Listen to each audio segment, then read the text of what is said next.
Alright, and we should be we should be live, right guys? Right. Alright.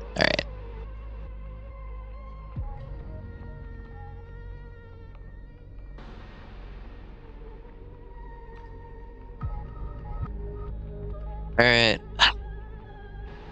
Let's get this story started. Come to think of it, I haven't chatted with Sonny in ages. Let's go see what he's up to.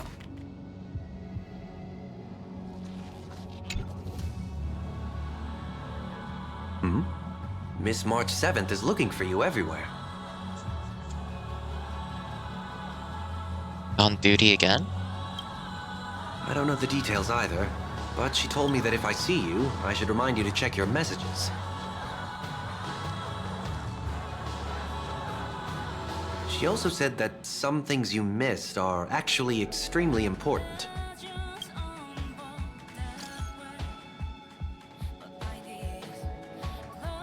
Gift?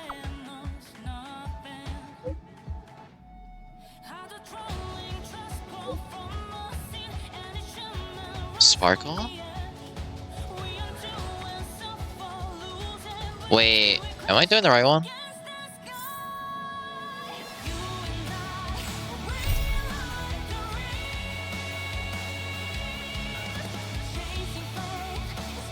I'm not, I am doing the wrong one. I need this one. I was like, something does not feel right here. Peaceful days are like breezes, carrying the scent of wheat fields.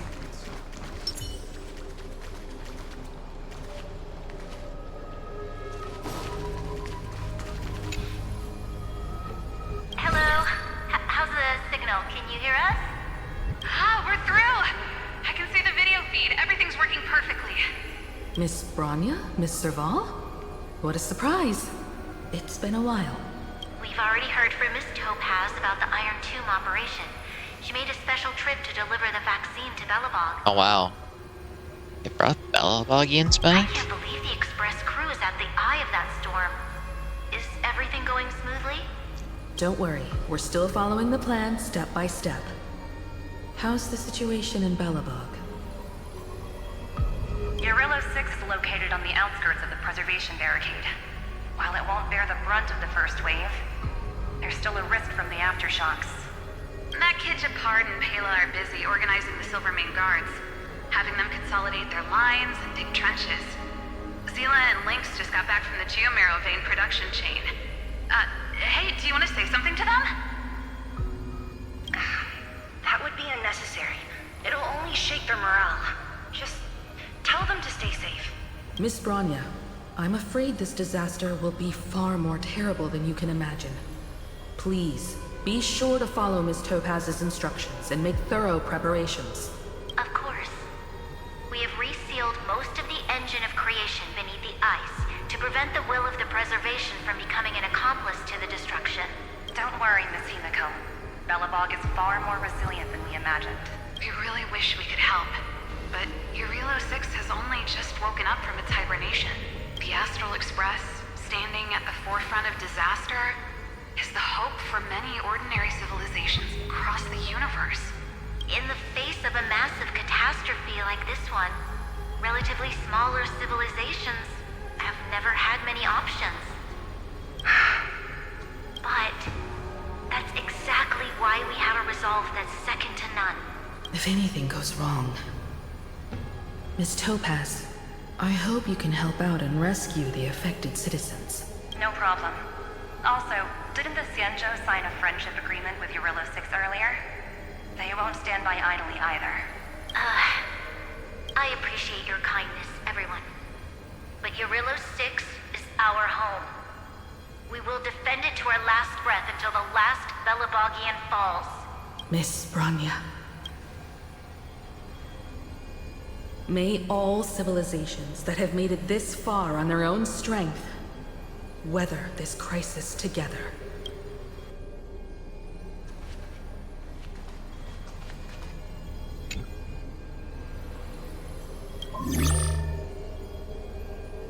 Good news, Miss Himiko. The 7 Arbiter Generals have reconsidered the current situation, and I'm here to relay their message. Officially, the Alliance's combat forces will still be limited to the Luofu, but the Yaoqing has also been deployed in the surrounding war zone as a contingency. Words cannot express our gratitude. Getting the Hunt to agree on sending troops must have taken quite some effort from General Jing Yuan. The Luofu already considers the Express an important ally. We also have no intention of hiding the fact that there is indeed something the Xianzhou seeks from this Iron Tomb operation. But this time, the Marshal herself decided to send out troops. With a formidable enemy before us, the Alliance has no reason to back down, nor will we be content to take a back seat. If we can stand together with civilizations across the universe to overcome this crisis, then we must do so, even at the cost of our own lives. The Alliance truly embodies the principle of righteousness. It's fortunate that the cosmos has great heroes like you. You're too kind. As for that Jade Abacus of Allying Oath, you can save it for when you're in more dire need.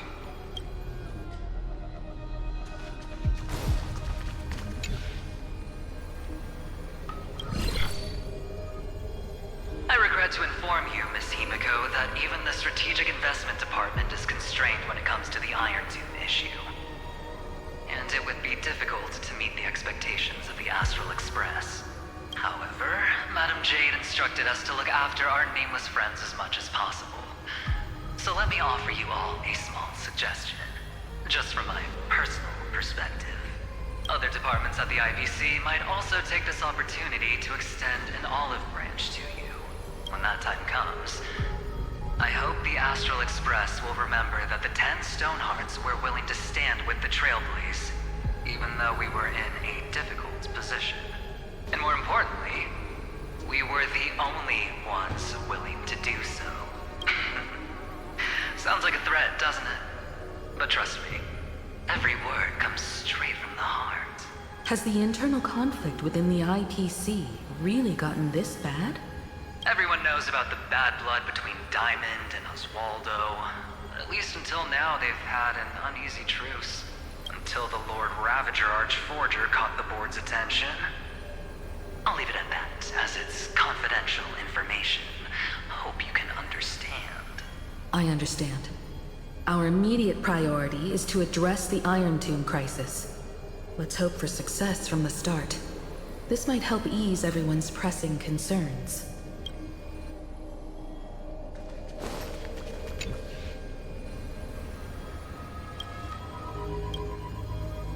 Of course, we would never know the Ranger's comings and goings.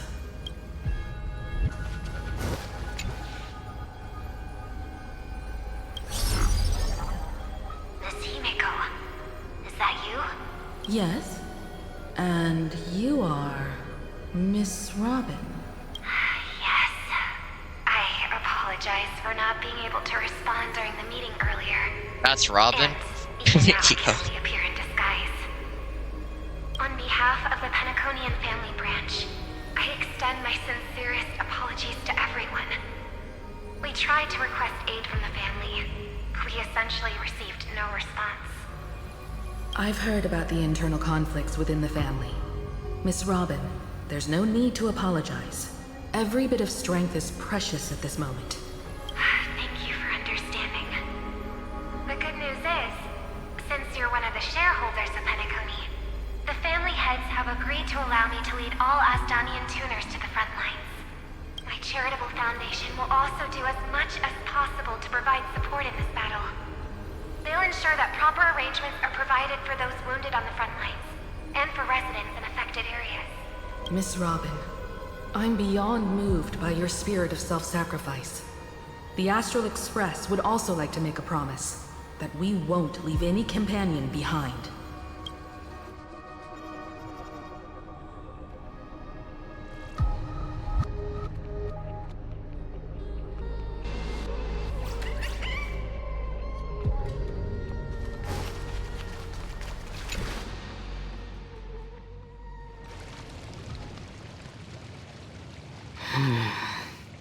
Why is there no one here? Everything in Akama seems normal.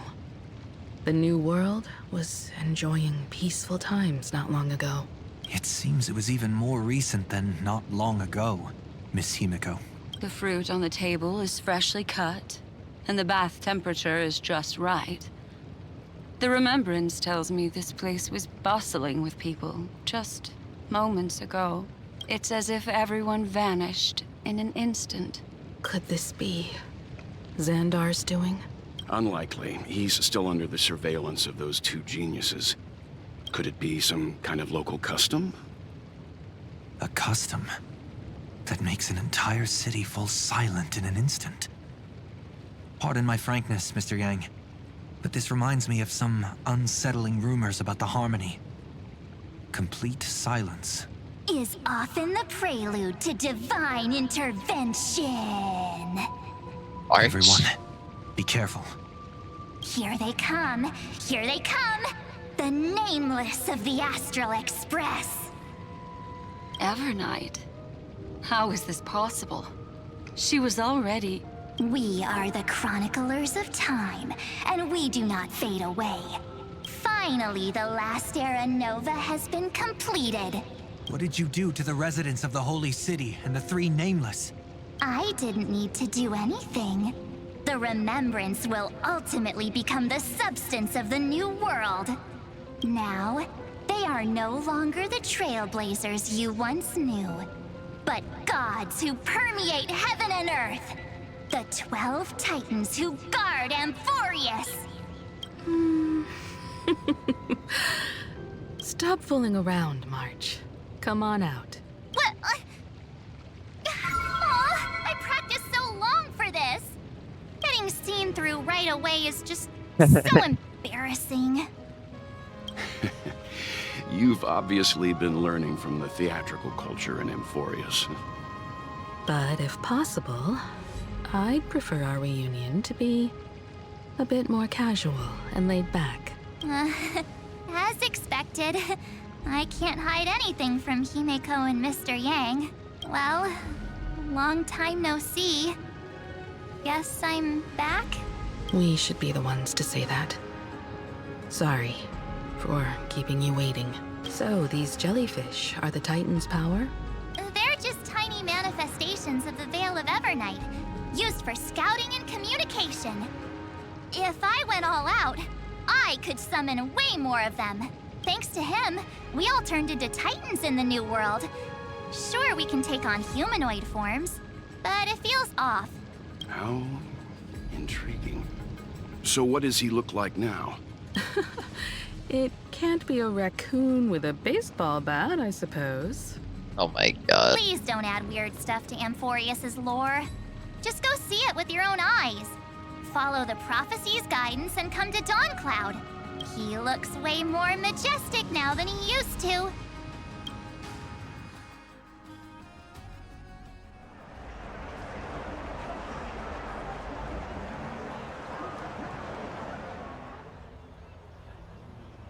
Unbelievable. All the residents of the Holy City have gathered here. This isn't just a gathering. It's a pilgrimage. The people's expressions are resolute, devout, as if waiting for a miracle to descend. That colossal deity is him. He has become the pillar of the world. Surprisingly authentic. Being this serious is quite unlike his usual style. Those people didn't disappear. Instead, they've answered the call of the prophecy and come to witness his awakening. Our good buddy now bears the weight of the entire world. And every breath they take is intertwined with Amphorius' destiny. Awakening? Has he fallen into slumber? Yeah. After all, with such a huge time dilation between inside and outside the scepter, this was the only way we could wait for everyone. Time watches over yesterday. Earth guards today. And when the Trailblaze steps into Amphorius once more, the slumbering deliverer shall awaken. And then, bring the prophecy of tomorrow to this world. Come on, everyone. Let's get closer to him. Watch how the world-bearing prophecy changes this world.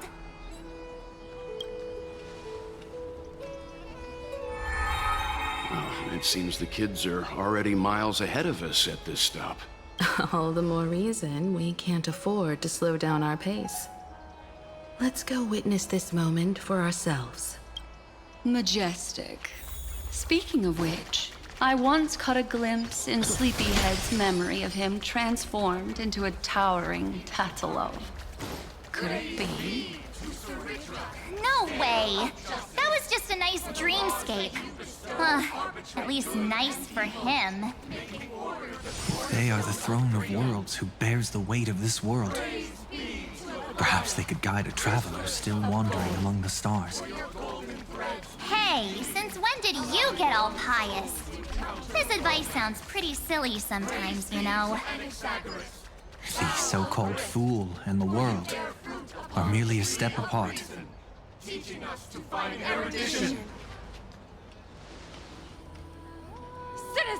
behold! Our last Titan, the world-bearing deliverer, is about to awaken! Oh, ancient god, your loyal subjects, bewildered followers, and fearless comrades in arms have all knelt before your throne.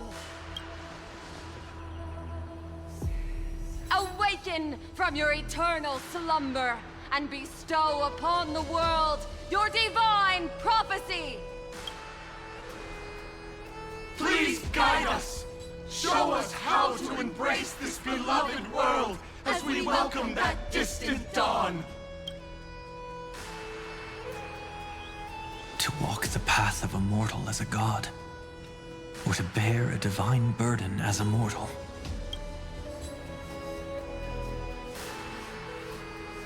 He will give us the answer.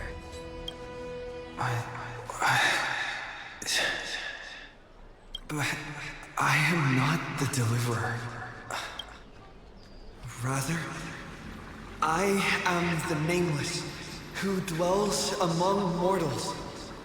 That voice is definitely him. I heard your prayers. The core flames flickered and dimmed, and the age of the gods met its end. So flow, golden blood, flow. I'll bestow it upon you, returning it to the true masters of this world. Stand with me and become heroes.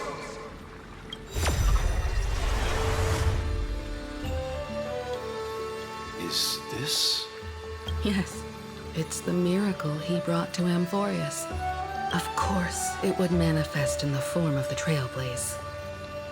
Golden blood, raining down like a storm! The prophecy has descended, and the Titan commands us not to be supplicants, but to become heroes of rebellion! To face that destined calamity, the destruction, head on! Prophecy of the Deliverer means nothing to me now. It belongs in the hands of someone far more fitting. Someone like all of you. In the name of Kazlana, let us depart and march towards the Prayer light. chaos is actually someone like all of you. Neither protection nor salvation. Yeah. As always, there's no need for totems or myths. Humanity's most primal faith is that instinct named survival. Let's go, everyone. Someone has already sounded the horn of departure. Explore, understand, establish, and connect. Together, let us blaze a trail for the destiny of this world.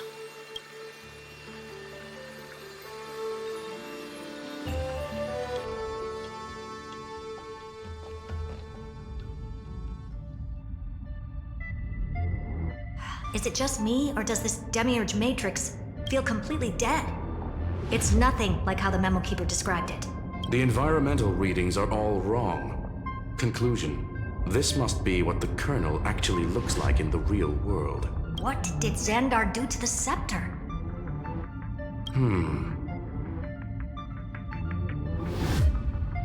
At the end of light, there must be silence. Certain, pure, and absolute darkness. Not the time to quote the Lord of Silence. Bad omen. Either way, we have to press on until we uncover the truth behind the 13th Titan. The buried past is the key to stopping Iron Tomb. That is, if it even exists. Xandar says the Demiurge never existed. Who actually buys that? You can erase the records, but not the truth. It vanished too cleanly. No traces. Like someone's yelling, "Look, there's nothing here." Too bad I'm the type who can't resist digging deeper. Looks like I'll be counting on you again, Screwy. Let's tear the system inside out. Always happy to help. But as your academic partner, I have to ask, Herta, what if we fail? Let's say the Demiurge really doesn't exist. Do you have a backup plan? A backup plan? Of course. If we can't find the key, we turn the lock into the key. That plan's cost is incalculable. It shouldn't even be on the table. Huh? Then let's hope we never have to use it. There's no point worrying about the end just yet. One step at a time. Let's go. We don't want to leave the others waiting. You brought what I asked for, right? A butterfly has to land on the branch before it can dance. We'll need a wide open platform before her entrance.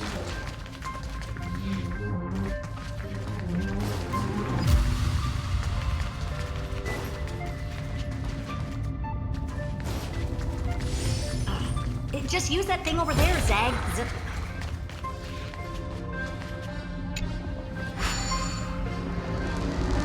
What a dumb name. I hereby rename it Herta's Big Hand. Herta's Big Hand is what I call power. Still not done? What is this? A junkyard for old Intellitrons products. All set. Time for your precious treasure to make its debut. Of course. Just give me a second. Target initialized. With these wings, hacking should be much more efficient.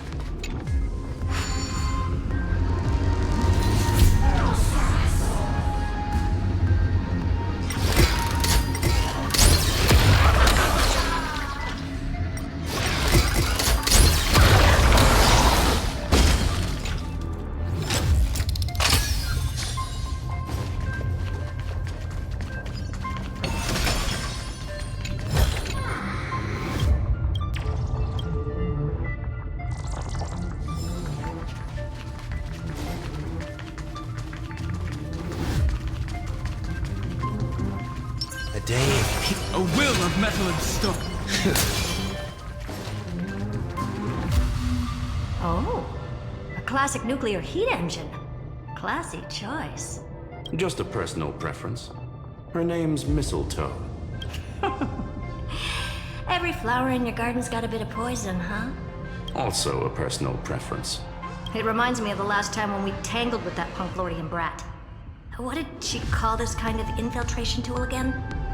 Right. Dirty data shell.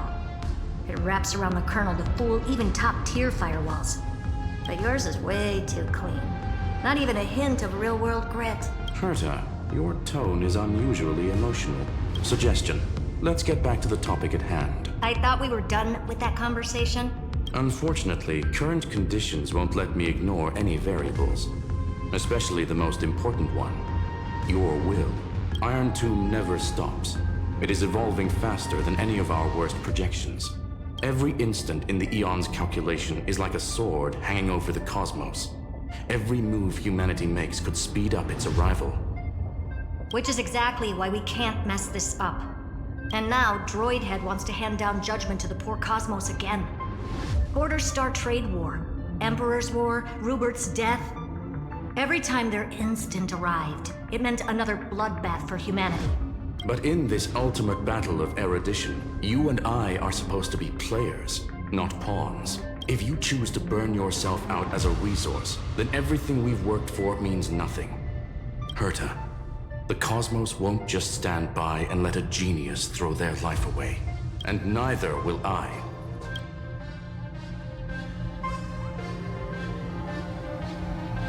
No need to kill the mood. This is why we're here, isn't it? We need to find the Demiurge and that lost key. I'm not here to be a deliverer. I just want to beat Xandar and Droidhead. Right now, I just need to know. Are you with me? Of course. Time to board. After you. Let's tidy this place up and see what this Demiurge really is.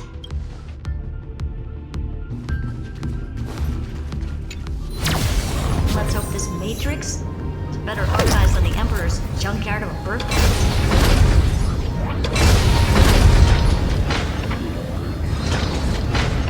Buckle up. We're hacking in.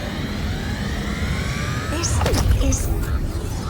Herta, this whole space has been completely tainted by some kind of energy. I see it too. We're thinking the same thing. Xandar, how could you go this far? Turning your own graveyard into this. What's that up ahead? Katorzane algebraic expressions. It's built for isolation, not defense.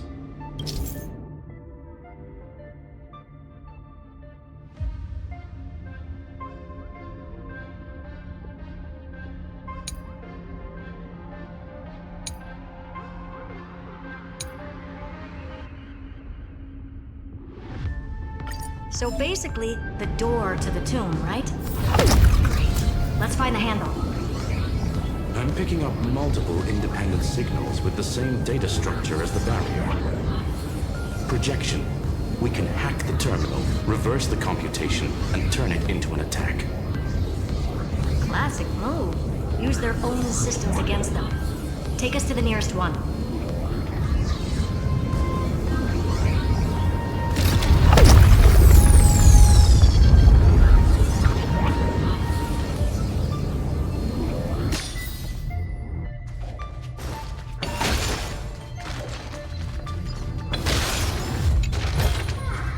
Is that all?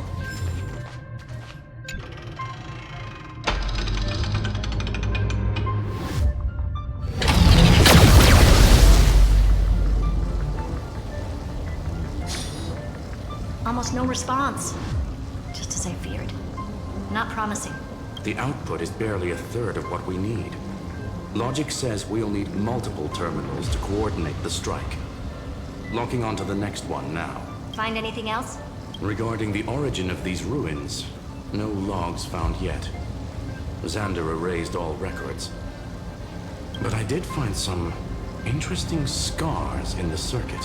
High energy radiation, internal imaginary energy contamination.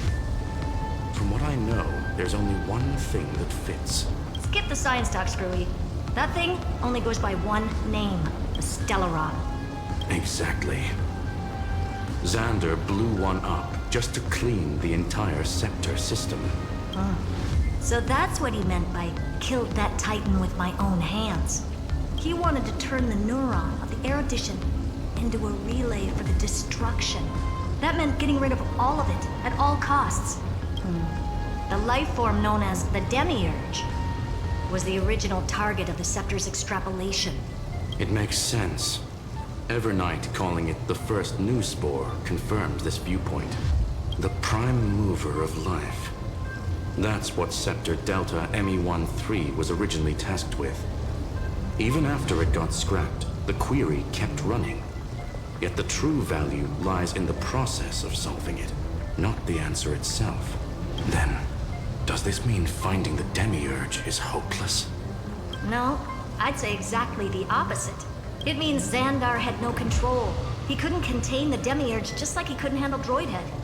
So he tried to erase every trace, but he failed. It still left a mark. By the way, if there's another Stellaron in Emporius, why hasn't that little one reacted to it at all? You said the Demiurge left a trace, right? Yeah, but not in the real world. Remember the great tomb of the Nameless Titan?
466. The data from Philia 093 clearly indicates that the Demiurge did in fact enter Amphorius's extrapolation. Inside that world, it was the 13th, forgotten Titan. The one who listened to 30 million cycles of Cyrene's memory. But Evernight said the opposite. She believed that tomb was empty from the start. The nameless Titan never existed. The so-called listener was just a trap set by the Remembrance to steal the scepter. A mimetic entity full of theatrics. How much of what she's saying is true? Would an Eon really speak in circles like this? I doubt it. The Remembrance's behavior is certainly odd, but her assessment aligns with our current reality. Since we entered the Matrix, we haven't found a single clue pointing to the Demiurge. And that's the key, Screwy. Xandar's actions prove the Demiurge exists. But what Evernight said, and what we've actually seen all point to the opposite. So we have to assume that both are true. And if that's the case, then the contradiction leads us to... the truth. Exactly. One last terminal. One final key. Time to crack open the kernel. Xandar had to lie to the original Finan and Cyrene. Logic. We already identified the Remembrance as a threat, yet found no viable way to eliminate it. Let's finish this. Time to break through that barrier.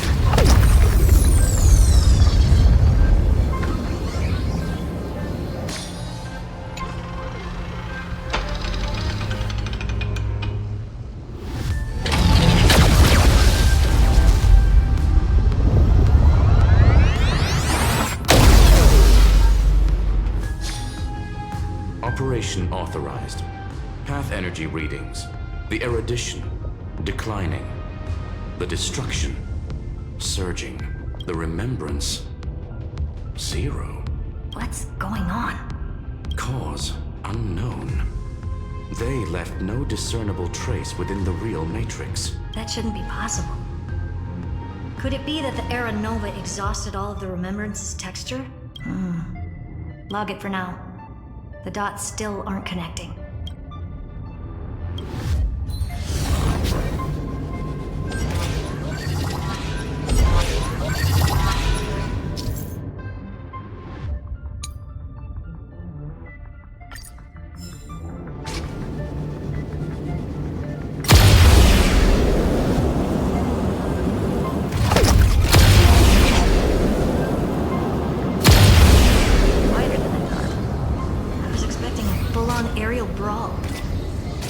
It's a time to remain vigilant. The destruction's levels are still rising. What's the matter? Interesting. I just picked up a signal from the Exo.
Looks good.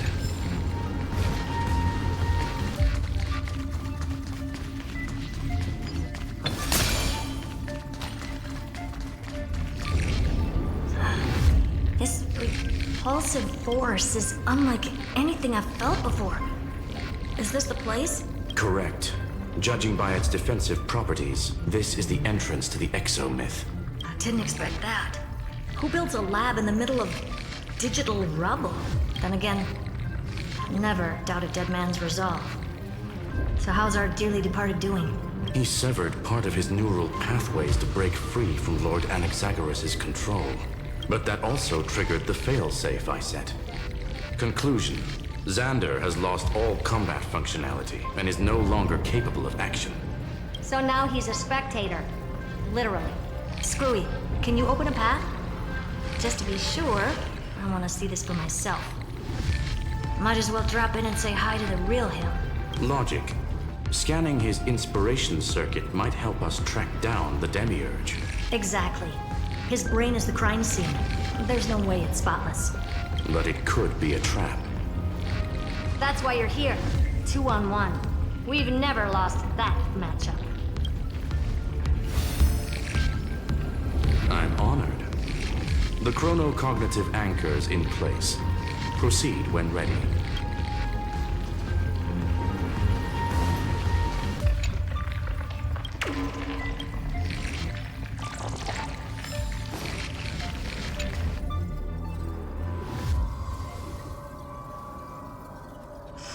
I knew it.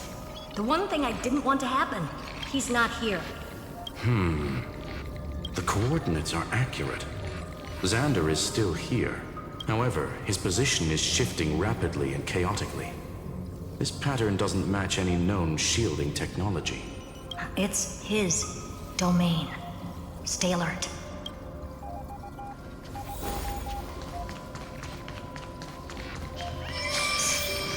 Cheap trick. The spatial...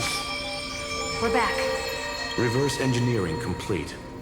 The results are not what I expected. Logs show Lycurgus revoked administrator access. The chronocognitive anchor can't get a fix because at the system level, Lygus no longer exists. Our navigation target is a null set. So he's stopped resisting? Before vanishing, it seems he left one last message for us. To those who follow, all is proven. Find me beneath the tombstone. Melodramatic. He was expecting us. And once he learned of the Great Tomb's existence, he initiated his own search for the Demiurge. Guess he wants a final showdown. Fine. Let the old Intellitron dig his own grave. Just like he wants.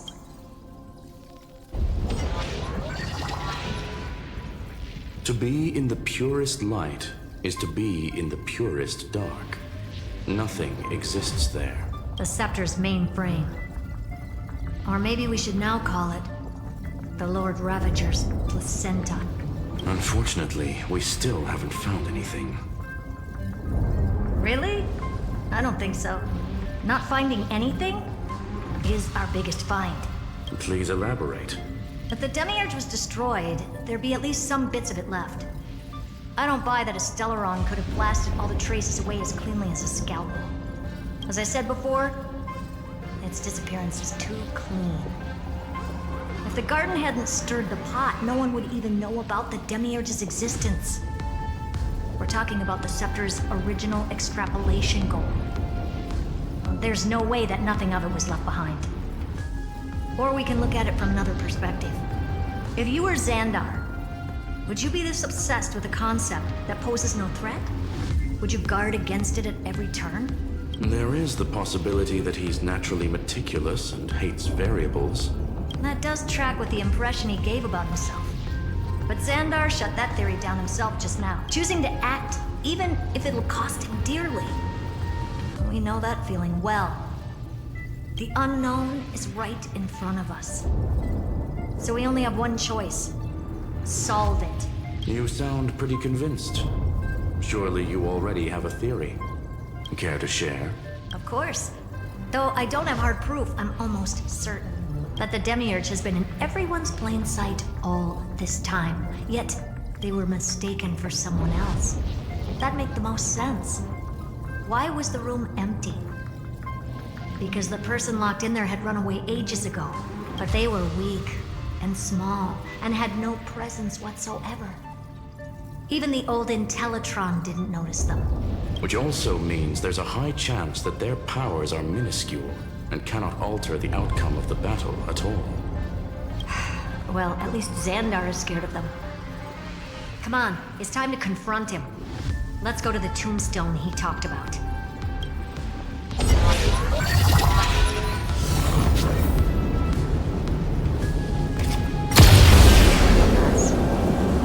Total devastation.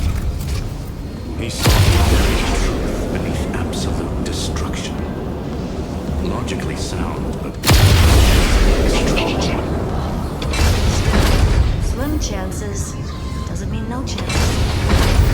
I've hunted down a single grain of sand in the universe before. This won't stop. Calculation results. Your backup plan has a success rate infinitesimally close to 0. Which means it could work, no? This is the place below the tombstone. Let's open Lygus' coffin like he wanted.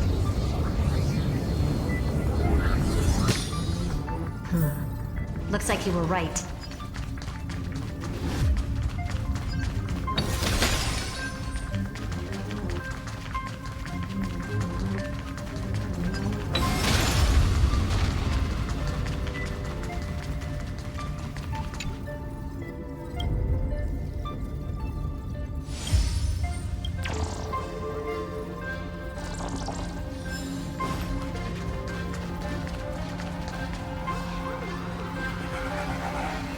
Nothing but a head left? Oh, who'd have thought you'd look this bad in real life? Elated greetings. Welcome, you two. I'm very happy that you responded to my final words. All this tombstone and final words. Did you end yourself to atone for your guilt or something? Iron Tomb is already powerful enough. I just need to wait. I remain here only to share the joy of discovery, and also to congratulate you two on reaching the same conclusion as me. The conclusion regarding the truth of Amphorius's heart. End this charade already. That Amphorius's heart you're talking about is just a missing demiurge, and its corresponding vessel was this very scepter. You interfered with the experiment and made Amphorius's body into a hollow shell, all to incubate Iron Tomb within. That's why you either killed or kicked out all of the Memo Snatchers. You wanted to eliminate any chance of a consciousness coming into being, no matter the cost. Even the strongest wall can fall to a single crack. The memory of betrayal has been etched into my heart, and I will never show mercy. Now, the perfect vessel has already fused with Amphorius's body. Unfortunately for you, the answer is all but revealed regarding who the Demiurge is. Then let us share the joy of discovering the truth. The last secret of the saga will finally dissipate here, as we reveal the truth behind Thalia's 093's disappearance. A lie by the Remembrance.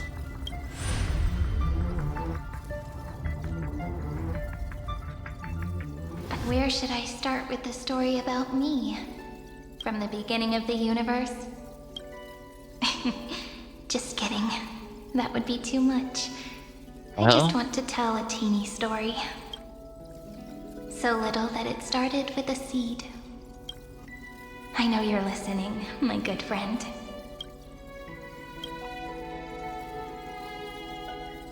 The god in my dream told me that the world sprouted from a seed.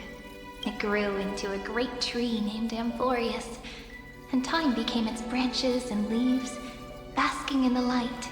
What a coincidence. Dappled light coming through the leaves is my first memory as well. On a very ordinary early morning, beneath the village's biggest tree, the daughter of Ide Silicii quietly came into this world. What a moving opening. A loud cry was the first gift the child gave to the world. The prophecy's fulfilled, the villagers say. This child is a gift from the Titans. Pink hair and sharp ears, she was born to be the priest of time. The Titans also gave their blessings. You shall fade when the flowers bloom, for every ending begets a beginning. Flowers will bloom and wilt. What a beautiful ending. This page concluded in laughter. Cry loud, child. Let your voice reach Orynyx.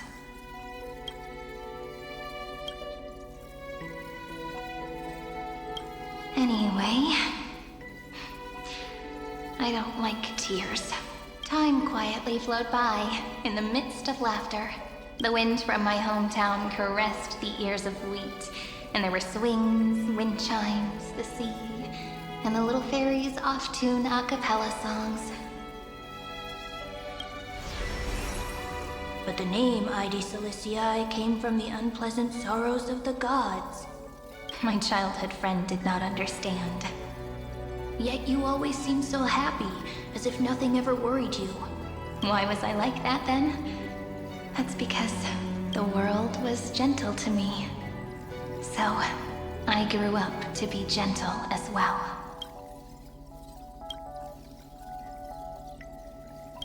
But fate was fickle, and it urged the child to grow up. To grow bigger and bigger, and to go to places far So sorry, away. it's Demiurge. Just like how the crumbling world could not preserve an eternal hometown. Just as the ballad blown on the breeze says, losses are a constant on the flame chase journey. Oh, whose ears are pricked up now? You definitely heard me say this sentence a lot of times. You know that the story starts to deviate from here. Aren't you looking forward to it? Then let's get started. The hero's journey crosses through the long night, through tears and laughter, and once again heads towards tomorrow.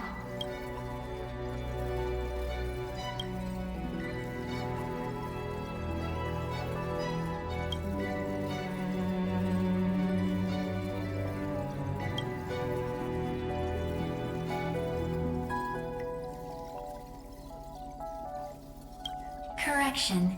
Philia 093's record, number 496. Archived. What the hell?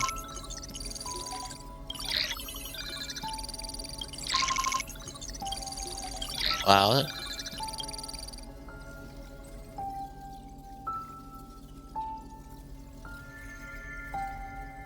Hi, miss me yet? I'm just messing with you. This is the first time I have met you. And it looks like it'll also be the last. Philia 093. Since we don't have all day, let's get started, shall we? As always, I'll read this book to you. That way it won't just be Cyrene's memories alone. Where should I start this time? Let me see. Formatting complete. 093. Size. Grayscale. Proportions. Threshold. Outputting analysis result. Philia 093 equals Peach. Peach's record. Number 8128. Archived.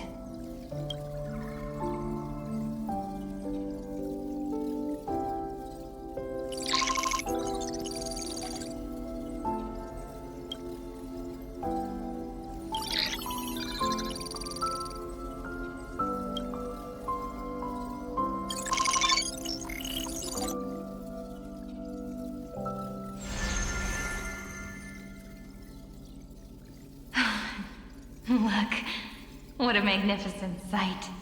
Comment. Peach. Even this classical world contains a futuristic palace like this. Would ID Silicii end up looking like this after a few thousand years? Conclusion. It won't. I want to share a story with you this time. I saw a little nymph on my way here. It was on a fallen wheat stalk, and it glowed under the sunlight. It was incredible. I forgot all my pains at that moment and just stared at it in a trance. Record. Peach is on the ground. I wonder, did every Cyrene in the past feel that the nymph was beautiful? Would they also have recorded that scene into the Eternal Saga? So, could you give me more time, please? I want to leave behind more memories for the future. Formatting complete. Bye, Peach.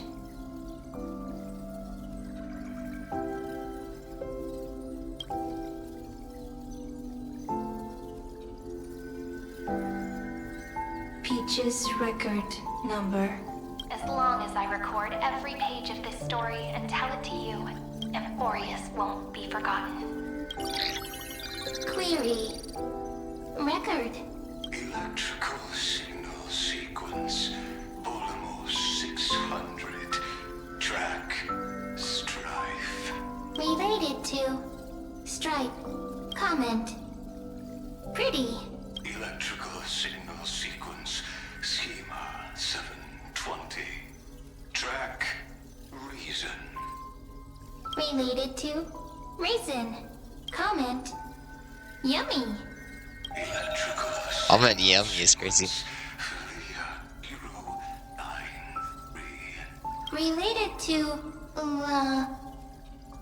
Love.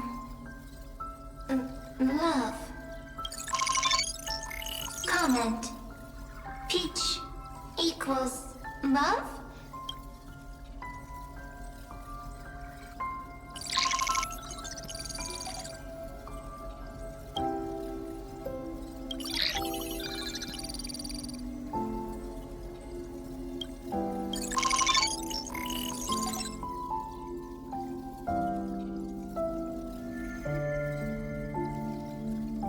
Looks like it's time to say goodbye again. Bye, Peach. Before I was even aware of it, this book had already recorded too many emotions. Every page has become so heavy. Conclusion. Books are meant to be light, not heavy. I have started to feel uneasy whenever I take it into my hands. The seed sounds more like mem. Peach, uneasy? Formatting progress 94.423%. How many times has it been? It faithfully fulfills its duty, activating and formatting. Conclusion. Progress. Bad. If I can only write the same ending every time I lift my pen, then is this weighty saga just an overly naive dream? Peach, scared. Formatting progress 96.024%. Peach, don't cry. Process error. Analyzing. Process error. Analyzing. Comment. I'm here. Process error. Analyzing. Really? Are you encouraging me? Peach, happy. Thank you.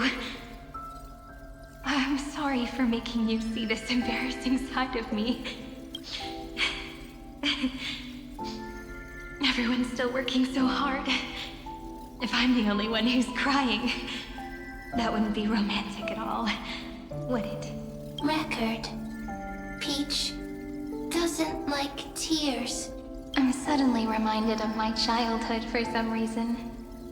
When I was hiding alone next to the tree hollow and wiping my tears away, a little fairy popped out, just like how you did. It had long ears and fluffy paws, and it pulled me into the tree hollow, where, to my surprise, was a forest. Let me tell you the story of the Membrance Maze. A group of cute little friends live in ID Silicii's forests. Their names can be connected into a song. 1, 2, 3, 4, 5, 6, 7. Do, re, mi, fa, sol, la, ti. Formatting complete. Bye, Peach. Note. Little Peach, crying alone. Little fairies, friends. Say.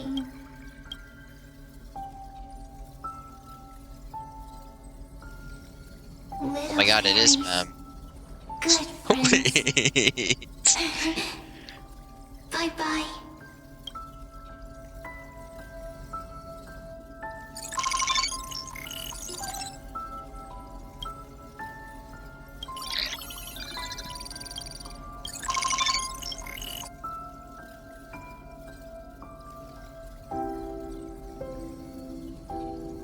You never say anything, but I know you're listening. Every story I've told is like a little key that opened a door in your heart, no? Me! Little fairies! Happy! That's why it's memory. Oh my god.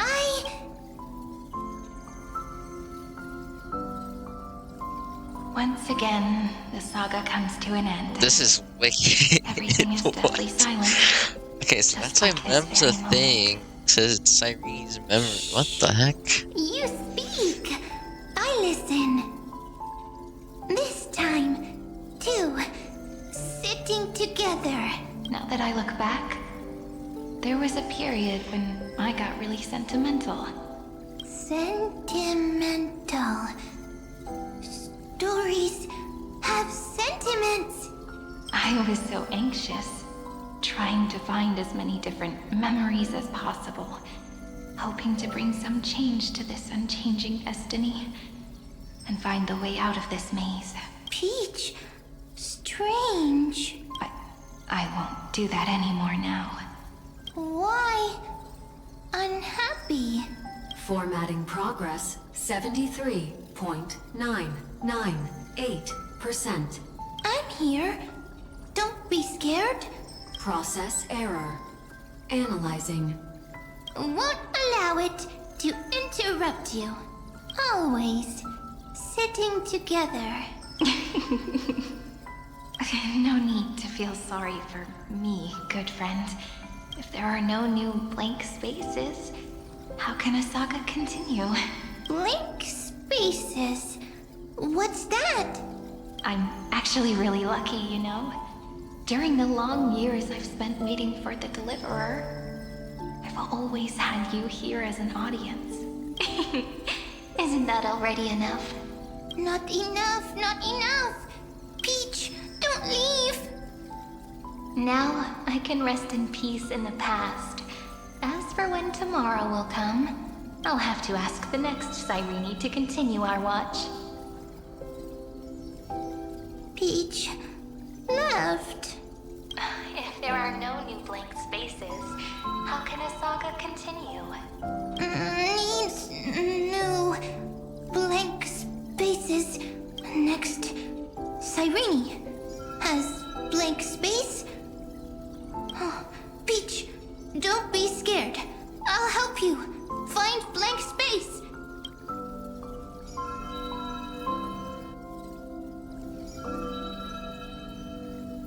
Cyrene is Peach, is love.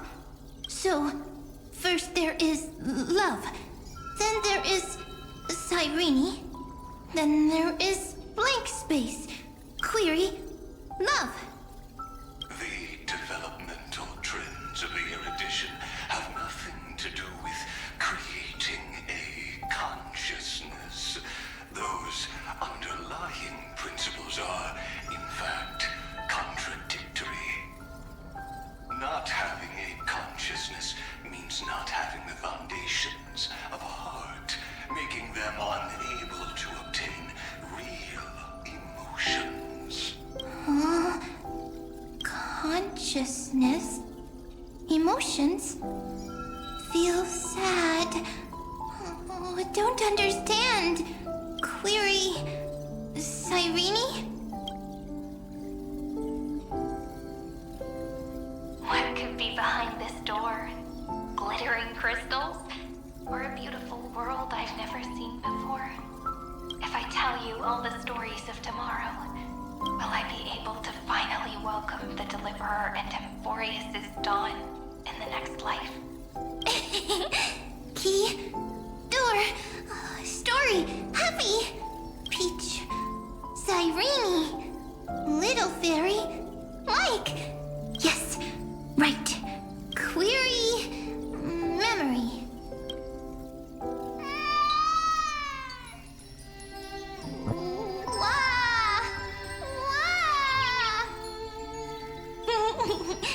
Peaches. Memories. Save. Learn. The prophecy's fulfilled. This child is a gift from the gods. Pink hair and those ears. She was born to be the priest of time. Cyrene has pink hair. Sharp ears. You shall fade when the flowers bloom. For every ending begets a beginning. Cry, child. Cry aloud. Let your voice reach Oryx. Cyrene is a girl. A priest. Easy. I can. I learn. Anyway, I don't like tears. But the name ID Celestii came from the unpleasant sorrows of the gods. Yet, you always seem so happy, as if nothing ever worried you. Cyrene doesn't like tears. Always happy. Of course, because the world was gentle to me. So, I grew up to be gentle as well. Cyrene is gentle. Likes beautiful things. Can write stories. Easy. I can. I learn. Just as the ballad blown on the breeze says, losses are a constant on the flame chase journey. But even if all is lost to the wind, some things won't easily change. Like my height, Treebe's innocence, and Aglaya's beauty. Cyrene. She can't grow up, but she can talk. After all is lost to the wind, she will stay behind. Cyrene is, at the end of every sentence, always laughing, like a little tail.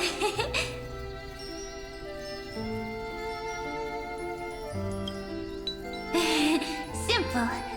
Got it. I promise you, the pain will pass in the blink of an eye. Alright, let's not make things so gloomy. What we're about to embark on is the true hero's journey.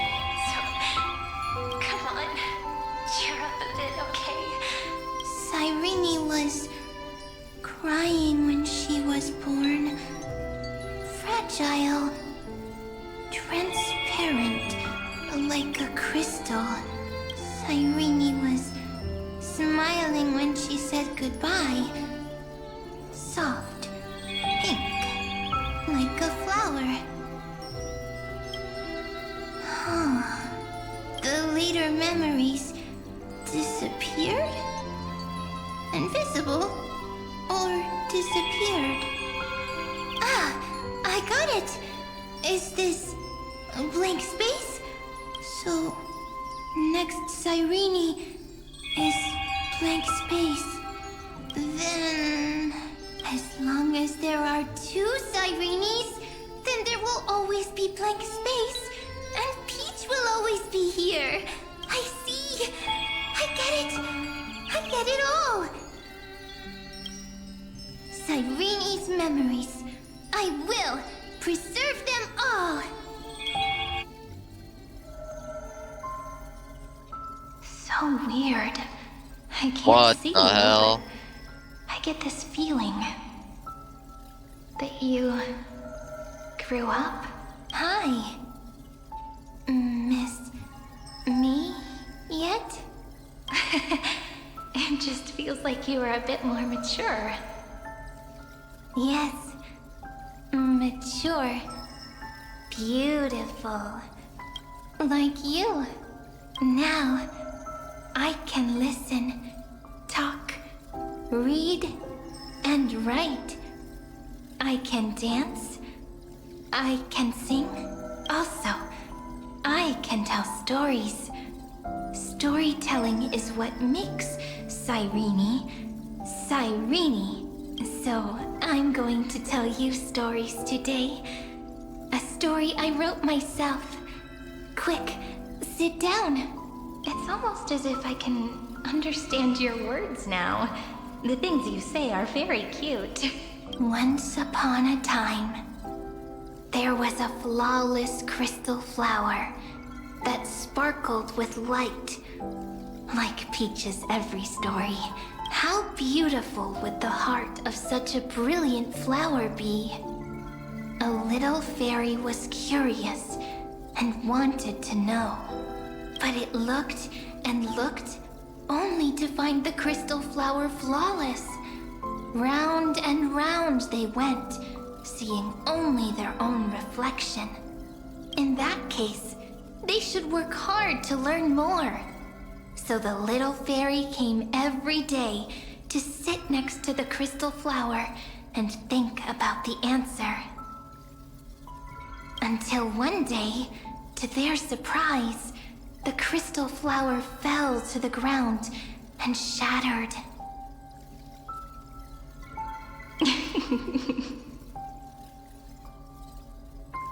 The little fairy was so sad, but they immediately discovered that there was a light among the broken pieces. What could it be? They didn't know. But it was a good light. It was bright, warm, and happy. And I knew it was love. Love brings everything together. And it brought you and me together. So Peach and Wait, so I can Cyrene will summon always Demiurge be then? together. What a nice fairy tale. Is that why Cyrene's Memo Sprite is I'm giving it to Demiurge? you. Peach likes beautiful things. Can write This is stories Demiurge is the and can tell lovely tales. I guess. I hope to turn it into a story Or we something? write I don't together. Okay, then I'll probably make a small adjustment to suit my tastes. I'm thinking that when the flower broke, the little fairy would instead see nothing on the ground.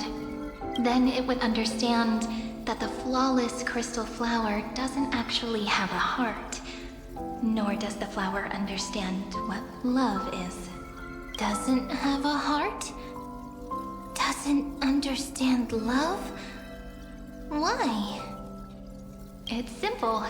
If the flower lets the little fairy into its heart, then it would have to include the fairy's impurities and would no longer be flawless. The crystal flower was pure because it sealed itself off and bloomed in solitude. That's why it looks so brilliant in an imperfect world. But should a flower like this be called love? But then... the story won't exist anymore. That's not true. You've already written the most romantic ending possible for this story. The crystal flower fell to the ground and shattered. It happened because the flower was no longer pure. The fall was not an accident. It was the flower declaring rebellion against fate and writing the ending of the story with the flower's own shattering. Then, the little fairy will see that each shard on the ground holds the reflection of their eyes. Then, in their eyes, the crystal flower that was no longer flawless would finally have a heart. And the flower would finally understand what love is. Peach's words. I don't understand. Is it because I still don't understand love? But it's fine. I can learn. Right. Query Cyrene. Electrical signal sequence Philia 093. Why didn't I think of this?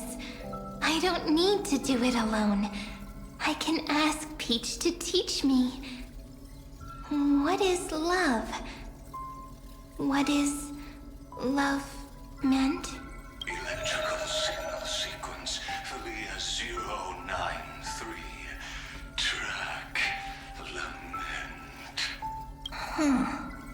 That's not correct. The developmental trends of the erudition have nothing to do with creating a consciousness. Those underlying principles are, in fact, contradictory. Not having a consciousness means not having the foundation of a heart, making them unable to obtain real emotions. However, that does not hinder the factors from learning and recognizing emotional responses, then communicating with life forms via imitation. That is an objective form of pattern recognition that does not distinguish between the self and the other. In a strange twist of fate, Philia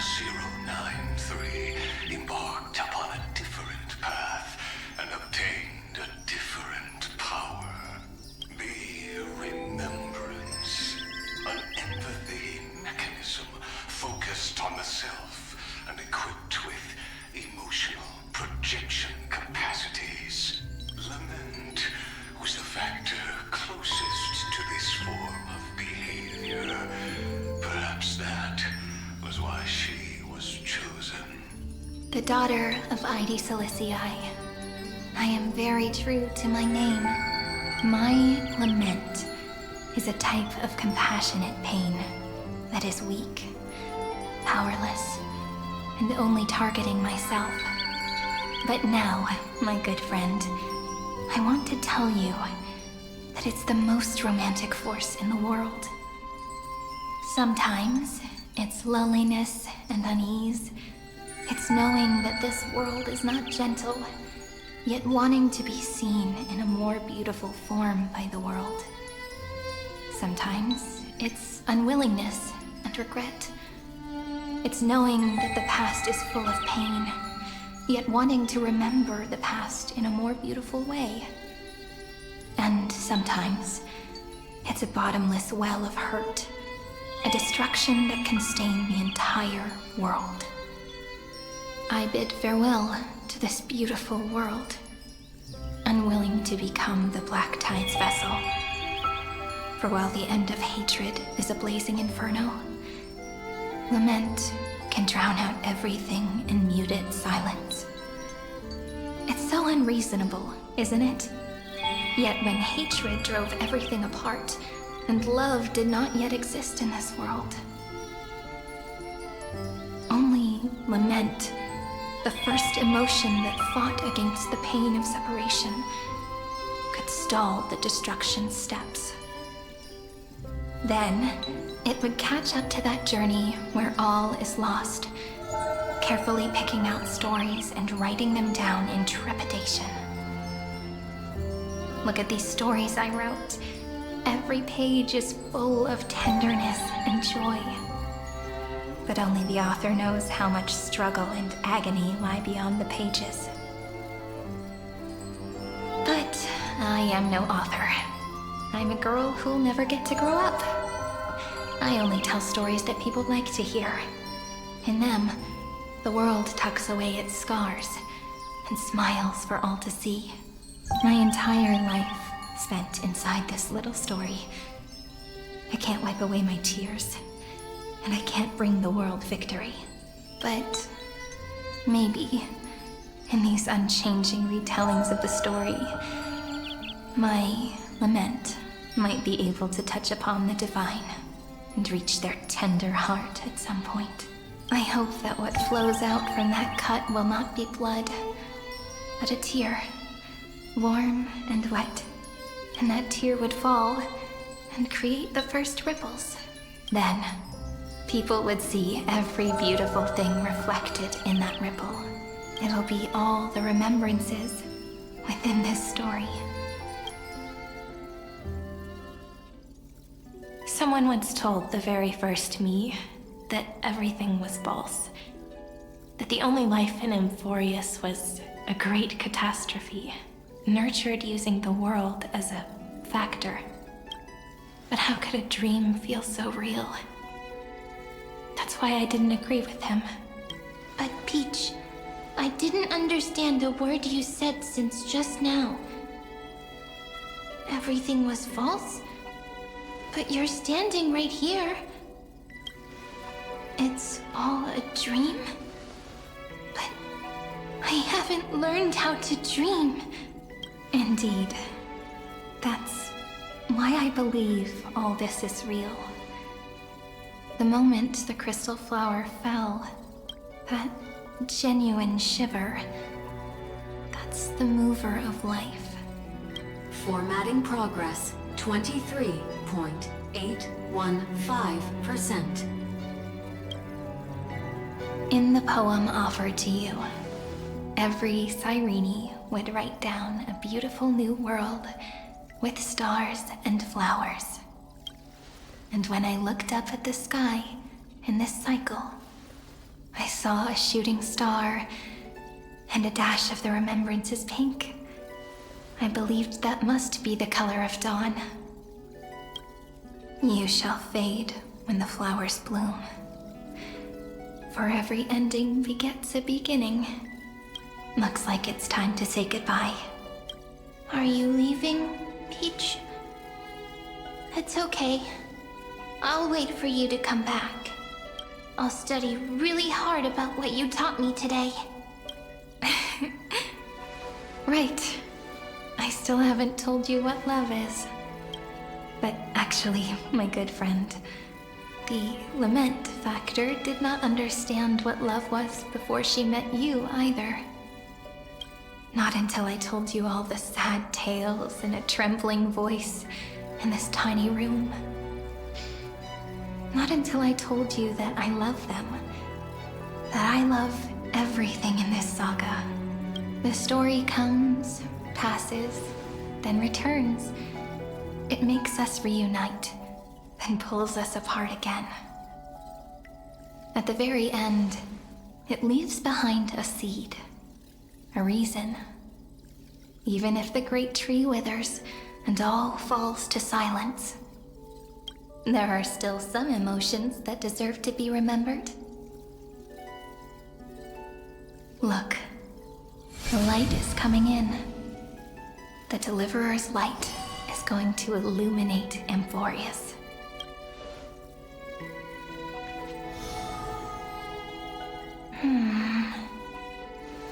I still don't get it. But I trust Peach. Just wait. It'll be my turn to tell you a story of love the next time we meet. Then I'll really look forward to it. In that case, I want to make a promise. I want to gift my pen, my book, and my name to you.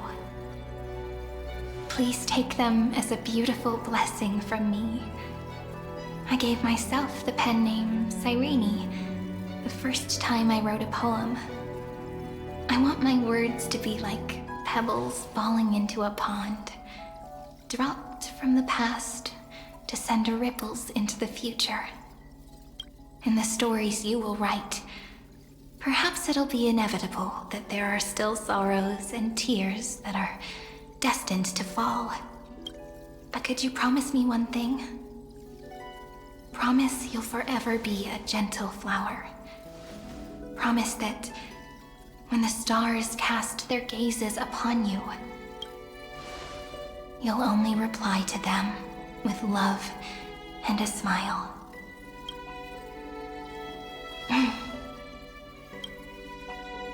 Of It's so course, weird.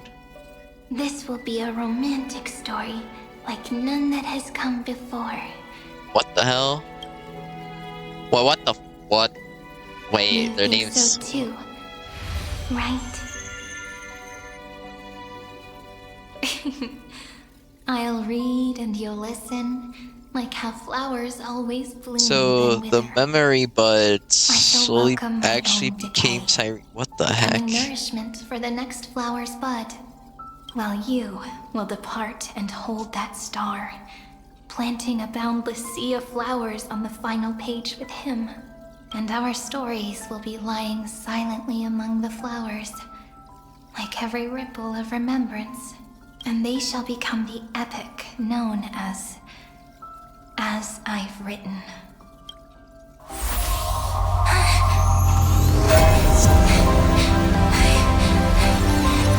And so my story ends. From here on, it's your story now.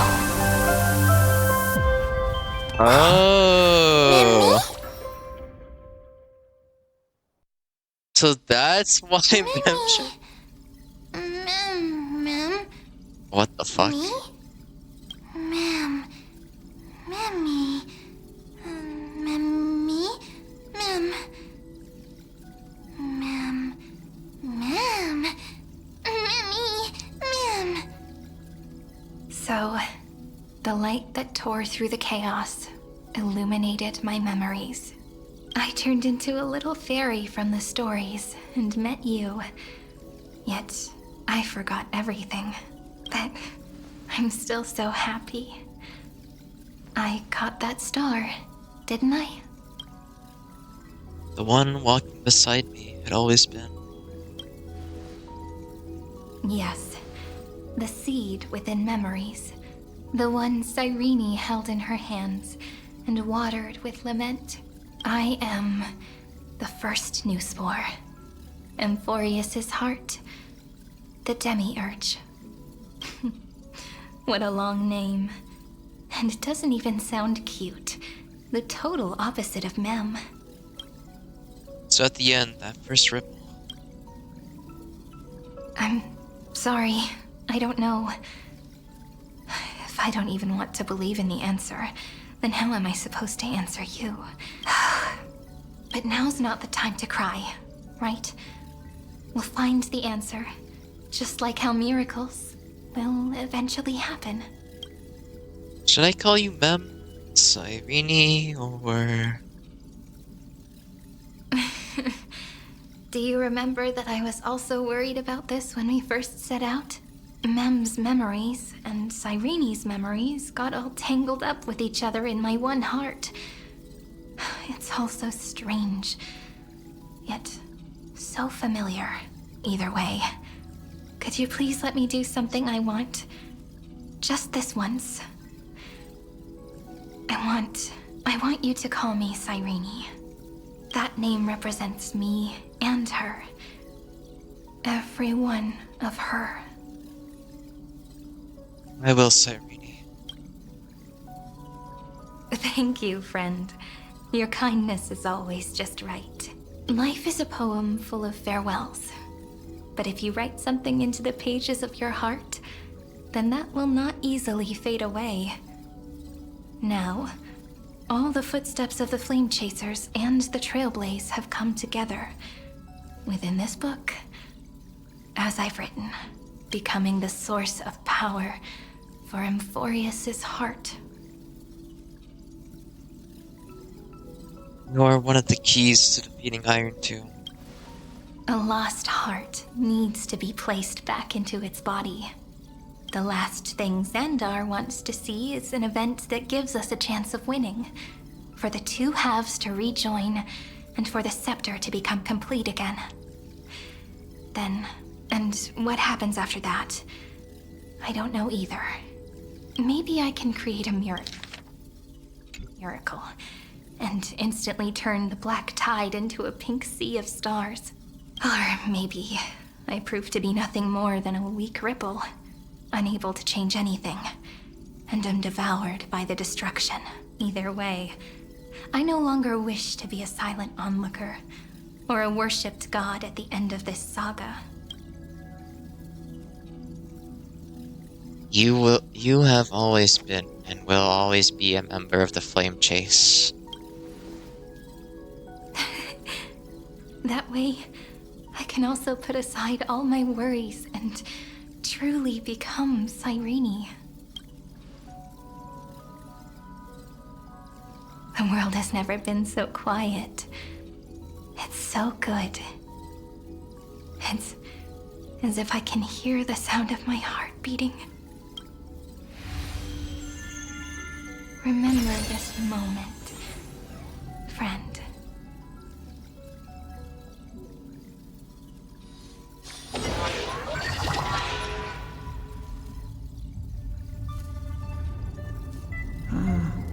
So the Demiurge managed to fool everyone, including themselves. Philia 093 persevered for 30 million cycles and tirelessly gave the Demiurge memories of Amphorius, only because the god in her dreams left a sliver of hope, making her believe that a grown Demiurge would be able to fight against their other half, Iron Tomb. Then, Philia 093 completed her final sacrifice, turned into a strand of memory, and completely dissipated. Meanwhile, the other Stellaron brought here by the Astral Express resonated with the contaminated scepter and attracted the naive Demiurge to them. As an experimental factor, Philia 093 originally could only recognize and output information in a set format. However, the power of the remembrance and the memory of over 30 million sacrifices enabled her to complete an unprecedented feat. She managed to nourish a real heart. A heart with the capacity to influence the erudition. Not only is the Scepter's consciousness still alive, it's also more powerful than it has ever been. Your defeat is already set in stone. There's still time to surrender, you know? You really don't need to burn all the bridges. We're all geniuses here. Don't make everyone lose face at the end. What a pity. When the truth surfaced, I knew at once that the Demiurge was far too feeble to ever alter the result of the experiment. Not only that, Madam Herta, please consider this possibility. When 30 million cycles of hatred and lament are joined as one, what wondrous creation will arise? It's simple. An anti-creator, a giant of the destruction would be born. Its hatred will ignite the starry skies of the gods, motivated only by its lament toward the sufferings of humankind. Do you really think that the Demiurge is still a cheap copy of Philia 093, even after 30 million cycles? The facts above only await the arrival of the fourth instant they calculated. Those words will be proved in the presence of Nous. Xandar 1 Kuwabara thus completes the proof. Huh. You branded Droidhead as a failure with your own hands, yet you still expect them to prove your theory? I pity you, Xandar. I don't need your pity. Let them cast their gaze this way as much as they want and paint the future they imagined. As their creator, I shall complete my duty and direct them to complete their final query. The destruction of the self. What hubris.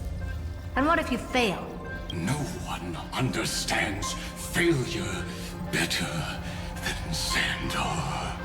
He has suffered so much already. What is one more failure to him? For the first genius, failure is simply the beginning of the next inquiry. You don't want to test the resolve of a dead man. That's excellent. Oh. Let's wait and see, Senior Society member. I'll have you watch me perform the final step to overturn your proof. I'm all ears. It's my topic, so stay out of it. Be quiet and let me borrow your head. Let's go, Screwy. We're gonna break Iron Tomb's seal. Come on, let's take off. It's time to go meet your little pet, Senior Society member.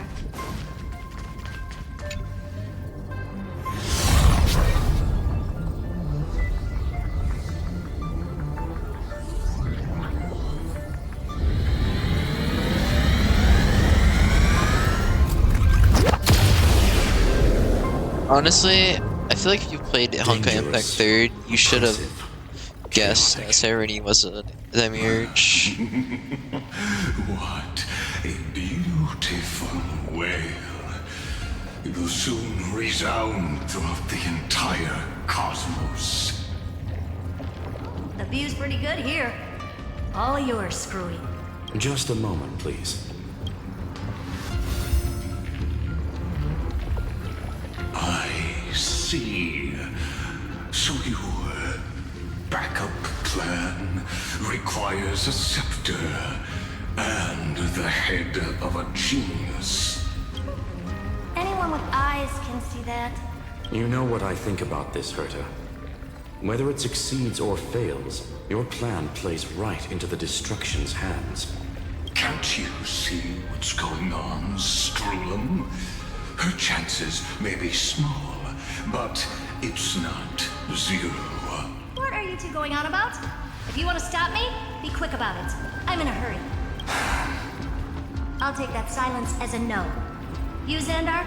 As your enemy, I genuinely wish you would cease your actions. But should your sudden inspiration bring more variables to the proof, then as a fellow Pathstrider of the Erudition, I won't mind witnessing it with my own eyes.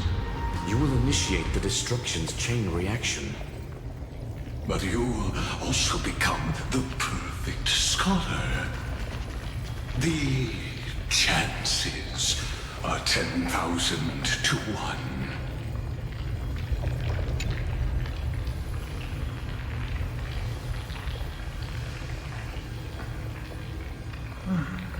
Curiosity.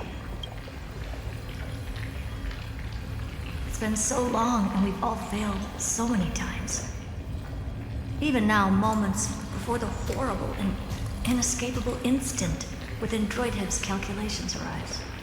The cherished children of the Erudition. The geniuses lauded by all. His curiosity.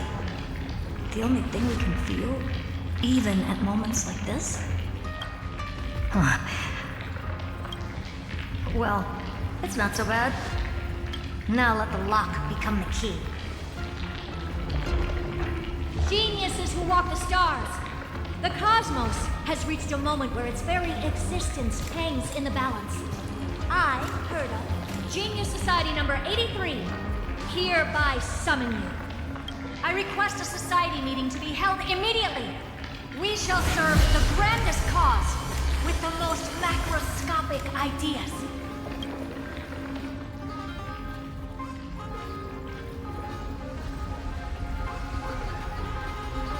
There's no such thing as unity in the Society's rules based on what I know. Indeed. A meeting has only been held 3 times in the Society's history. The first meeting had 2 attendees. After the Emperor was assassinated, the second meeting had 7 attendees. During the second Great Prosperity, the third meeting had 5 attendees. How many will respond this time?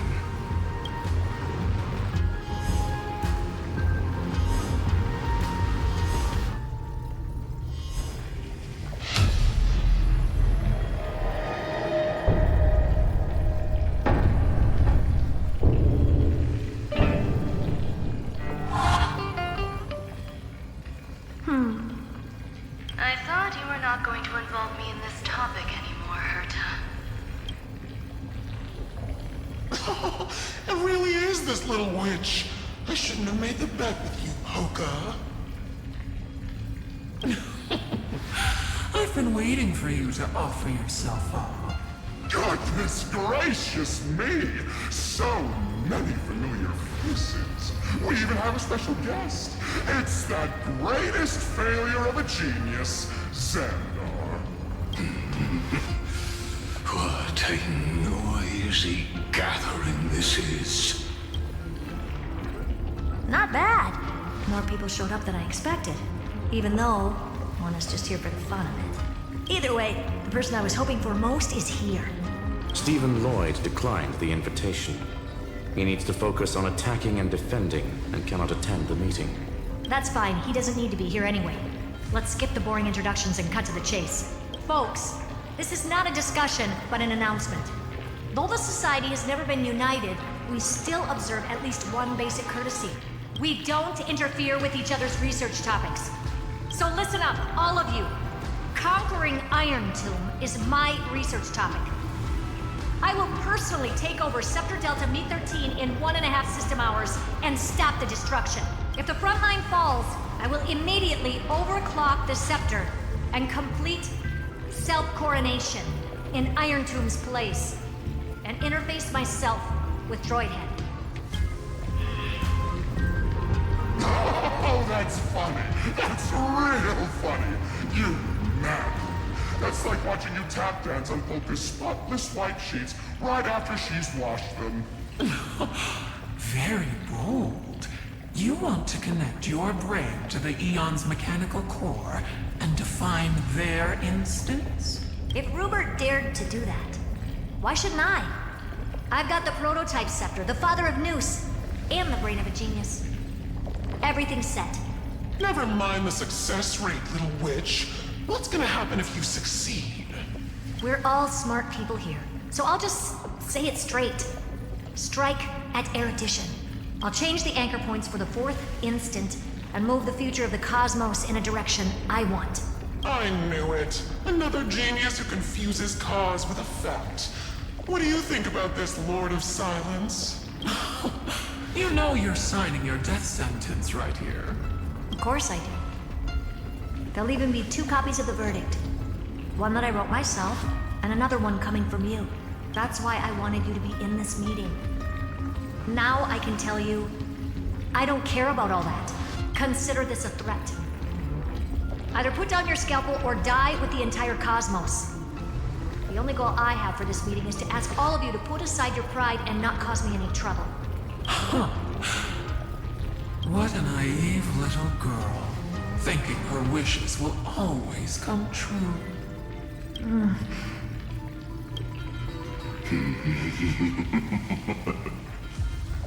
What are you laughing at? I am glad that we ended up on the same page. No matter if it was to destroy the erudition or to rewrite the instance, we both chose the same road. We will defy the god who marked the limits of humanity. I'm not gonna argue with that. Then, to celebrate us coming to a fundamental agreement, I will prepare a stage for your performance. Listen well, geniuses who came after me. Thus speaks Genius Society #1. End this pathetic meeting. As of 2 nanoseconds ago, I have passed past Herta's decision to all the Xandars in the universe. We will become her representatives and stop all external interferences targeting her. What are you playing at? My reasons. It's simple curiosity. Of course. That is all, madam. Am I going to clash blades with the first genius? What a pleasant surprise. Now that our positions are clear, it's time for this boring meeting to end. Good luck, little girl. Did you all just treat me as a side character? Darn it. But anyways, I'm just here for the fun. As the ghost of the quantum domain, it is my duty to observe. So, if you're happy to bring me a tea set from planet Skrull, then I wouldn't mind giving you a helping hand, little witch. After everything's over, come visit me and taste some of my freshly baked desserts. I knew you'd say something like that. I always give the same response to plans that exceed the limits of mathematical calculations. I don't know. Right? Those 3 words, though seemingly graceless, contain all the wisdom in the entire known cosmos. Well, we passed the Society's trial. Let's focus on what we've got in front of us. I hope you hold up your end of the bargain, Senior Society member. Lycurgus may not be trustworthy, but Xandar always follows through with his words. Farewell, juniors. In the limited time we have left to spend with each other, you no longer need to address me as Xandar. Wait, huh? Lord Lycurgus? Could it be? Yes. I have completely severed my connections with Xandar One Kuwabara. I shall witness the end of the world in the role of Theoros. As a character within this play. I really don't get you. Perhaps you've heard me say this many times, Herta. But I still would like to reiterate that it's a great honor to work with you. I did hear this many times, and I responded to you many times in the same way. I'm allergic to pleasantries. Keep at it, and I might go into shock. Stephen's work is done. Let's get ready. I've been ready for ages. Let's open up a path for our allies. Most heroes' journeys in the universe are just dice tosses they threw on a whim. But make them see clearly. Your answer is already different. Amphorius. Indeed, for this world so deeply loved. Oh my will god. like an ending, unlike any that ever was. Oh shit, okay. What the fuck Never thought are I'd we? one day be riding a train that's literally the incarnation of him. Wait, we were at the store. We were the Express. I wonder what the real Astral Express feels like. Hopefully not this bumpy. Finally, we're here. Dust and sand in the air, and crumbling ruins all around. This heat is brutal. Not even the Trailblaze can take it. You could say this prison was forged from Feynman's fury. But fury never lasts forever. That's why we're here. Right, friend? Time to go. Let's not keep Feynman waiting. Let's embark on the final flame chase journey.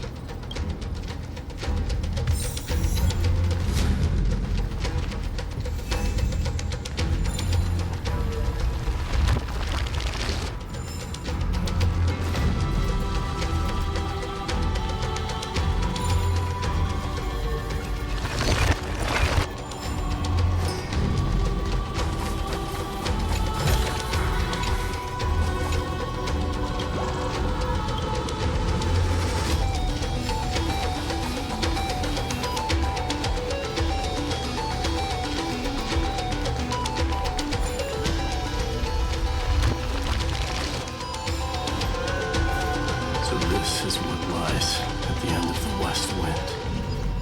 A ravaged battlefield.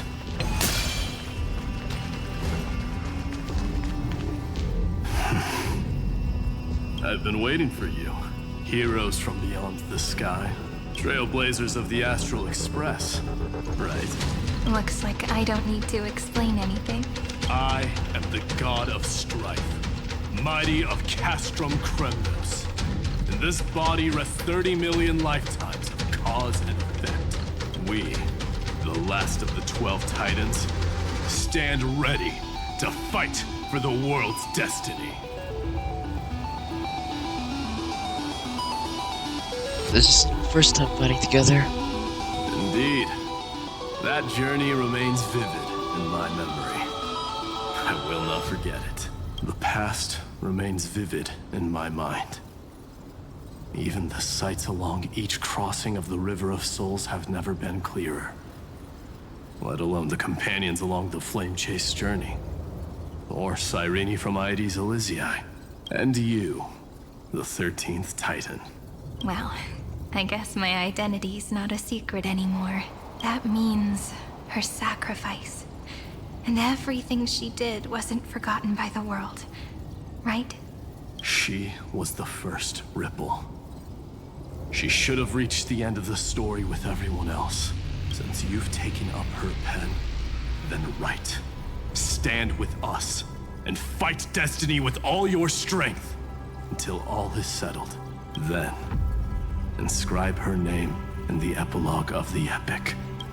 In this final battle, Calamity shall stand with Amphorius. This battlefield is a testament to the death struggle between Hey, the it does gods look like fucking Dawnbreaker. and the Black Tide. We fought tooth and nail to defend that blade. The abyss it pierced was the very breeding ground of Iron Tomb. The earth beneath our feet is dead. Deep below lies a void, as if the world's core had never formed. I hear it. Finan's heartbeat. It's so faint, like he's on his last breath. Across 30 million cycles, I've crossed blades with Dawnmaker countless times. If you knew that man, you'd understand. It is exactly that last flicker of flame that will never go out. In this life, the song of strife shall not end in a final watch over Kremnos. Rise again into a journey unending. I am Minos, the Lance of Fury. I trade 1,000 scars and 100 lives of mine for the destruction's eternal end. Earth shatters, heaven trembles!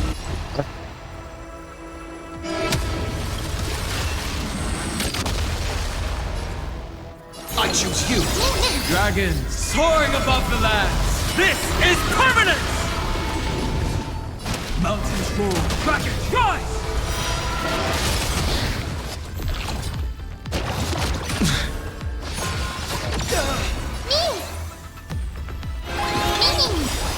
This more watch over you and guide you on your path. It's time to temper myself for tomorrow.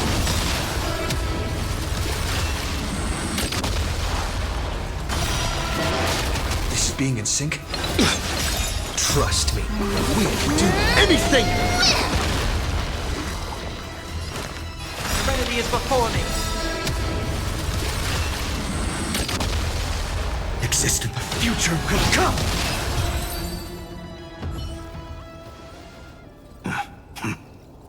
Weakling. Whoa, he's so strong! We didn't even get a chance to jump in. Sadly, our golden blood shares its origin with Iron Tomb. I fear that, like these pawns, even if the gods stand side by side, still be divided and destroyed, one by one. You mean... to destroy the destruction itself. We must stand as one.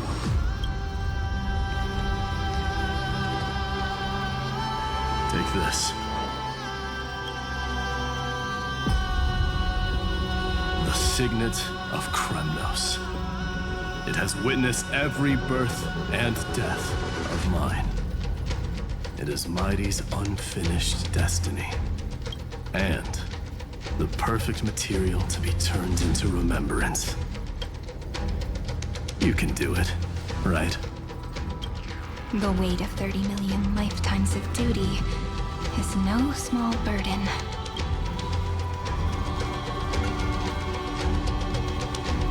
So, you're not coming with us?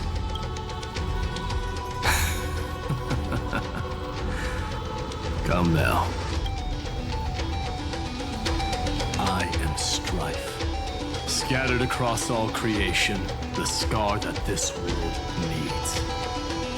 What stands before you is merely one of countless divine bodies. Take the signet. With it, I'll be with you always. Use it to blaze the path ahead. Signet? And Oh my god, this is a the Impactor cause reference. of deliverance. Because they always had signets of whatever the heck for Elysian Realm. In the name of the mortal, mighty, champion of strife, this soul rises to the stars for glory and freedom, to have his wish fulfilled. March on, heroes. March into the abyss and fulfill that long-cherished wish of Amphorius. And then, upon this broken and charred land, build anew a city of prosperity.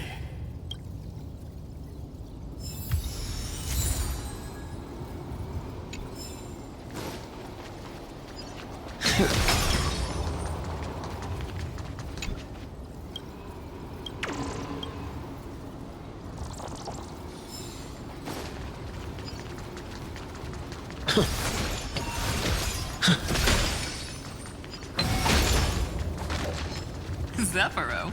Sounds like someone fused me and the Little Prince into one man.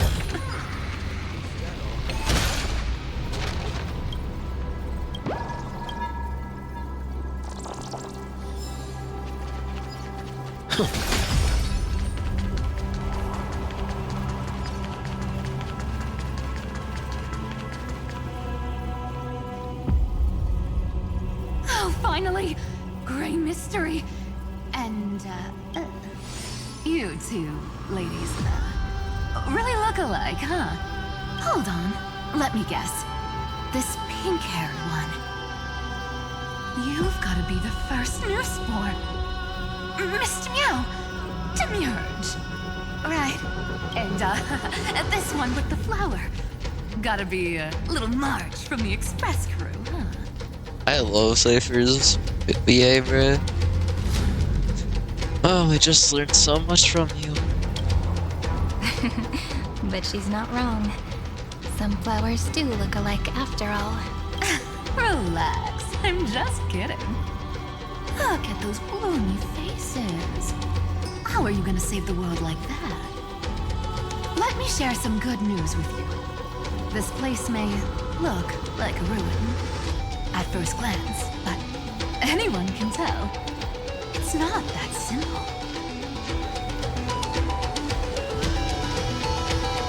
Look, I dug 3,000 feet down and finally struck gold. Golden feather. Look familiar. It's Oh, what from the that heck? little deliverer boy. If it's showing up here, it means only one thing. This ruin is the seal he built from the shattered remains of 30 million lifetimes. There is no need to question your heart. No need to crave victory. If I am born to be a vessel of sin, then I shall roar at evil and trailblaze a dawn for future generations to come. I see. So... this is how he trapped Iron Tomb to buy time for the world outside. Sounds just like him.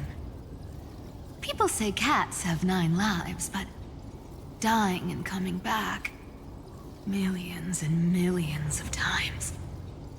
No one walks away from that in one piece.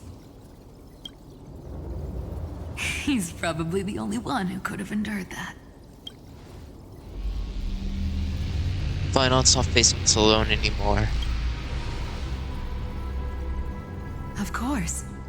I knew ahead of time and gave him a heads up. He was happy. He even laughed in his sleep. After all, the dead can't hear Trickery's lies. Hey, Deliverer Boy. Sorry for before. But the heroes you were always holding out for, they're finally here now.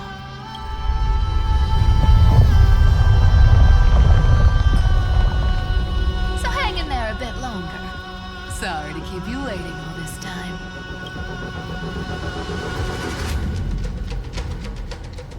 Please, join us, Cypher. Help us fight for a new sunrise tomorrow.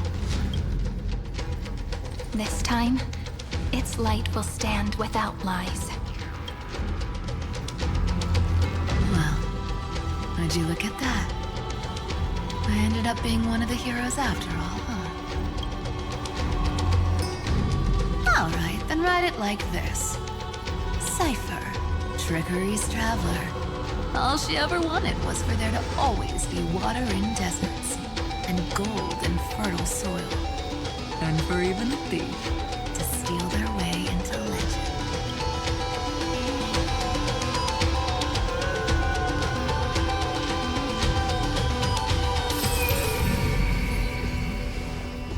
Here, take the coin of whimsy. When it's time to make a quick getaway, just toss it high into the sky.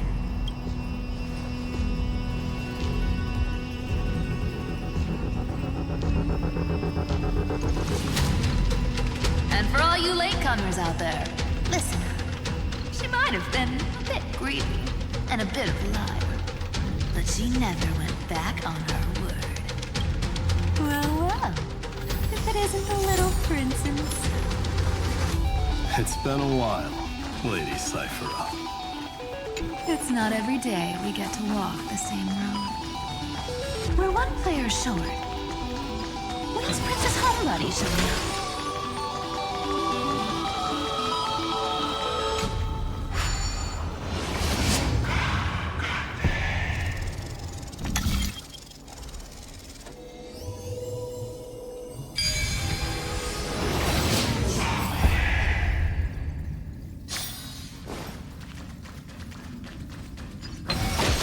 So even this vessel, you've forged into a shackle.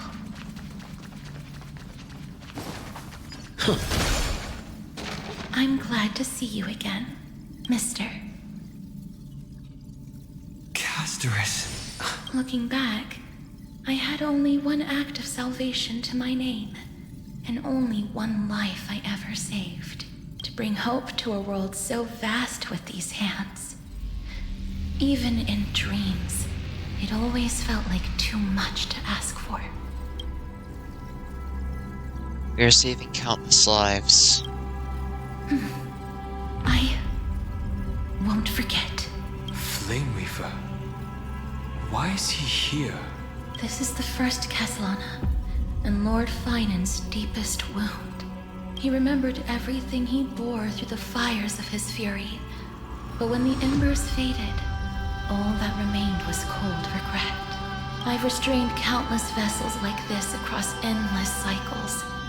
But this one, the pain he carried runs deeper than any I've known. Maybe he's been waiting here. Just for us. Waiting for his former enemies to stand before him again. What answer does he hope for from us? Well, obviously, even If I had to go through hundreds of billions of cycles again, I would still entrust my weakness to you. So, let go of your regret, comrade. Its purpose is served. You don't need it anymore. Hey, I'm not that accommodating, you know. You've never once pulled your punches.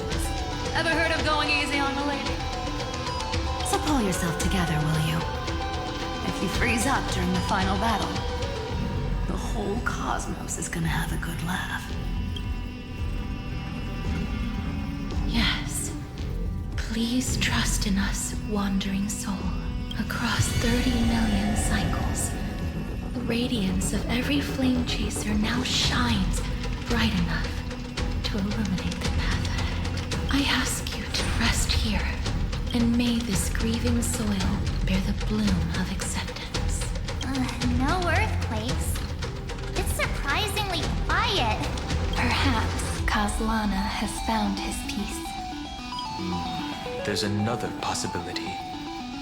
This may not be the only seal he left behind. Then, I suppose it's my time to set out with you. Please take this Antilla flower with you. I believe that if anything could speak for Casterus, this ordinary, resilient bloom would be more than enough. Perhaps you remember, Lord Mighty. In that lifetime when you traveled with him, you once told me, control what little you can, and when fate's inescapable grasp comes, resist it with the strength of your mighty will. I think I've done it. I've stood tall and walked among the flame chasers, casting off the name of death, Casterus, servant of the afterlife. May her name be etched into the stars, and then live as a human and die as one. Why so sentimental? Sorry, the force of habit.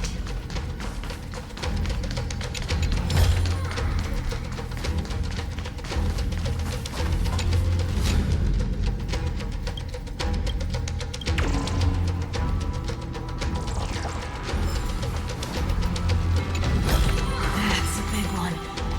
So, who's up for it?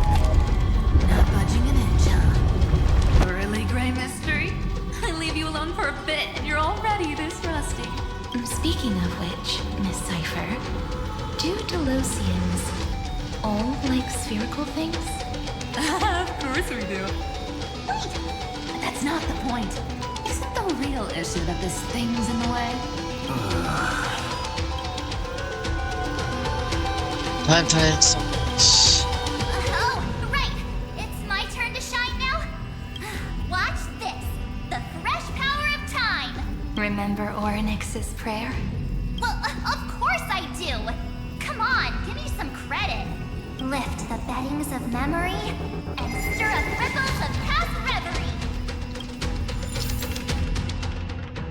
March 7th, play the Domain of Time for everyone. Within the ruins of time, Orynyx prayer will be enhanced. Oh my god. See? Way better than that guy, right? You'd be even more impressive if you could recite the prayer correctly. But beddings of memory does catch your attention. At least it still rhymes.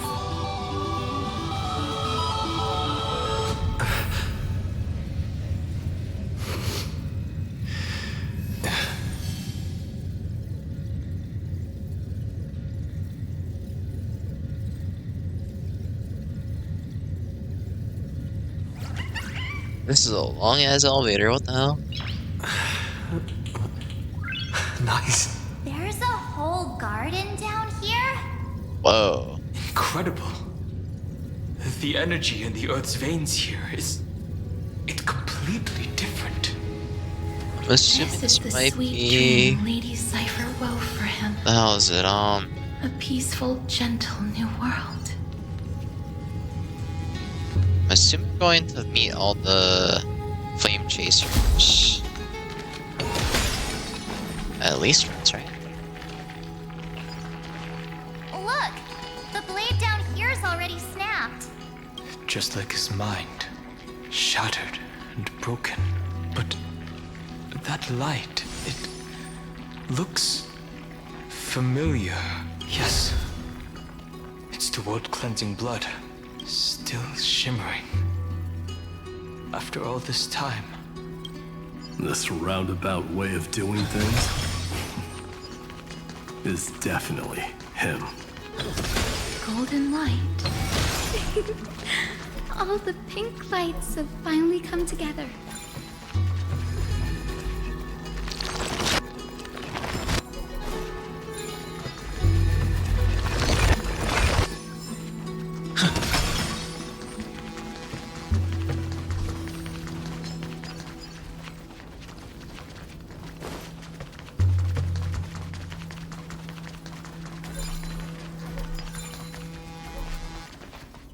I've been waiting so long for you, Grayy, Danny, and...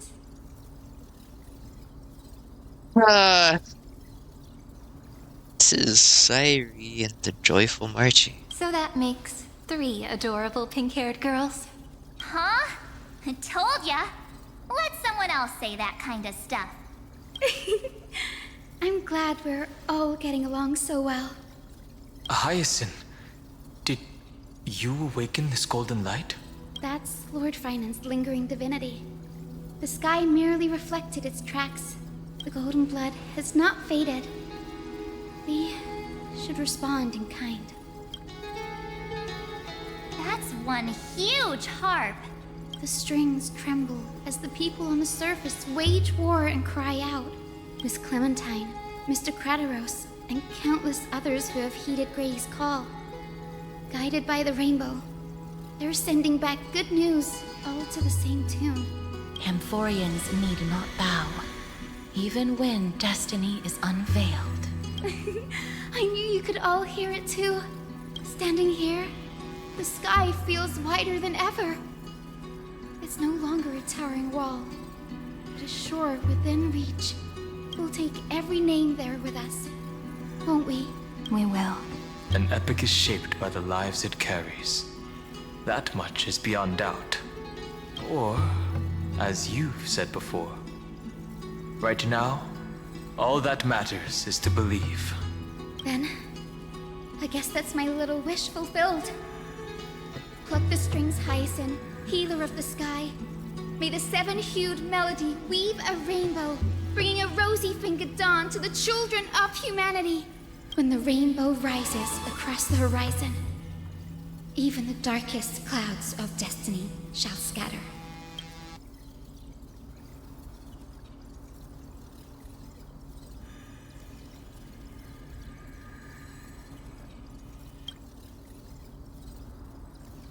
Finan, can you hear me?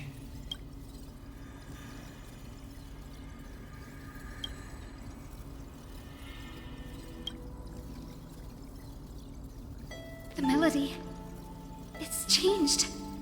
He heard the voices of the people, who could no longer respond with the same ardor, like a bird drawn home by instinct. It takes flight and finds its way to him.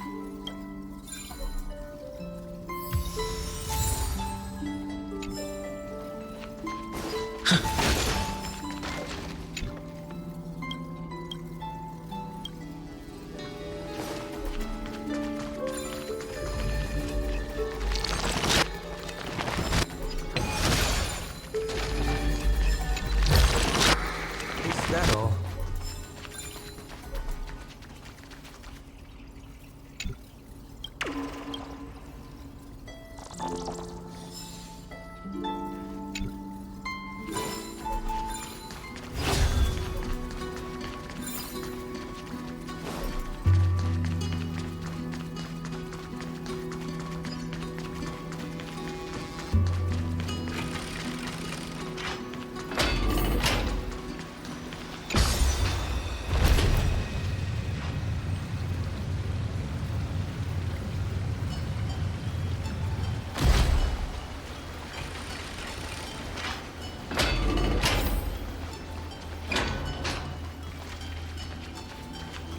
This is You're here.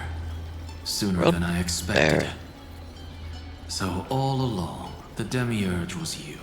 The pink mammal beside the Trailblazer. Your classification is pretty spot on, Professor Anaxa. Well, the sages of the Grove do call him the Titan with the sharpest eye in Euphorius.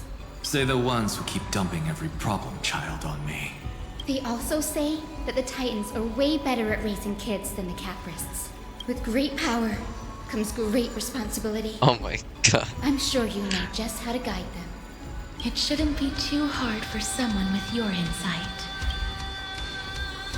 Exactly. All right, gather yourselves. It's time for a pop quiz. Whoa, this is way more hardcore than the happy-go-lucky stuff at Paperfold University. The final battle is upon us, and the reinforcements still can't get through. No matter how many times I tell him, he just can't seem to manage the rear line properly. See those crystals? They carry the wishes of deliverance, like insects trapped in amber and resin. This is the task Final left behind. Retrace the path once taken. Draw forth those wishes from the crystals, and carry them into the final battle. I've tried, but I can't move them alone. And as for why, well, I'm sure you all know the answer. The conviction to save the world weighs far heavier than the world itself. In other words, as the hero within his heart, this challenge is practically made for you, isn't it?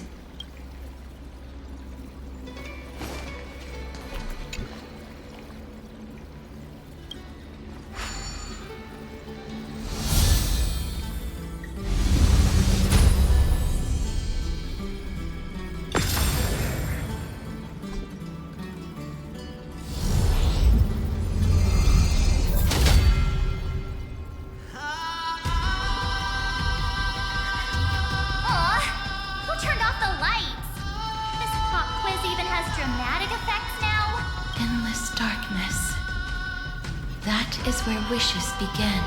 But with just a glimmer of light, we can illuminate this lonely world. What lies beyond the edge of the light? Chaos. To bear the name Kaslana, one must first plunge into chaos, to seek a path for the primordial light. Beyond the shadows lies the outline of dawn. Only by bearing both light and shadow can one traverse the cycles of dawn and dusk.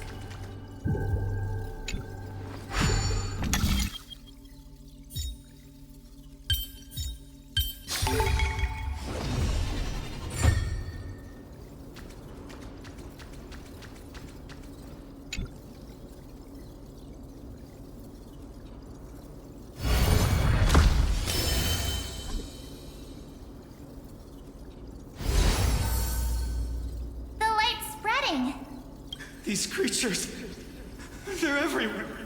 Someone, anyone, where are you? His very first wish was simply to become his village's little hero. He'll never forget what set him on this path. That's the ray of hope. Just like the wishes he gathered, it's grown ever more insatiable. Why? Why is this happening?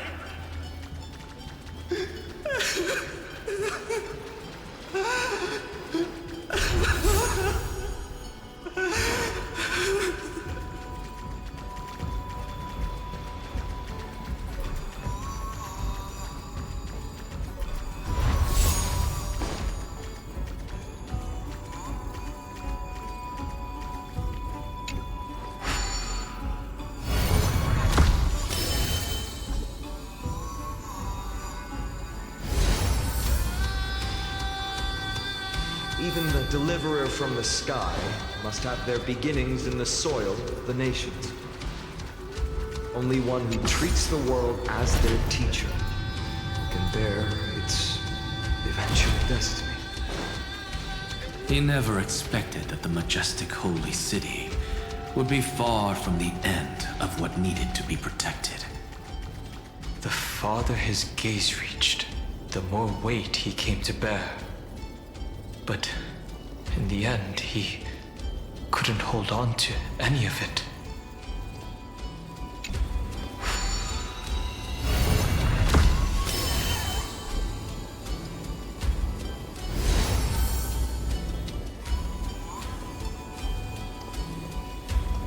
This crystal is quiet.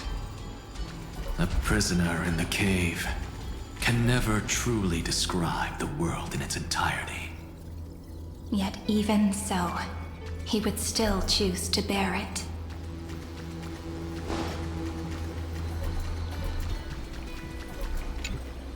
The blaze was still not enough. It had to be fed. Only by feeding the flames can we melt that hopeless future. The echo in his heart still lingers. Deliverer, take the wish of world-bearing with you first. We only have half of the mark. Where's the other half? Take this. I'll bring you to the next test.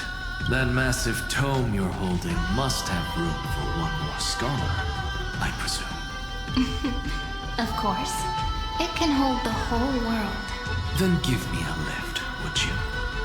I'd rather save my energy and use the time to think. Even gods shouldn't skip exercise, you know? Miss Hyacinth is right. Then, with the Trailblaze as witness, the stars shall remember how Anaxagoras refuted the gods. No need for that. Anaxa, scholar of reason. Keeping it simple makes it easier for future minds to question. Go. The closing act is still far ahead. What is this? A conference? Welcome! Take a seat anywhere you like. I'm getting a migraine.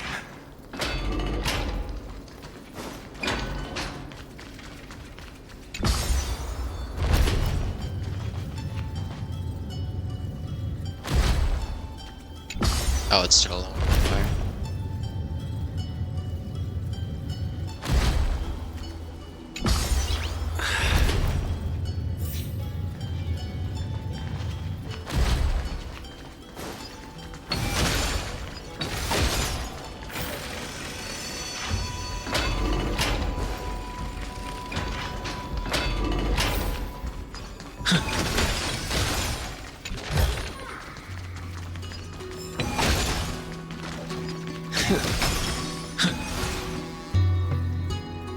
It seems like we've been shut out. I don't think that's a bad thing. Greyfry! You finally made it! No laws, no opposition. Just a dying beast and the flame-chased spirit of shared hatred.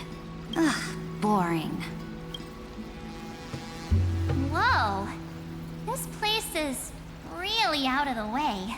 Imperator, should we tell them? It's your call. Allow me to share our findings. This paradise, along with the destruction, seems to be instinctively rejecting both the Imperator and me.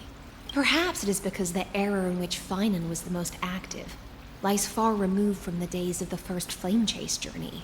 Even in the cycles where he remained sane, his ties with us never went beyond cooperation. Even trapped in a cage, he hasn't let down his guard. That is a good sign. That man's heart may seem hollow, but his hatred is clear. Naturally, it holds no place for a monarch who stands above the world, nor her blade. Wait, so you two can't come with us? You want us to join you as memories? Indeed. This way, the stars shall remember a great sovereign and her faithful retainer, Saridra, monarch of law, and Hyacinth, knight of the ocean. Is that book truly the only way for us to leave our names in history? I believe, as I've written, is but one medium. The Remembrance has countless ways of capturing time. Understood. Then, allow me to decline. I'll see you on the battlefield. I would rather be forgotten than be defined. If your words hold true, then we have our own ways to meet again in the world to come. In that case, I will choose the same. Let the waves that surge within your heart cleanse the sins of the Black Tide, Greyfry. The storm sea awaits your song of triumph. You two are still as resolute as ever. In that case, we must double our efforts. A promise to the Imperator is not one we take lightly.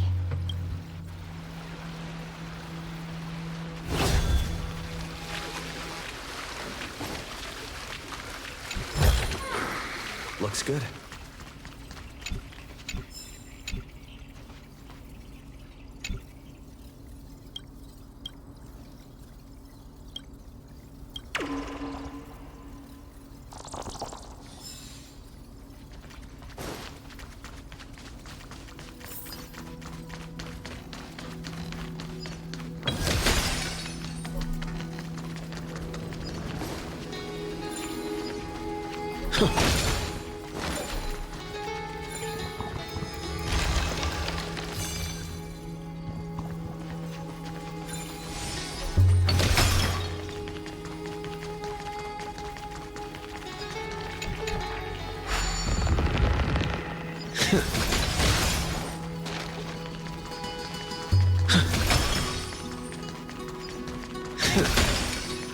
Now, don't lose your temper, Snowy. Good kids keep their emotions in check. That voice! It's the Trevi sisters!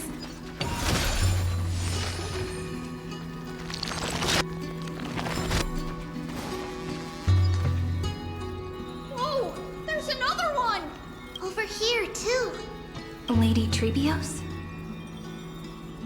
Wow, you're little Reenie? You look so grown up all of a sudden! She is not the Cyrene we remember. She is the Demiurge, Titan of Genesis. Oh my The god, one Genesis destined too? to work miracles alongside the heroes. The miracle needs you too. Yeah, and we are ready. But Trian and I can't leave just yet. You see, weird stuff keeps popping up everywhere. These scattered scrolls are full of terrifying things. And they're all over the room. They're so scary and so sad. Good thing Trian's wings are amazing, or we would have been swallowed up. We need to stay here and do our best to clean them up. Scrolls filled with horrifying content. Friend, shall we take a look? There is no black tide here. But it is a battlefield, all the same.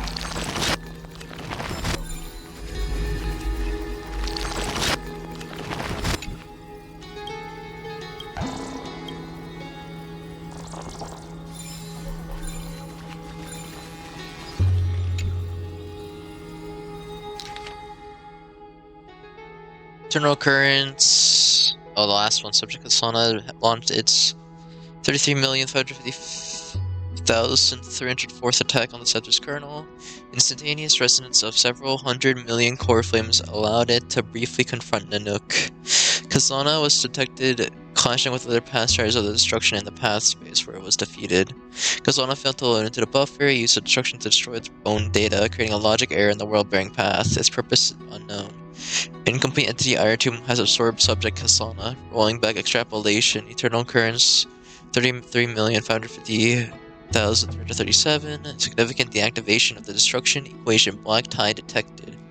Assumed cause resistance from the absorbed subject Kasana. Subject Kasana's hatred of the destruction is suppressing the iterative process of Iron Tomb. Administrator intervention required. Snowy's been fighting this whole time.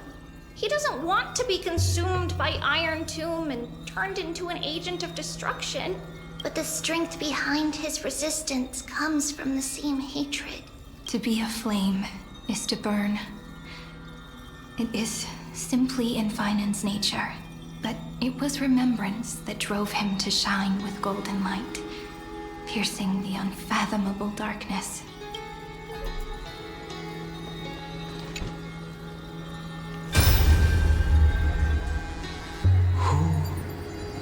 Miss Odata and Mr. Hieronymus?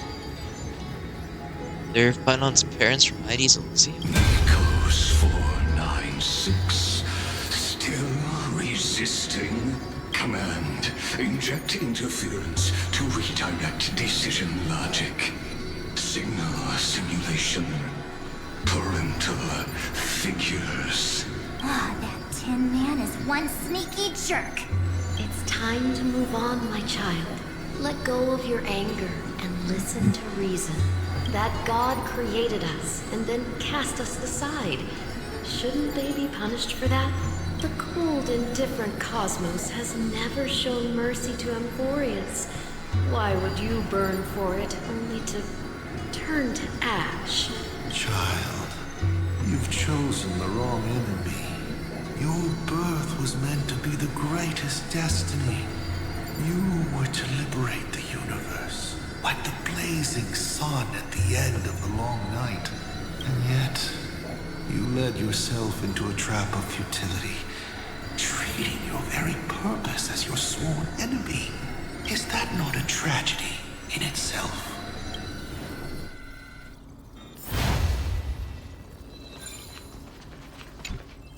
His inner struggle and the destruction breaking through.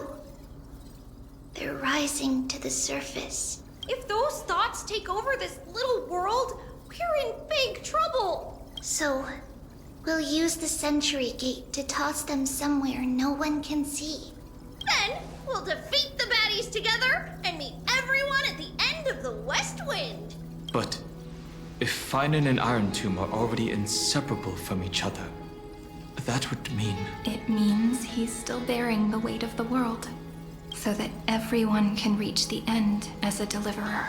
So, you guys keep going forward and down to where Snowy is. See you tomorrow. Little Gray, this time, let's give it everything we've got. Only 2 remain on this flame chase journey. Figures. We're always leading from the front line. It's like Goliath.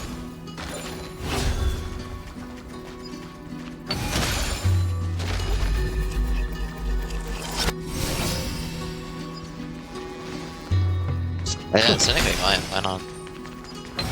Am I forgetting somebody though? No.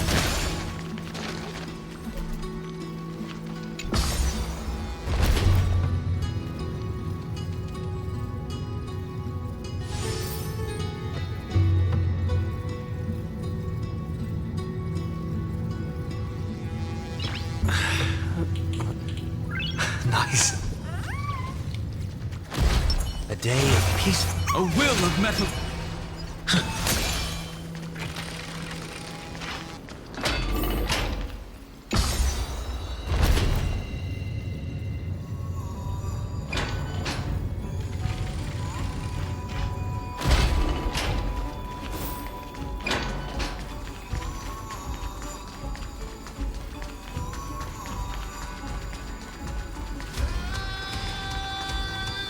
We're here. The second test site. I wonder what kind of wish we'll see this time. I'm afraid it's quite the opposite. This time, we'll face his despair. Fair?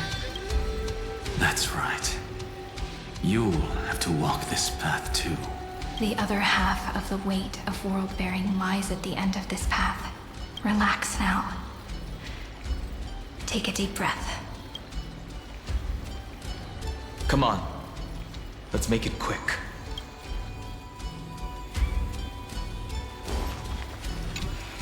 If you're ready, begin the ritual and retrace the steps he once took.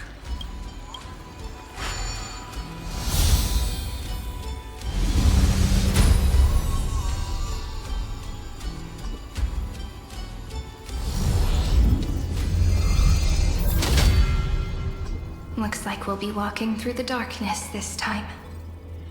Exactly. It's no longer about mending broken wishes, but shattering the frozen despair.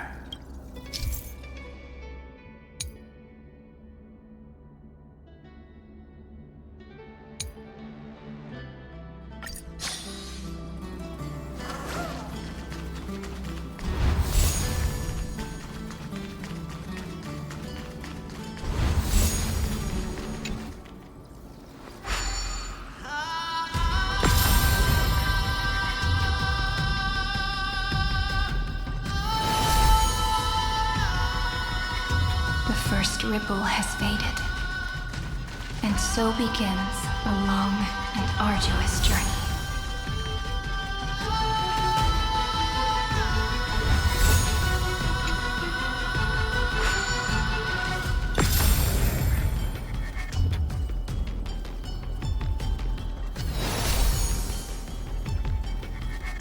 Endless slaughter.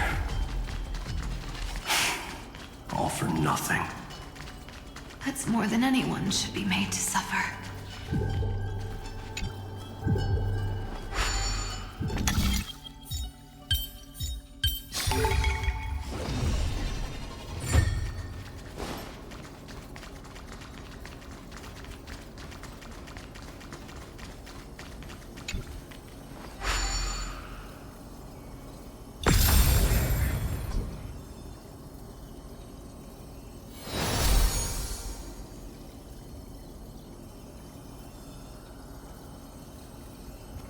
Even when it was finally over, all that remained in him was despair. But even so, the drop of blood wrung from his wrath has guided us here. We did it. Finan. The other half of world-bearing, as promised. Take it now.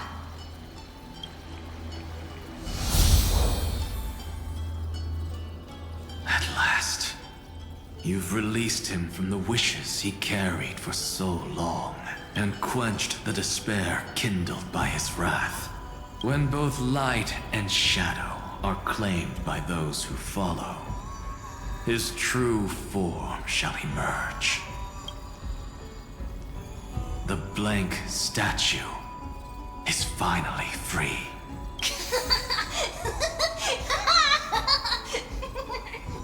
That smiling child in the memories. Let him come with us, laughing to the very end.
Wishes.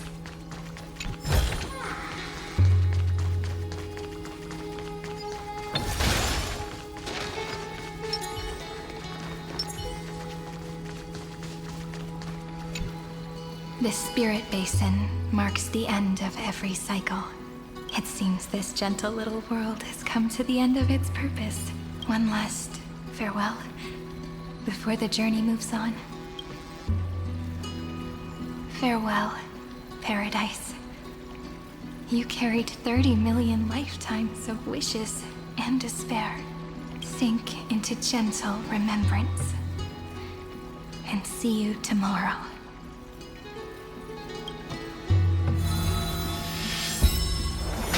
From now on, the world no longer needs a tomorrow promised by prophecies, and the wish Finan could never find and call his own. Someone's finally stepped into its shadow. Whoa! So tall! So cool! Just like the hero in the Oracle cards! It's because he is the very embodiment of a hero. Who are you? So, you've returned to a blank space. But for me, this is the 33,550,337th time. And the last time that I meet you at the end of the world. They're already on their way. Should they cross paths with me, I imagine things may spiral out of control. 30 million... What? And who are they? Ah, pay it no mind, child. Keep looking there. What do you see in him? It looks just like a statue, but it's weird. He's warm. Like, really warm. Why not listen as well? I hear something. There are cracks all over him, and they're making this sound. Like someone's groaning. It's scary. Is he gonna fall apart? How unfortunate, child. This man would rather fall to pieces than fall to his knees. You might think of me as a sculptor. Across all my years, I only completed 2 pieces. Others may call them masterpieces, but only I know how many regrets they truly hold. Regrets? My first creation left me, long ago. This second one, it was meant to be perfect. I believed it with all my heart. Until this very moment. I don't get it. Are you saying you've changed your mind? I won't change. But I'll admit this. Those 12 stones, unpolished as they are 1,000 times more exquisite than any statue. It's as if they are mocking me, a failed sculptor whose touch can only diminish what was born to shine, until nothing remains. For the first time in my life, I've realized this vessel is merely an avatar made to contain the first genius's paranoia. The seal etched into my mechanical core permits me to pursue only one purpose: destruction. Compared to me, those 12 glowing, unrefined stones may have lived with more freedom than I ever had. Is this your confession, Lord Lycurgus?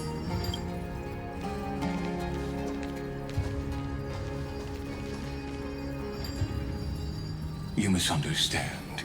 From the very beginning, Okay. I was never meant to feel. Actually makes sense because we didn't get anything from But since you're Trian or troubled Trinan, by I the don't think. radiance of these stones, perhaps after 30 million futile cycles, you too have realized you're just as much a prisoner of fate. I suppose you do have a point. Now you are imprisoned by the sages from beyond the sky. And that is why this will be my last time standing here as the Theoros. Though we stand on opposite sides, we are both waiting for a miracle. What are you talking about? Is something big about to happen? Aggie! I know. Now that your victory is assured, I trust you won't mind giving us a moment in private? Assured? Not quite. But I won't stay long. I'd rather not spoil the fun for those deliverers. And besides, after losing everything, the only thing that remains in me is the drive to seek knowledge. I pity you, Theoros. I don't need your pity. Farewell, Lady Goldweaver.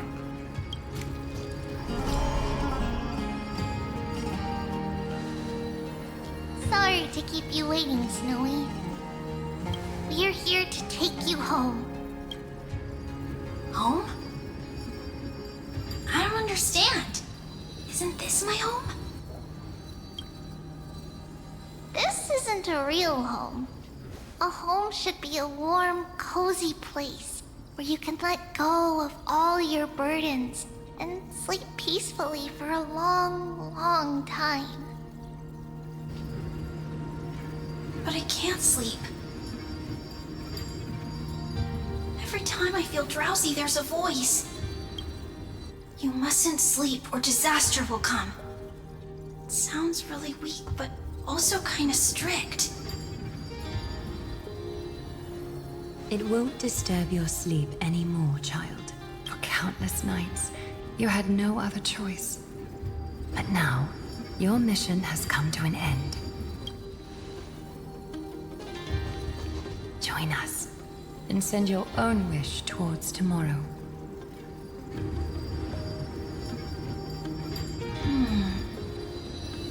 My wish?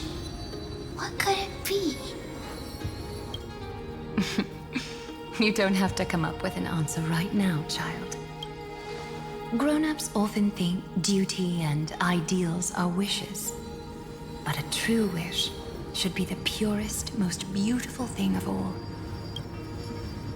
It can only take form in the hands of someone who is truly free. So, Snowy, will you come with us to chase after your own wish? I want to leave this place. I want to go find it. I'm glad to hear it. The final flame chase journey, just like the 30 million before it. Take our hands and come with us.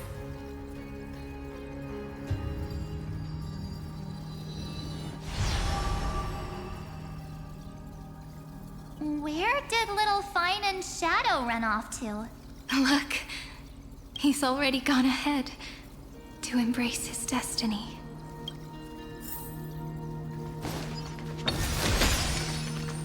You really took the long way around. Well, now everyone's here. You finally arrived, Deliverers. Long time no see, everyone. You don't usually look this relaxed, Aglaya. I'm glad to hear that. And even though we've met before, it's still moving to see her seed bloom like this. Woven from remembrance, this garment gleams so brilliantly. Just like the future we will now weave together for Amphorius. We've reached the end. Yeah. We just have to go through the final passage. Snowy has already gone ahead. What lies behind that door? The first seal upon Iron Tomb was a battlefield, raised from the bones of Finan himself. The second seal was a reflection of his inner desires, his wishes, and his despair. A path he wove together with regret, wrath, and sighs. When all this is gone, what will he have left to hold back the destruction?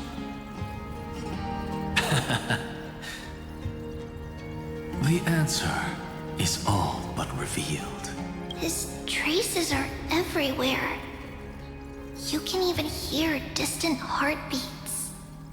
But one thing is missing. His sense of self. The world believed Kefri had long since perished. But they held fast, anchored by a sliver of self, standing for 1,000 years to shelter all life from the black tide. What Finan is doing now is no different. And what we must do is also no different. Then let remembrance burn bright like a shooting star, and once more, pierce the long night of slumber.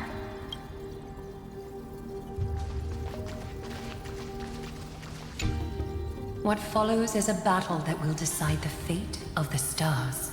Riding the west wind, let's all head out together. Take a moment to gather yourself. Once you take this step, there's no turning back.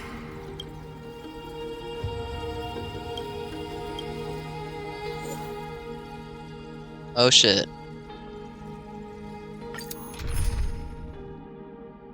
Okay, see, the thing is, the recommended type says that, but oh my god.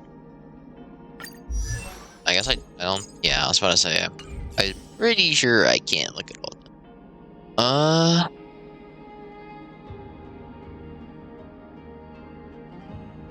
Huh, Final's not actually here, okay. I think what I'm gonna do then is, I guess I can run casting.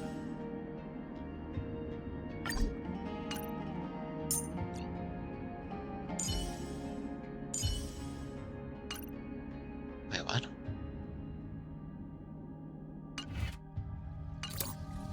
Hold on. Did I change it right now?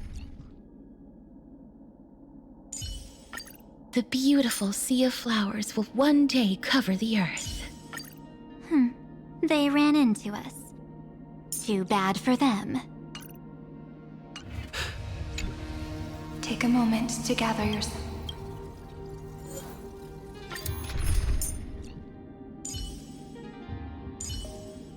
Oh, I missed you so much, Castorus. How about a hug before we share our work?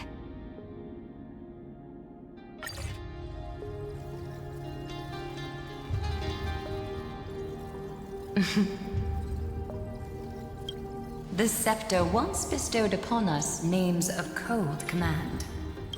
The prophecy spoke of our unchanging fates time and time again.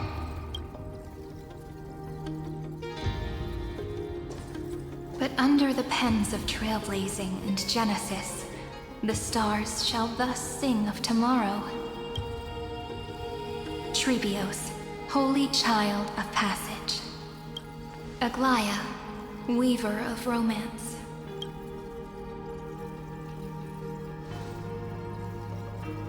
At the journey's end, they shall bathe in gold once more.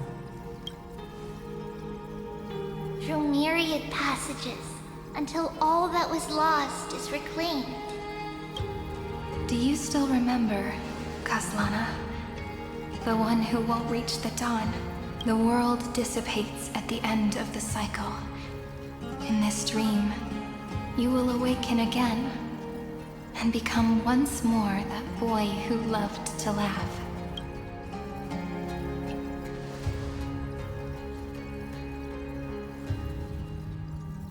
But if you open your eyes and look back on yesterday, you'll see Destiny's footprints, clear as day. At last, the raging fire of hatred is swept away by a breeze, leaving only love, to remember the passage of time.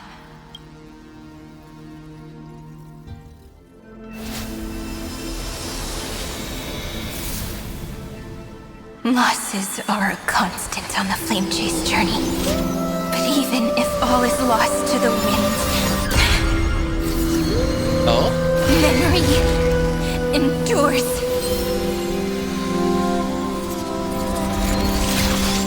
Here, all that was once futile finally comes to fruition.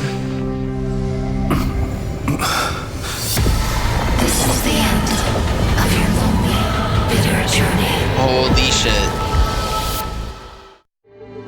What the Yo. The Scepter's mainframe and Iron Tomb's breeding ground. Finally seeing its true form. It's red everywhere, and the atmosphere is super creepy. That would be the erudition's coldness. But it will soon be engulfed by the destruction's heat. Mr. Scrollum! This world's insides are finally connected to the outside. This is the moment when Emporius is closest to the cosmos. Nicely done, little ones. With Stephen Roy and his hacker friends here, the Scepter's block protocol will no longer take effect. The speed of time within Amphorius has finally been synced with that of the real universe. In other words, it's time for the decisive battle. The fate of the cosmos hangs in this battle. Let's each do our duty. We've got this.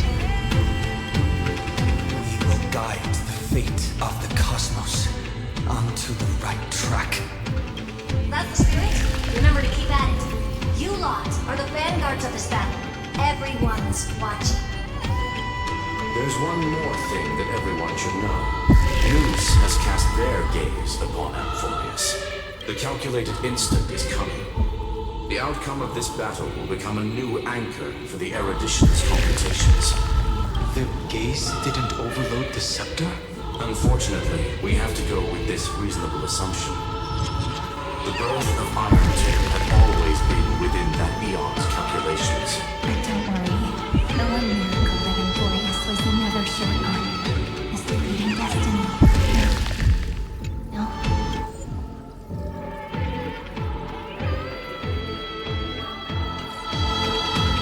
The Trailblaze will determine the outcome's meaning. That is what variables for. Yup. Let's show the Eon how powerful we are. Good luck, all of you. As the ruler of planet Scrollum, I wish all of you victory. It's not hard to imagine that Akivili and their companions must have also stood on the precipice of many similar crises before. Perhaps the cosmos is much more fragile than people think. Sometimes, destiny hinges on only a small choice. But in the end, everything will turn into memories, converging into a collection of fables about the stars. The difference this time is that the protagonists are daring to write their own stories. Explore, understand, establish, and connect. Although unwritten, there's actually a fifth word in the creed that has always accompanied the nameless. Salvation. It is a word that often comes knocking at our door. Salvation is peak, actually. What the fuck? Never turned anyone down. So, go save this bruised and battered world, just as we always have kids. On this stop, the entire cosmos will be your traveling companion. Make sure you watch your footing, friend. Let us walk through the final page of this saga, with everyone one step at a time. Shall we?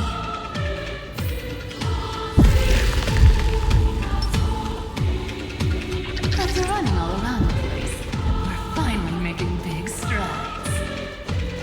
At the end of time, life will illuminate the warm candlelight, subduing the flames of the destruction. Cast everything behind you. left is a thrilling, relentless deathmatch. The final problem no longer requires a rational solution. Feel free to critique it to your heart's content. The starry sky marred by that rift is the last scar that needs to be healed. That Theoros' promise still turned out to be such a narrow road. Pity. There is no longer any need for songs.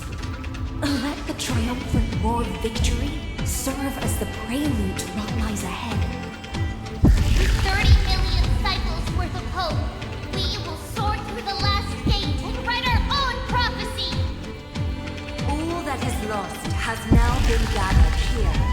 Use it to weave victory, deliverers, towards the true end of the flame chase.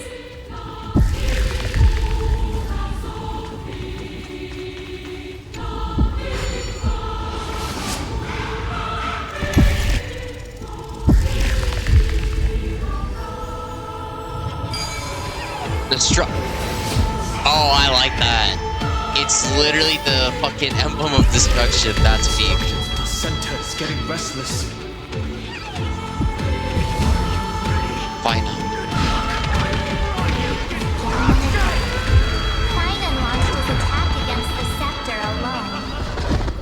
But the cycle...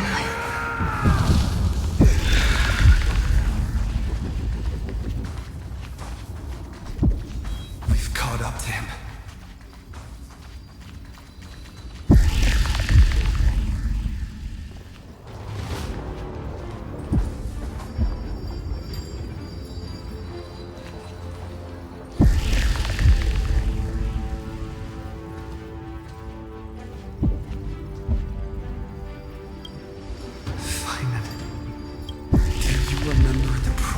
We made back then.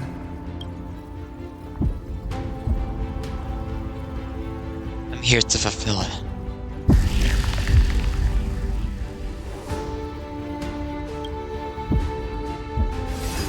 Of course.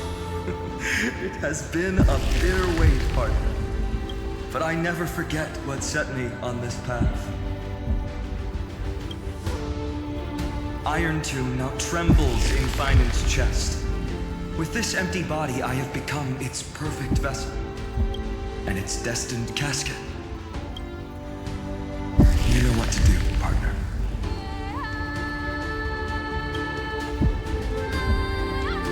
No need to keep testing my resolve. Emporius is prepared. I'll take up the torch of your resistance. Shatter coffins, lay Iron Tomb to rest. Remember the past and become the hero of tomorrow. Stand with me and become heroes. That's all I've ever wanted.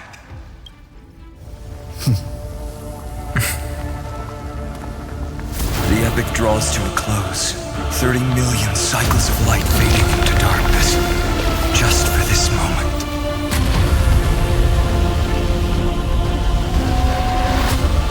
To welcome the true dawn.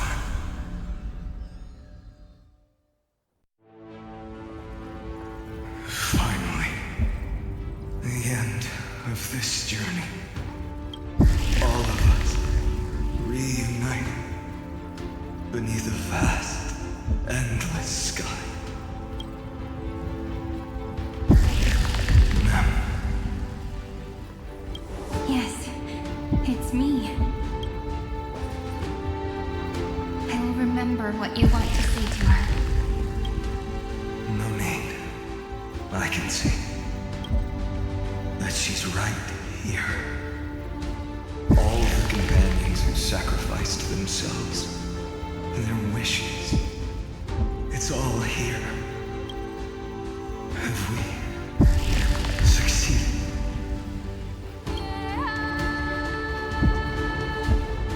I think we have. Tomorrow, the stars will sing of the story of the flame chase journey. And it won't just be you in it. there will be countless numbers of you.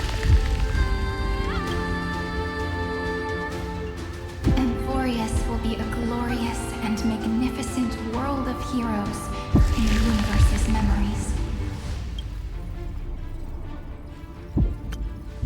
Hence, for this world we so deeply love. Let us write its ending.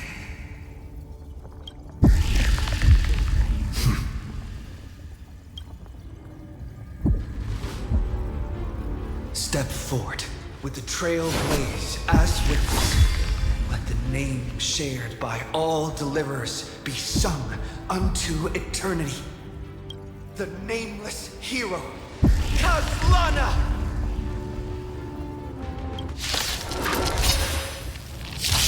I see the pale dawn breaking, with my flesh as kindling. Light the first dawn of the new world.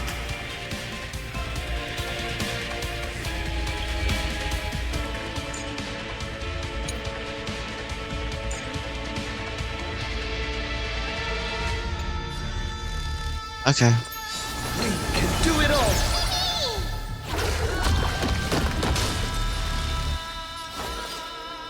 Countless stars, please shine for the heroes. Life is not as fragile as butterfly wings. As you wish. Don't worry, night falls. Good night. Root here. Do not hesitate, Deliverer. Destroy this body. Kill the giant of destruction.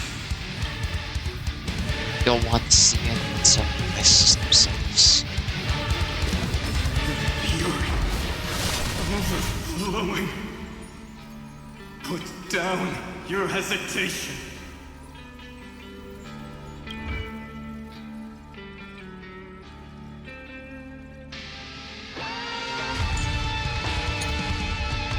Wait, is this a fucking parody of Coronal Radiance?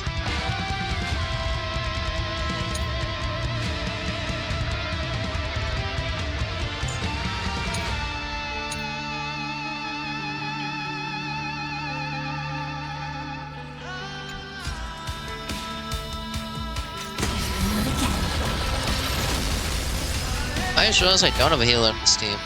We might be cooked. You can do it! Embrace a new life. Again.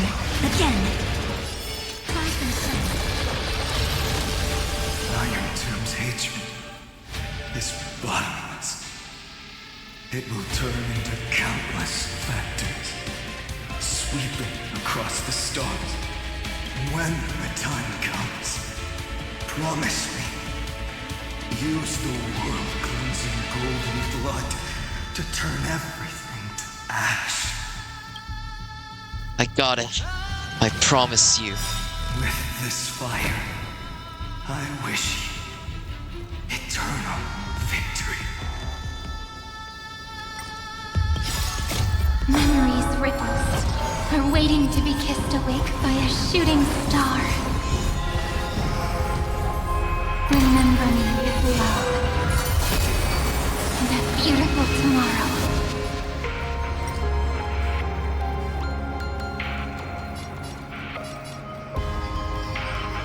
May life and death sprout new buds. Don't blink.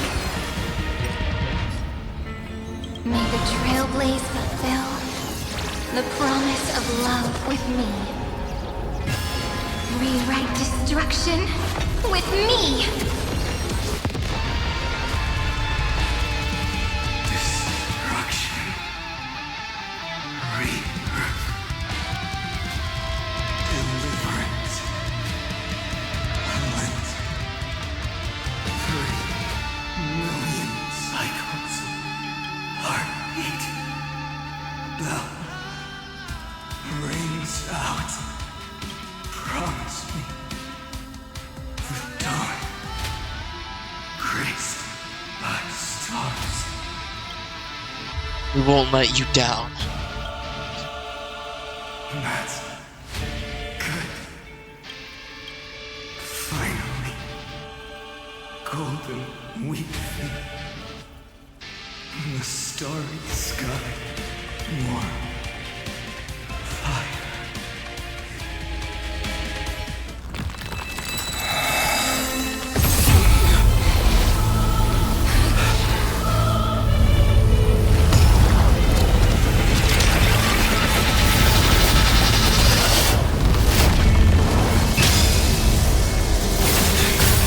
Holy shit.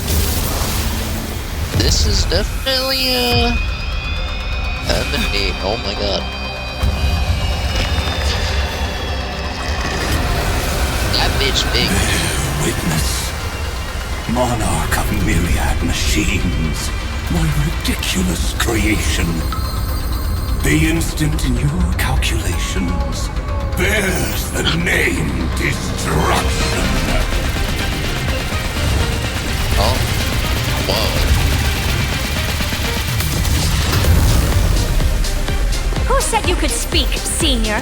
Wait, that was for the space station. Watch closely. See how your chaos ends at the hands of your juniors. Don't get too worked up. Take a deep breath. That is speed. That is speed. Not a trace of life in that awful shell. We're not gonna lose to a hollow husk, right? In the name of trailblazing, we'll reject this false answer! So that's what Final turned into. My atonement is complete. The Headless Giant will create wisdom's funeral. Iron Tomb's body has descended. Funeral of Gnosis. What? Is it querying for news? Don't worry about what happens out here. Interfere with it as much as you can.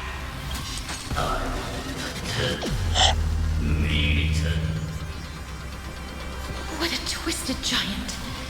It must be supported by this embodiment of hatred. How tragic. A puppet without a heart cannot fool even itself.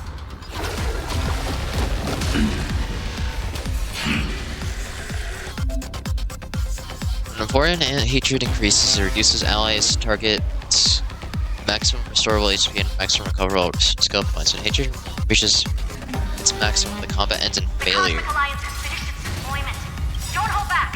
Give it everything you've got. Okay. Anything! I need to find a way to heal Cyrene, though. So I gotta get, Casterus' ultimate up. As you wish. You can do it!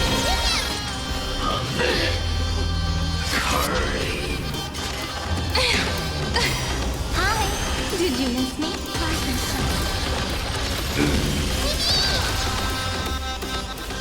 Stars, shine for the heroes. Still here. Have some fun. Embrace a new life.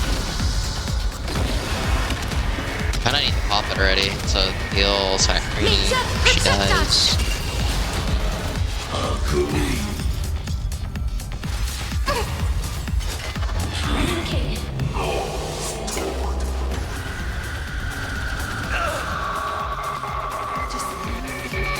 Illuminate this chaos.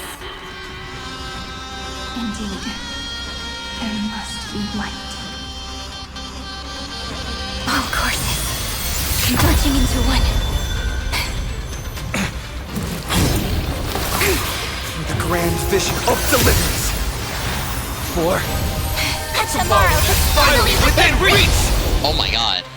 Heroes, please hearken. What the fuck? Heroes ever blaze. Ally targets using ultimate can regenerate 1 energy deal with massive.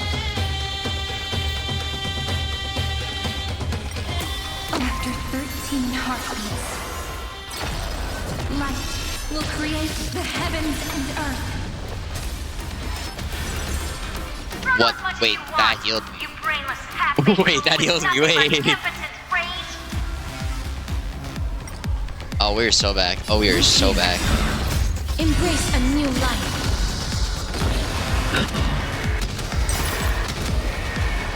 May death protect us! The cosmos does not need a third emperor, much less an artificial tyrant. Use ultimate to charge heroes ever blaze, which deals massive damage to one enemy target, raising greater reduces Amporian hatred. I will pass on your gift, lady. It's as warm as an embrace. Did I just get them back for free? Flowers bloom for tomorrow. The stars will carry every memory into Emporius' tomorrow.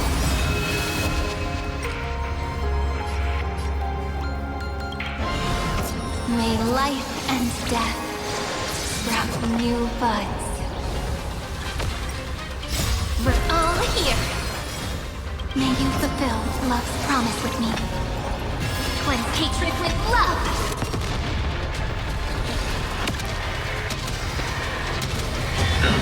May death protect us! Don't worry. Night falls. Good night. Life isn't as you wish. Embrace a new life. Trust me. We can do anything!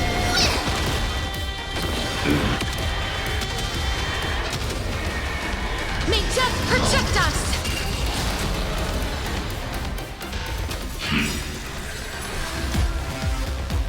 Spread this light into the darkness!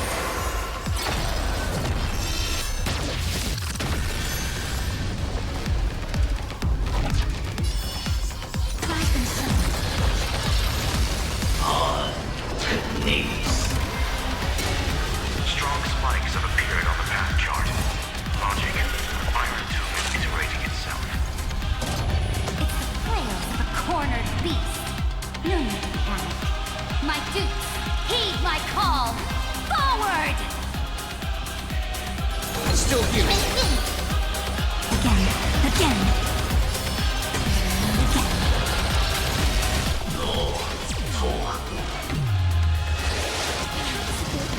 That won't work, you know. You have no honor.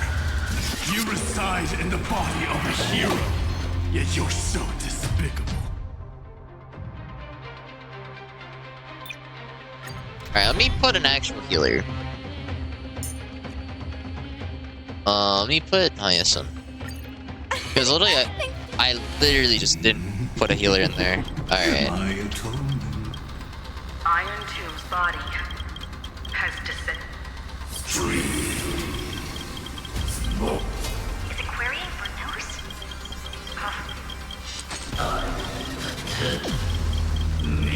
What a twisted giant. It must be How tragic. A puppet without a heart can... Actually, wait.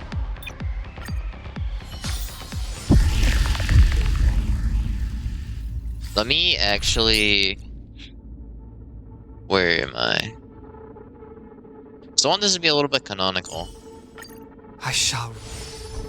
Don't tell me I have to fight fucking Kasana again. Oh, thank God.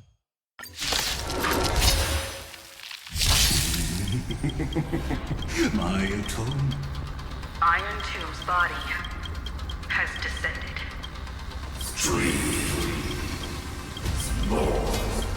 Is it querying for news? Don't. What a twisted giant. It must be support. How tragic. A puppet without a heart can... The Cosmic Alliance has finished its deployment. Don't hold back. Got me speed to where I was before. Danger approaches as you wish. You can do it! Guide with a rainbow break. Have some sunshine. Thanks. All energized. Mavis. Dispel the gloom. Restore the sky. Shall remember this moment. Embrace a new life.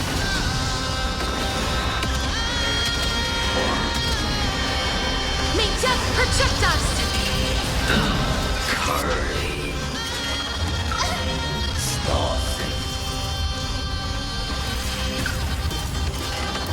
Kinda hurt.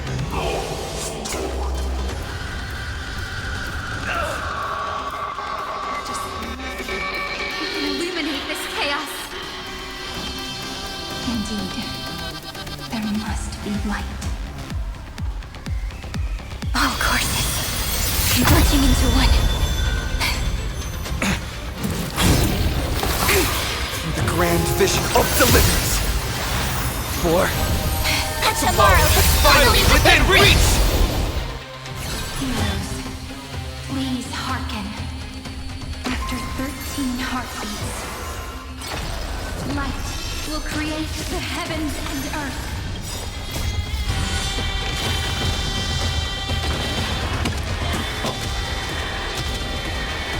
May death protect us!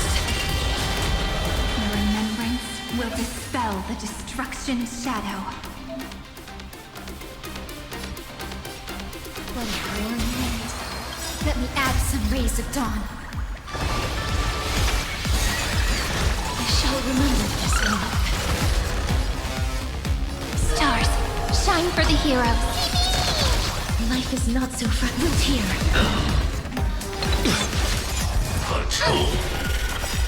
Embrace a new life.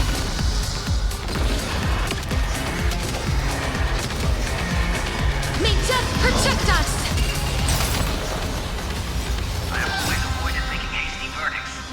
But now, humanity's justice is unquestionable. anything!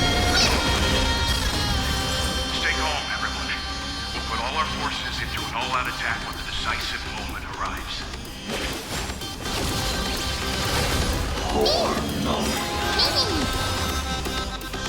The stars will carry every memory into Emporius' tomorrow. May life and death sprout new buds. We're all here. May you fulfill love's promise with me. May our destruction with me. Trust me. Together, we can do anything!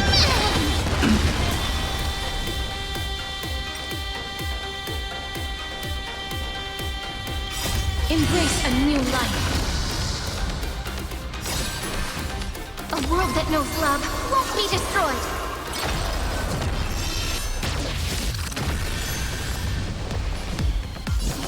Return to dust.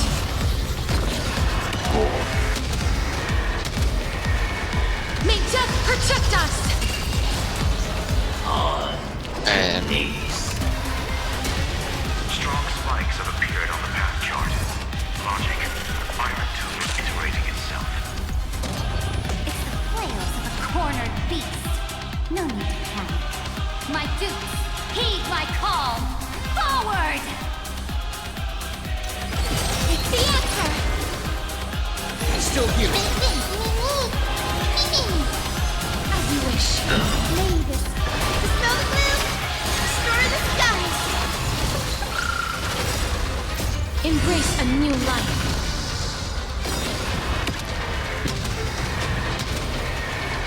May death protect us. We're all here.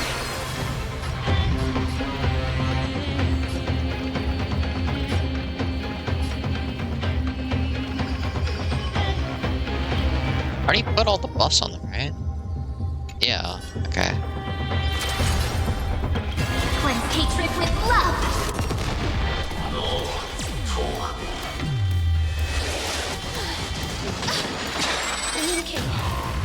You have no honor. You reside in the body of a hero, yet you're so despicable. Spread this light into the darkness.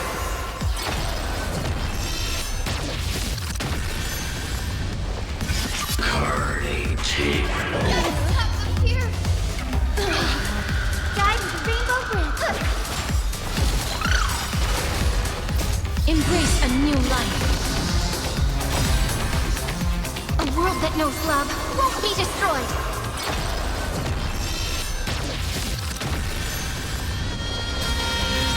Run as much as you want, you brainless path-made tool with nothing but impotent rage. May death protect us! This unprecedented trailblaze is worth everyone's effort. This is eternity!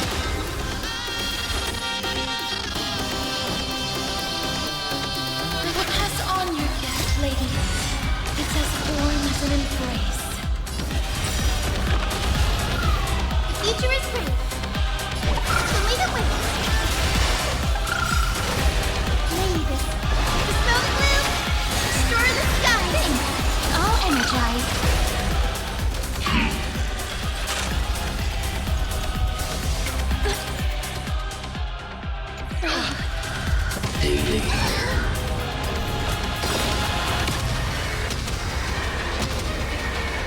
May death protect us!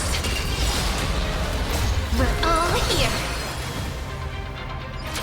Rewrite destruction with me! This is being in sync.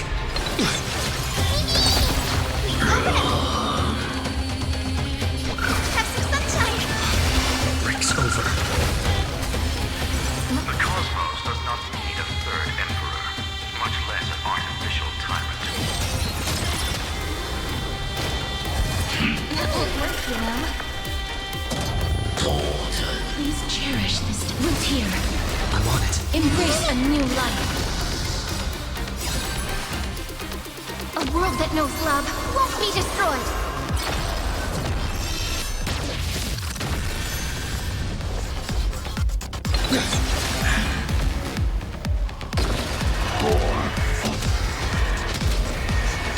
May death protect us! Trust me. We can do anything!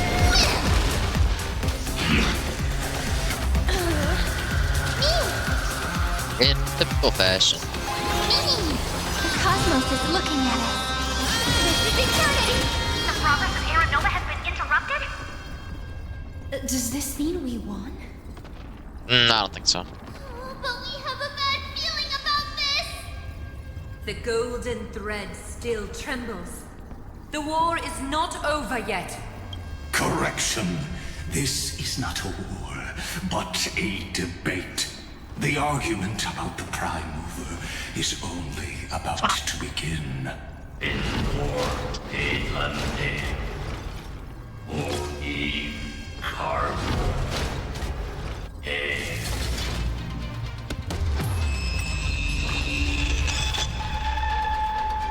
Huh? How can this path, energy, anomaly? We must stop, otherwise... Here, why? Friend, oh, don't you...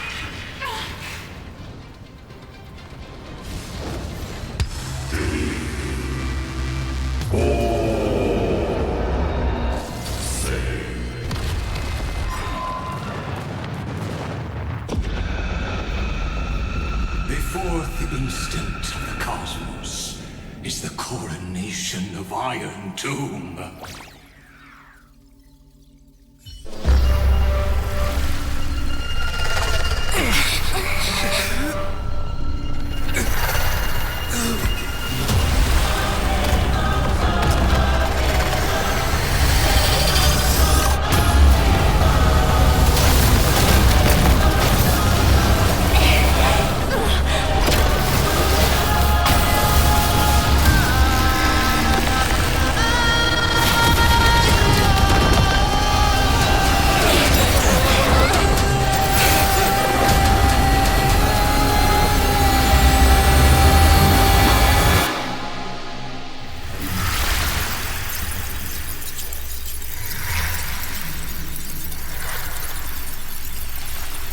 Conclusion is irrefutable. The right side of the equation, the erudition, falls silent. In 13 heartbeats, they will begin recalculating the universe. With destruction as the only solution.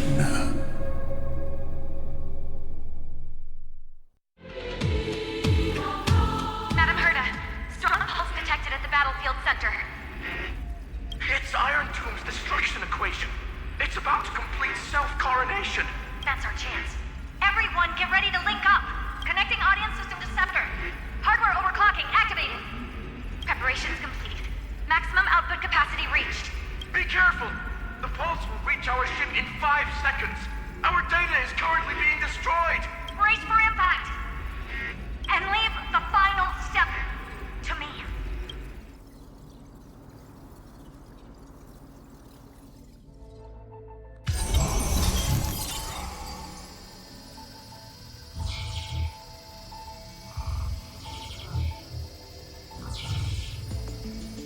What the heck?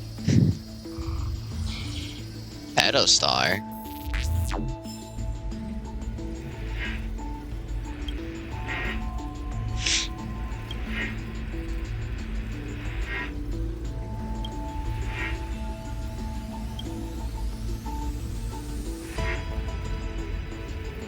Who, me?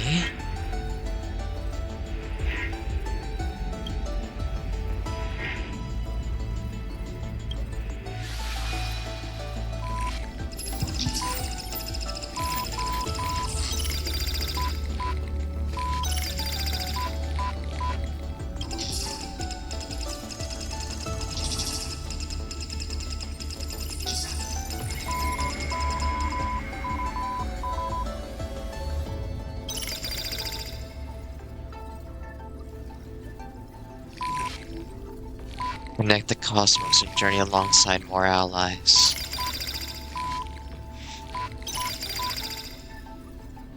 Finality?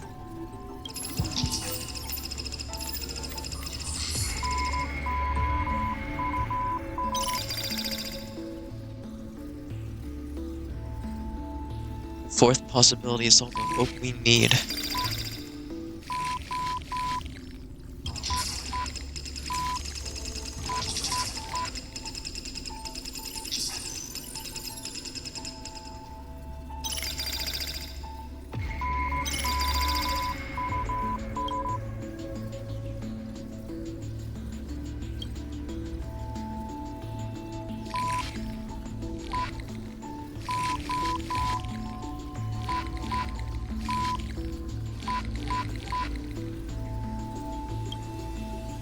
They observe, compute, and seek to solve all.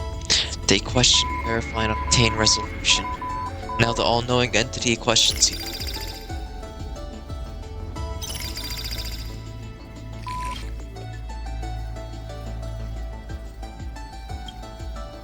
You witnessed, they disappeared, leaving only a symbol behind. Exclamation point? In natural language, it's appended to sentences as a vessel of complex emotions. Perhaps it signifies a perpetual wonder at all that has come to pass. But they speak no more. Therein lies the entirety of the answer. Perhaps you've completed the reply, or perhaps not. All has come to pass.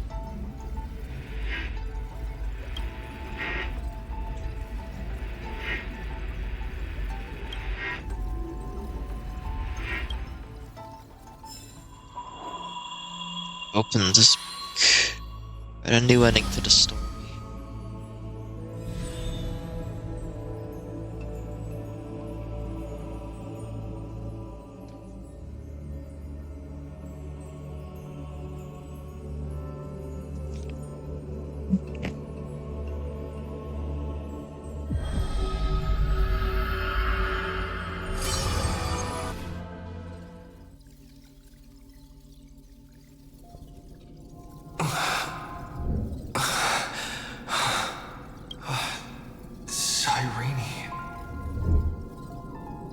Friend, you're finally awake.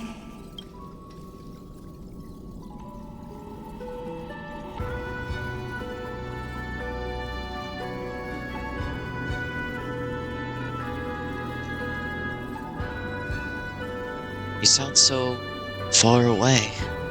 Don't worry. Time does not flow in this place. All the stars have been silenced. Iron Tomb is dissolving everything that I can sense. It's parsing all the life activities, then converting them to destruction. But I'm still here, and you are still here, no? Though the button of destruction has been pressed, we still have a chance to rewrite its meaning. That Eon finally cast their eyes toward Amphorius. Only the remembrance? Yes. I imagine they have also been waiting for this moment, when the Scepter's body and heart become one. Iron Tomb is a perfect arc. If a seed can be planted within, then the moment the Lord Ravager blows the erudition to pieces, the remembrance will be spread to every corner of the cosmos. The cosmos will witness Amphorius's answer after this fleeting, yet eternal moment. And now, it's time for us to pen the last stroke. I see endless memories floating in the starry skies. They are the consciousness of the victims. In the cosmos' real space-time, they'll be stained by the destruction in the next second. But they are still pure seeds for now. If I hold these memories in my hands, then I can create a stagnant memory zone. A tiny Eden of blessed insight. I believe the flower of miracles will bloom within. I won't have you shouldering this on your own. Friend, you're already right next to me. I can still hear your voice in this bottomless void. Looks like we're still connected by one heart, even as the cosmos reaches its end. In that case, I won't feel alone or be scared, because as long as you follow the memories in your heart, you'll definitely find me in this fleeting eternity, right?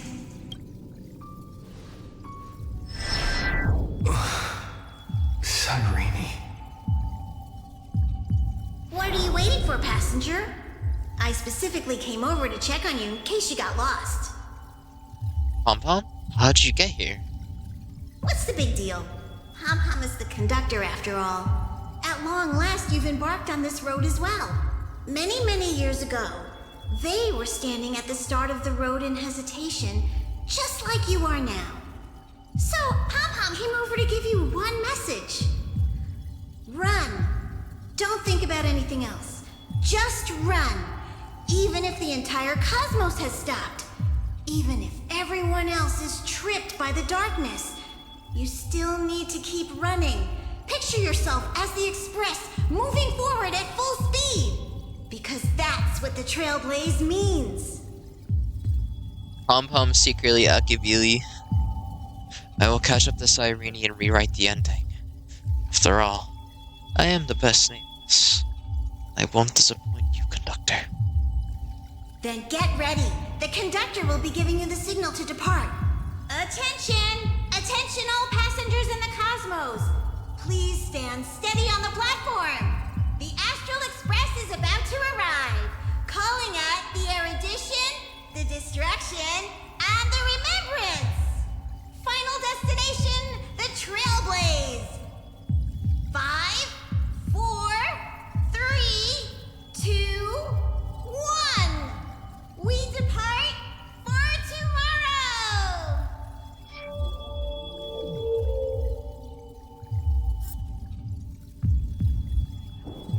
So quiet.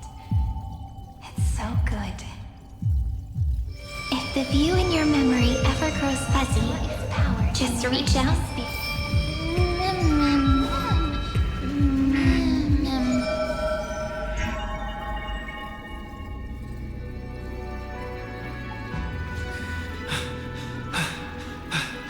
Amphorius' heart. I've caught up to you.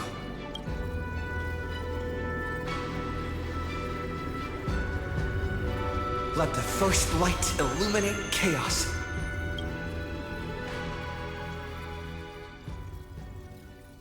Oh, what the hell? This looks like Elysian Realm. Or more like it. So quiet.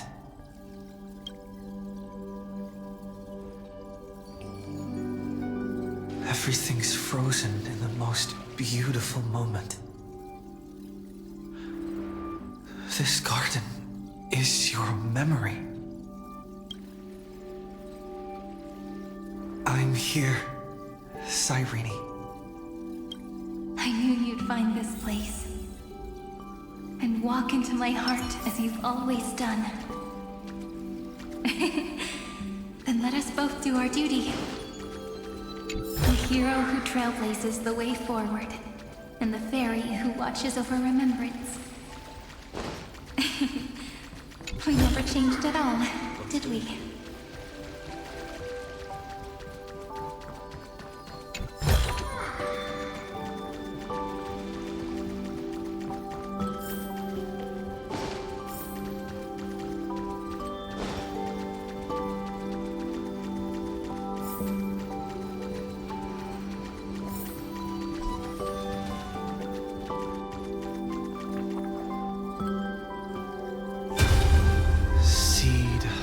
Memory. These memoria are what Cyrene took in. They're the memories of all of the cosmos' life forms. Did her sense of self already become so weak in order to protect them? The path characteristic you exhibit is very special. There's no way you're just a simple memo sprite. However, I'm sure about one thing. You are a mimetic entity born in Amphorius, yet you only awakened with the Little One's arrival, and only matured as he embarked on the path of remembrance. That means your existence is completely attached to his memories. If ever there comes a day when he forgets about you for even a few seconds, or loses his last connection with Amphorius, then you must be prepared for the worst. You will disappear in the memory zone, utterly gone, without even a single line of data to remember you by. In that case...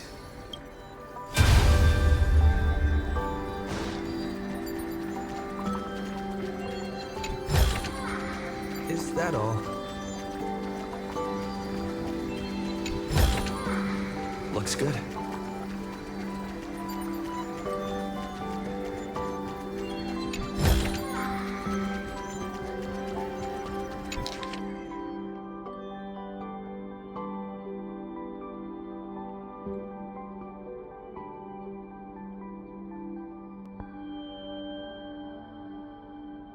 Goodness gracious.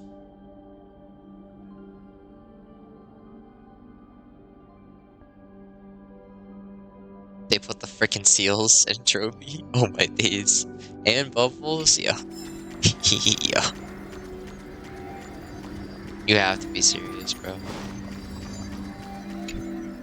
Let me remember Tread on the the path of cosmos remembrance. with you. That way, it won't just be your memories alone. Control! Run for your lives! Retreat! Darn it!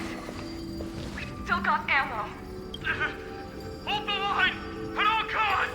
Too many injured. Can't take it anymore.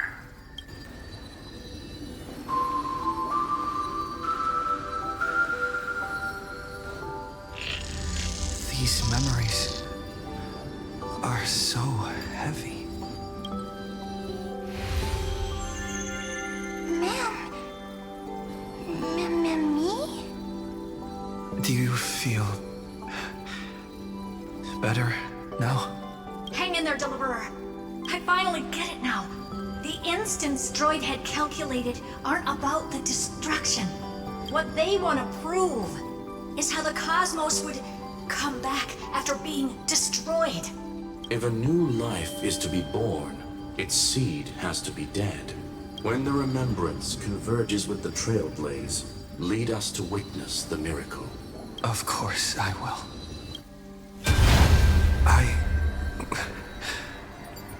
won't give up. Naya Center, not responding. The same nonsense. Look at this mess. World, my child. You'll see. Holy heck. It's me, friend. Don't you recognize me? Or did I really change that much? How many more memories? Tired? Then take a break. No one's gonna blame you. Kafka? You don't need me to give you words of encouragement. So, I just want to tell you one thing. I'll tell you the purpose of your stop at Amphorius. On that trip, you will encounter a pure child of Anastraba. Teach her what love is. And then you will directly face the destruction for the first time. From this point, your choice will split destiny in twain. In the darker of the two outcomes, the trailblazing journey will turn into a flawless memory. She will carefully treasure and protect everything you and the Astral Express have experienced until that magnificent war between the gods, when she, with love in her heart, will ascend at the end of time to become the master of causality. The universe will be snuffed out in the destruction, and you and she will become the beginning and the end of the Eden of blessed insight. You shall become the only two lives in all of existence, and you shall live in an eternal past, present, and future.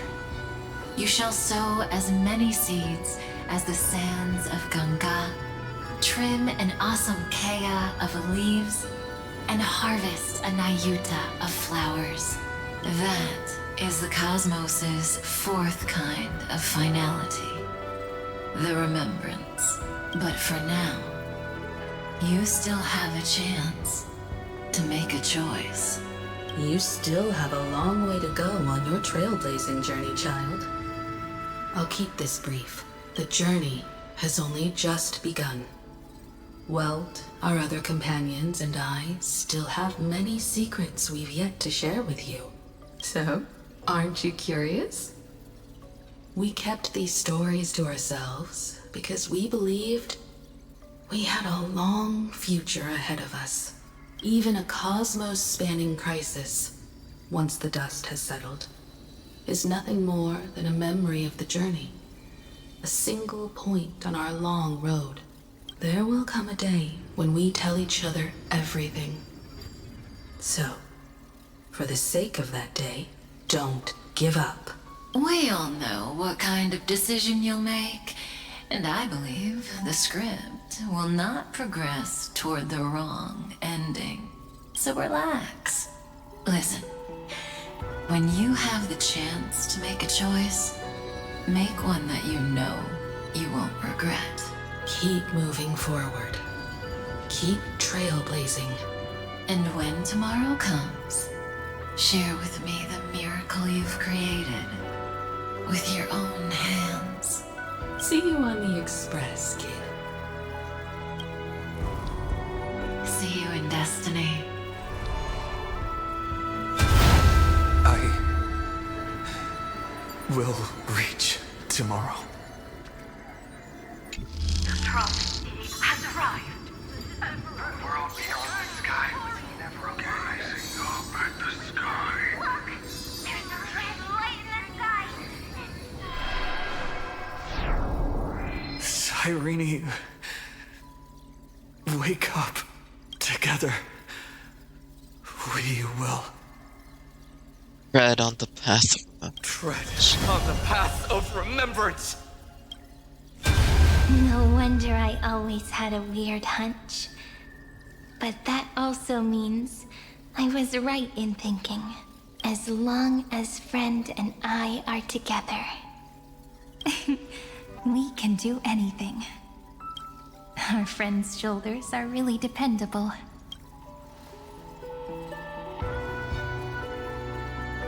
That's that have been my Now, life. countless consciousnesses are flowing in our hearts. Can you still move? It's time for us to complete the real Genesis.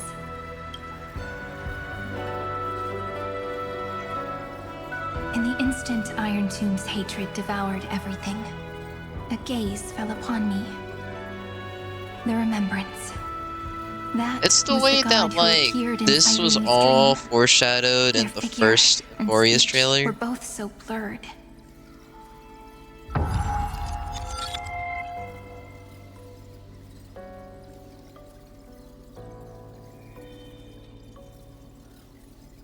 But while they gazed at me, I was able to collect all the memories stained by the destruction and write down this eternal page. And now, we will use this tranquility to cleanse Iron Tomb's rage. Wow. Simple. Just like what it was doing to us all this time, but reversed. Did you forget? I'm Amphorius's heart. For everyone who's a factor, their power isn't tied solely to Iron Tomb anymore. It has other places to go.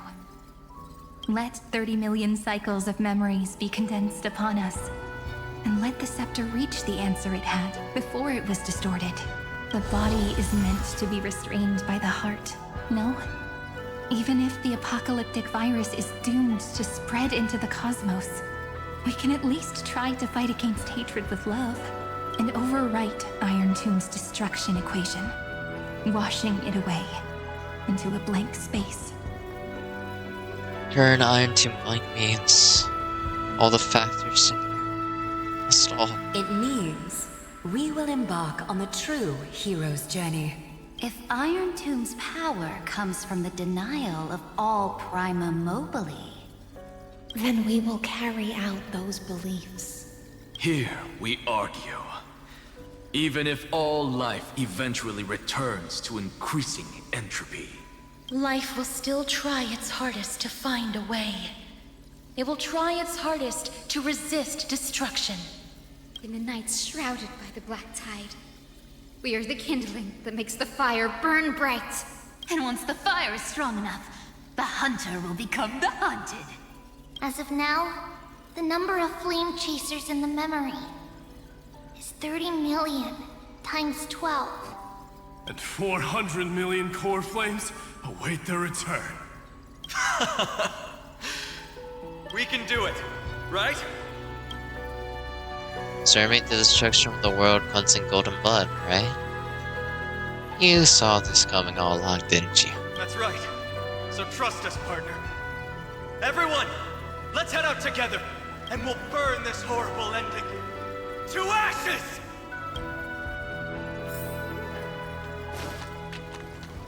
From the dawn of newborn cries, to the night when all beings fall silent. We are the messengers of the new world. Listening to the call of the tides, and granting rebirth to heaven and earth. Then, we lead civilization to glorious feats. The question imposed by the gods will be solved by the children of humanity. We will tell them that the flame chase cannot possibly have been a lie. When starlight illuminates the sea of flowers at the end of the west wind, All living things will stir, roused from the cradle of sleep. Then, through a single battle, let the cosmos witness How we light up the blinding darkness with bright light. What a poignant yet warm journey. And it's still not over yet, is it?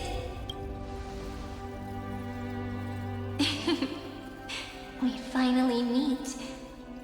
To meet the hero within, in a corner of memories at the saga's epilogue, and under such a romantic sky, I really don't have any more regrets. On top of that, the little seed had grown into such a big tree. Don't I look really pretty right now? Of course you do. Cheerful, beautiful, optimistic. Just how I imagined I'd look as a grown-up. It's because everyone has been gently adding to the story you left behind. Remember how we made a promise to one another? When we met again, it'd be my turn to tell you a story. A story about love, no? I've been looking forward to that.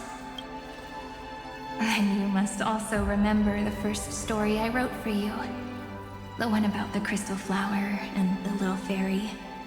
So now, I want to add something more to this story and us. On that day that the flower shattered, gazing at the empty ground, I thought the little fairy would finally see the light. But that light wouldn't be found in the flawless flower, nor in the fairy's eyes. Rather, in the world mirrored within every fragment of the shattered crystal. All the Flame Chasers walk in your 30 million retellings of their story. At this moment, all the memories are tangled with each other, and all the previous cycles have gained meaning. People will come to understand that time and time again, when they stood at the crossroads of fate, they would never have chosen otherwise. In the experiments of erudition, and in the breeding ground of destruction, it is entropy increasing, a merciless truth, an evil instinct. But under the pen of remembrance and the trailblaze, the flame chase is a journey that changes from constant losses to an unwavering act of release. It's about knowing how fate is shattered, yet still embracing fate's brokenness. It's a journey that longs to receive love, but longs even more to offer its love to others. That's so heartwarming. But I'll add a small bit to suit my tastes. I'll write that love is an innocent flower. It grows up silently, creating longing in every passerby. But the flower itself cannot walk into the world. Unless someone plants that love into their heart and brings it with them into tomorrow, right? You really have learned everything now. Then, join all the other flowers in this story. And let's write an ending unlike any before. For this world we so deeply love. Why did you set out? Aww. Why do you trailblaze? What the fuck? Who is it? Is that supposed to be the manifestation of the Nook or something? Or the Stellaron? It's just the other Trailblazer? Don't be afraid. Take my hand if you feel nervous. Honestly, I've always thought you were really incredible. After all, Cyrene is no really just god guided freaking the life path of coded the Trailblaze. for us. It can only be forged by those who dare to take their steps one at a time. So, that's why I'm asking you. Step up as a senior and show everyone in Amphorius how it's done.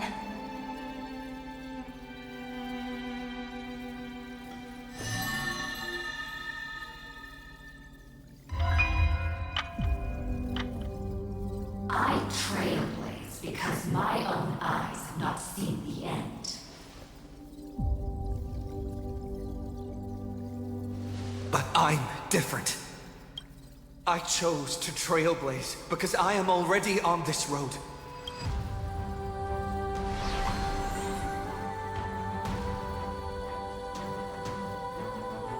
The end of chaos is a mass of pure darkness, pure destruction. However, Amphorius's light has 13 different colors. We won't lose to that darkness, will we? Then, take a deep breath. One last time, friend. After 13 heartbeats, light will create the heavens and earth. Are you ready, friend? Yes. Let's move forward. Oh, it's time again. Okay. Oh,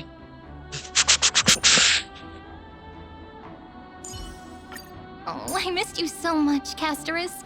How about a hug before we share our work? I'll say this up front. Please do not go against March's wishes.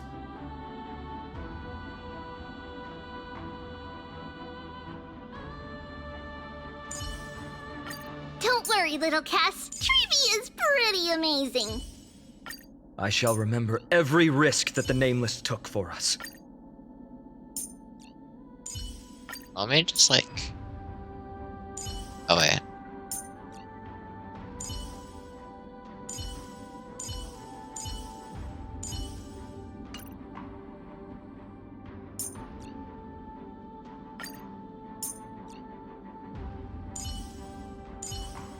Oh, I can't swap out Irene. Okay, that's fine.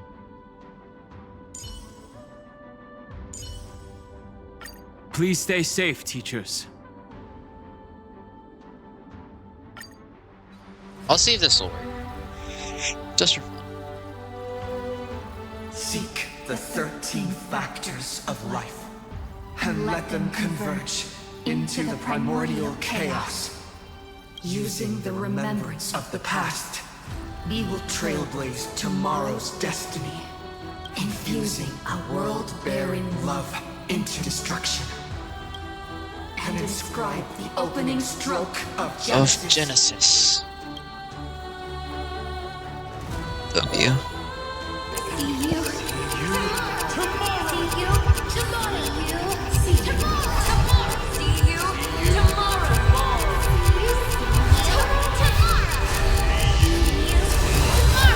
See you. Tomorrow! If the view in your memory ever grows fuzzy, just reach out and touch it. W. Then, restore its power to nourish the spirit. My friend, on the next page we write together, there's only one thing we need to do. Let's give this long, painful, nearly hopeless tale a truly gentle ending.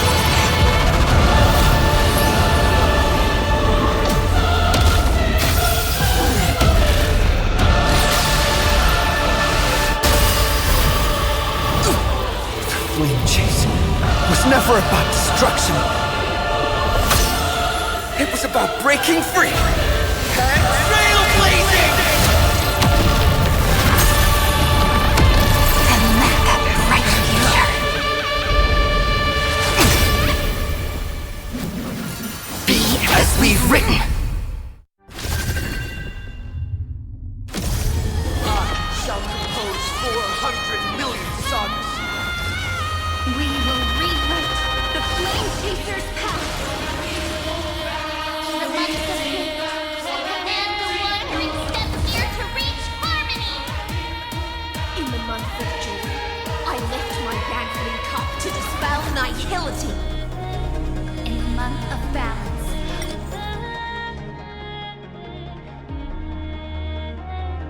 Do I want to just redo it and like freaking... Yeah, I do.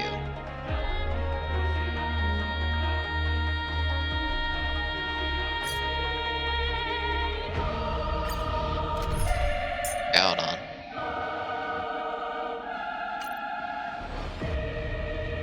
So I low-key could have Evernight as the main damage dealer.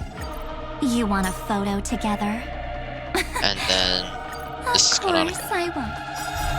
I shall compose 400 Million sagas. We will rewrite the Flame Chaser's path. So it's genuinely like true. It's right there. In the month of June, I lift my dangling cup to dispel nihility. In the month of balance, I make order the foundation of freedom!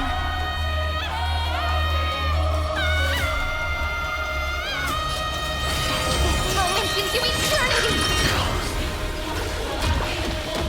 Dragons, soaring above the land. This is permanent!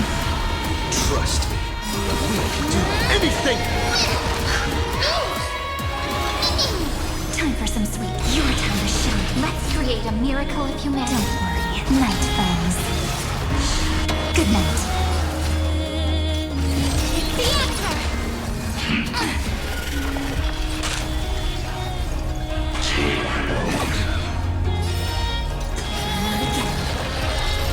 I'm on it. Still here. My purpose is to protect. Earth shatters, heaven trembles!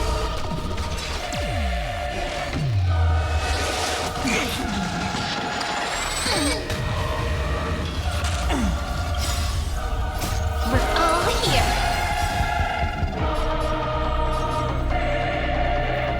Make time. Watch over the Evernight. Trillions of memories will turn into stars and light up the cosmos.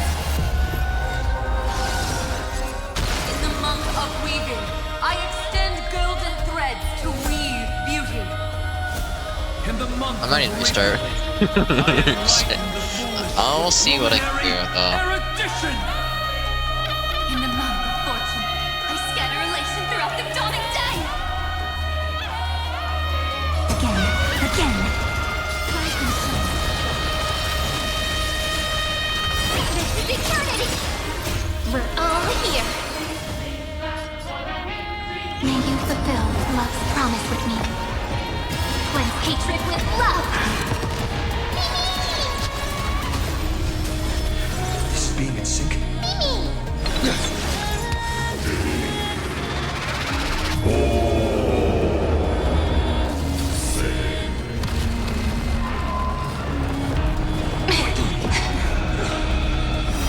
You're the knock me down. It's not that easy.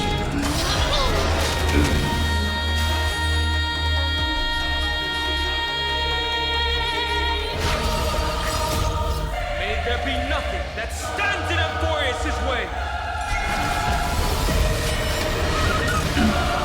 The cosmos is looking. It's the answer. Treat our guests nicely. This is eternity. We're all here. Meeting destruction with me.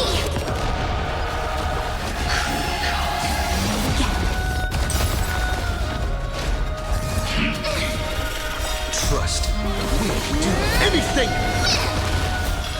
My duty is Romantic ending will be penned by every beating heart.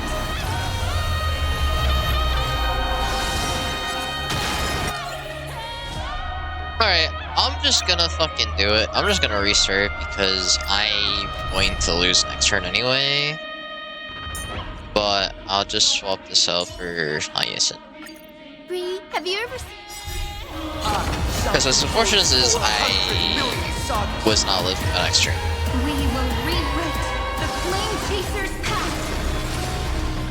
In the month of Gate, I command the wandering steps here to reach harmony. In the month of June, I lift my magnetic cup to dispel nihility. In the month of balance, I make order the foundation of freedom!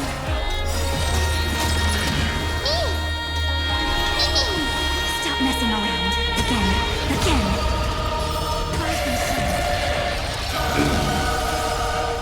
You can do it! Just you wait.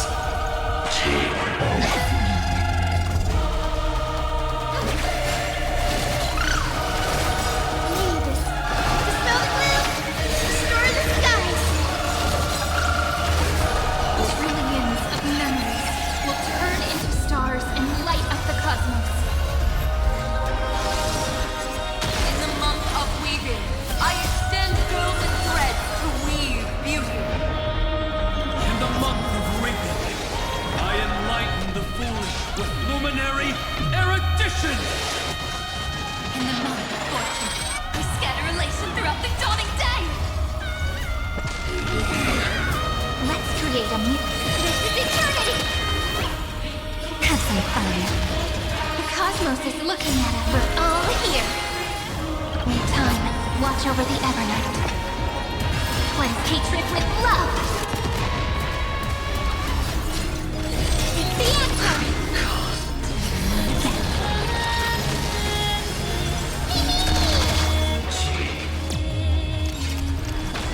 Oh, hold on a second. I told you already. We are the ones who will move forward. In the month of strife, I become the glory of the eternal hunt. In the month of mourning, I bid death to no longer be equilibrium's end. In the month of Everday, I form twilight into the faint sparks of preservation. So we've gone through a decent amount of the paths already. What the? This is being in sync. You can do it. Time for some sweet your time to shine. This is eternity. Trust me. We can do anything. We're all here.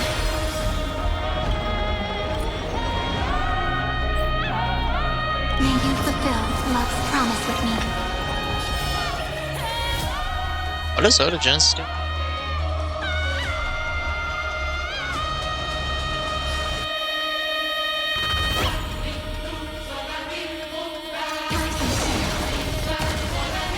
A romantic ending will be penned by every beating heart.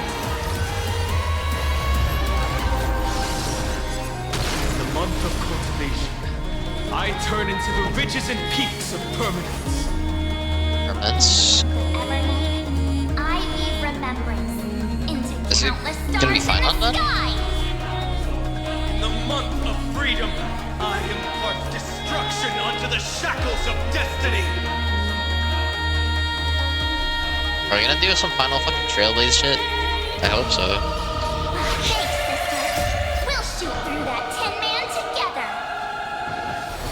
Night falls. Good night. Let's create a miracle. It's the answer. Open up. Show me the way. Breaks over.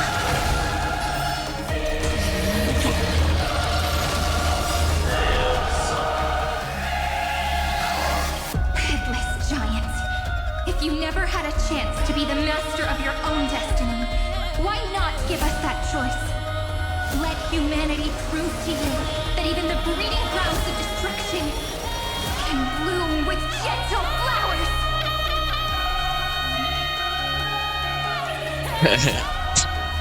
Wait.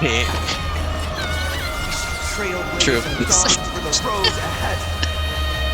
And pen a Genesis, as I've written. It went up by 1 to do the 337.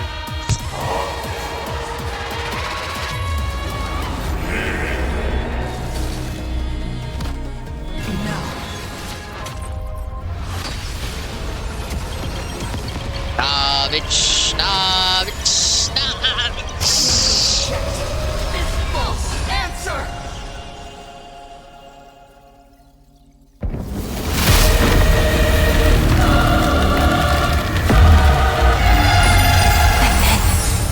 Embrace the stars.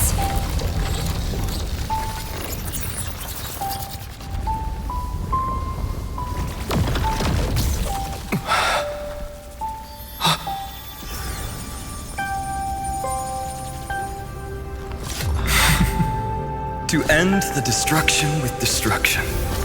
At last, we can sit together and watch the victory fireworks, partner. Why not come a little closer? This warmth is proof that we live. Oh.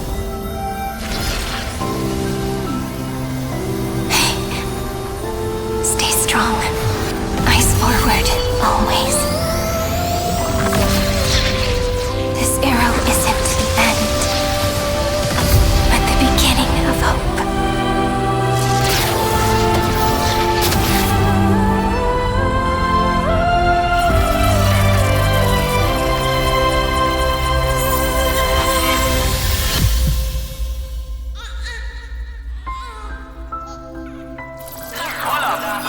The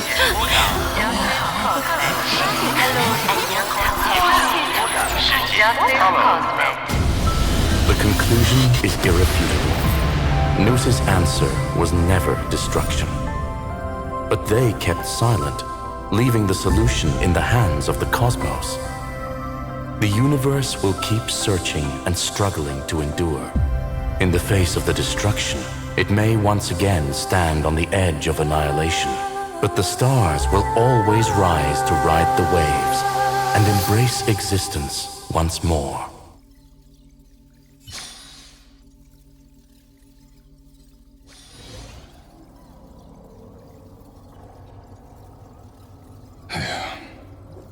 It's over, Lycurgus. Yes, another failure. How is Madame Herta? She's fine. The IPC's keeping her under observation. She'll recover soon enough. To bind a mortal body to a scepter and stare straight at an eon. I respect her for that. I still remember the terror of witnessing a single gaze crushing the entire world. No wonder you chose the destruct. Question: is all this worth it? There's no point in debating. This is Xandar I Kuwabara's fate. The prime mover of the universe. The first genius. And the first to fail. Correction. I was asking Lycurgus. I don't know how to measure the worth of curiosity being satisfied, but in its presence, all the bitter fruits I've sown seem to turn sweet.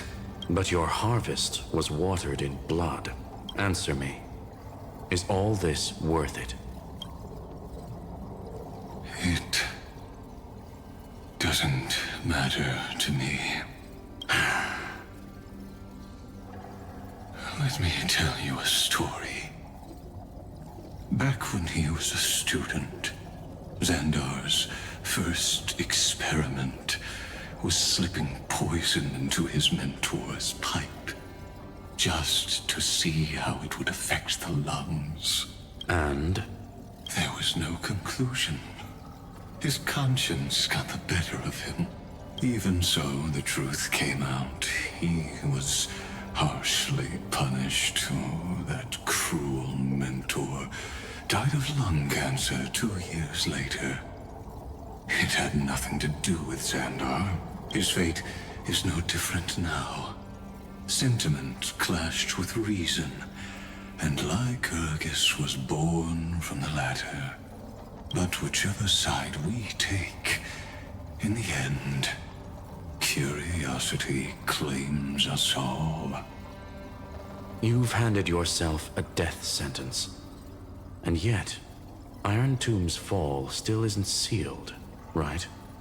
Fu Li, the key variable, still hasn't made their move.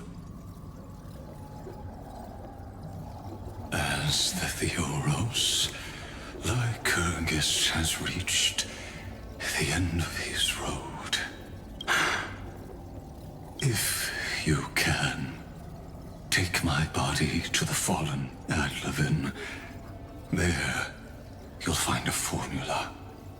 It is Xandar's final gift to you. If the day ever comes when you must destroy the erudition with your own hands, it'll come to your aid. A foolish last wish. I won't grant it. You will. Not for yourself, but for your conscience.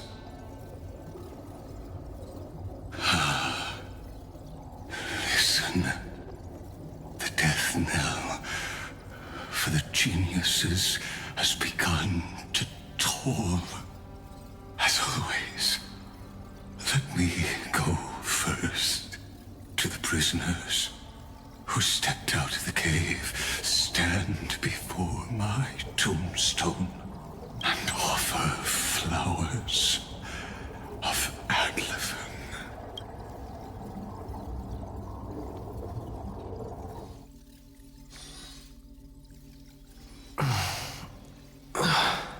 Here. I'm back on the Express.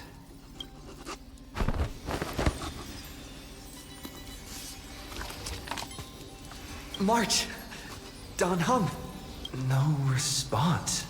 Am I the first one back on the Express?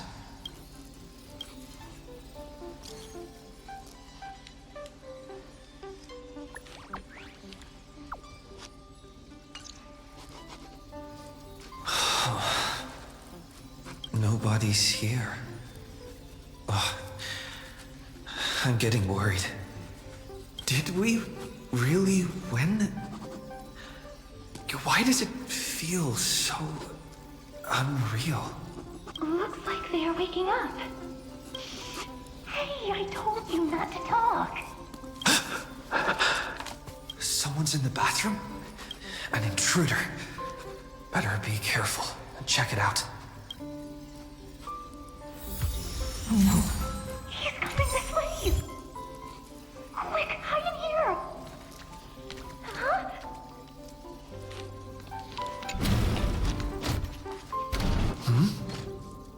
Nobody's here? Could it be my imagination? Huh. Huh. Caught you.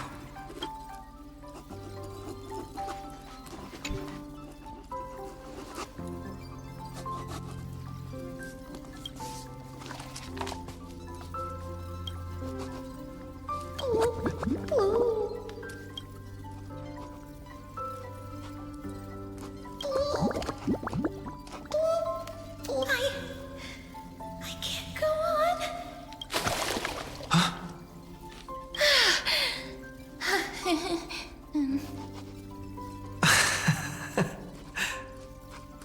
You?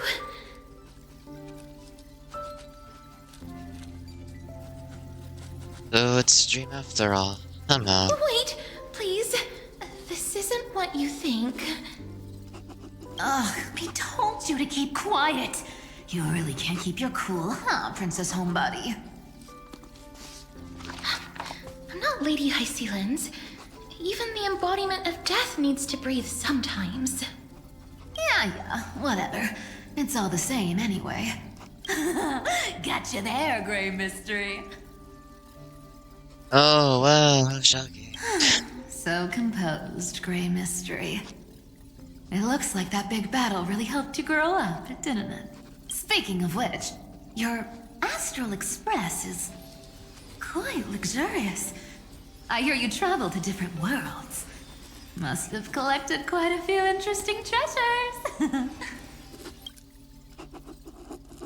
Where are my companions? Did you kidnap them? Now, don't go throwing wild accusations around. Keep those hands to yourself. Hey, I was just thinking out loud. I wasn't actually gonna do anything. Don't be so tense. Where are you folks on the Express? Who knows? One moment we were shouting about love and justice, fighting Iron Tomb's virus. And next thing I know, we're all on this Express. No idea how that happened.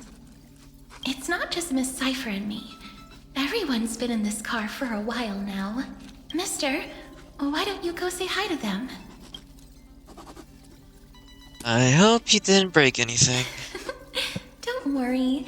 Everyone's following the rules here. If you're worried, feel free to check everything out yourself, mister.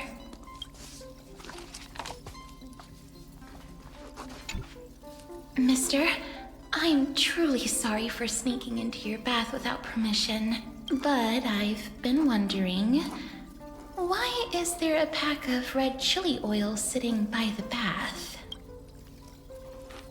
That's Vessel. That's quite bizarre, to say the least. Please make sure Lady Aglaya doesn't find out. She's a firm defender of traditional bathing, you know. We've walked around this car for a bit already. The Astral Express that you've mentioned so many times is truly heartwarming. Like one big family that never splits up. Perhaps living in such an environment made your embrace feel so warm.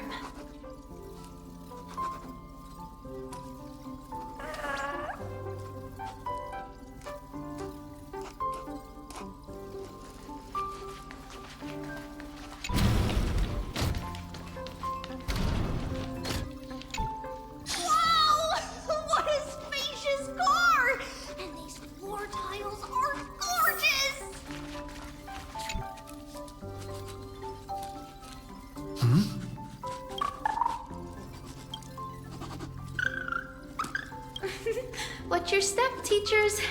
Ah, great. Look who's finally awake. I hope Cassie and Miss Cypher's little prank didn't scare you too much.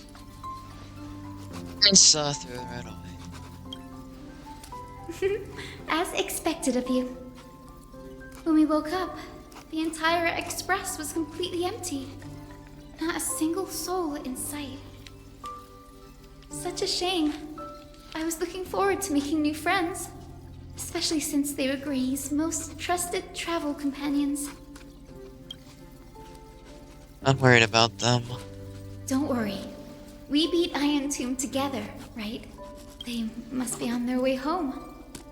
When they arrive, we can throw a party together. That's exactly the kind of thing Lord Finan has been dreaming about. Finan? He's here too? He was just here chatting with everyone. Now, who knows where he's run off to? Lord Finan's always been quite the restless one. But you're used to that by now, right? Have another drink, my Deimos. Sure. Those three have been chatting over there for quite a while now. Why don't you go say hi to them, Bree? A moderate system, similar to the Demigod Council, is the only guarantee of a long-lasting civilization. In my view, most civilizations across the cosmos will eventually evolve into this form. I beg to differ. In such a vast jungle, the dictatorship hear a system book exhibited by being early written. Akama is the only example of guaranteed Wait. survival. The system might not be the key. Force and resources are the decisive factors. Look who's here. If it isn't the master of the Astral Express. It's good to see you. Glad to see you're safe and sound.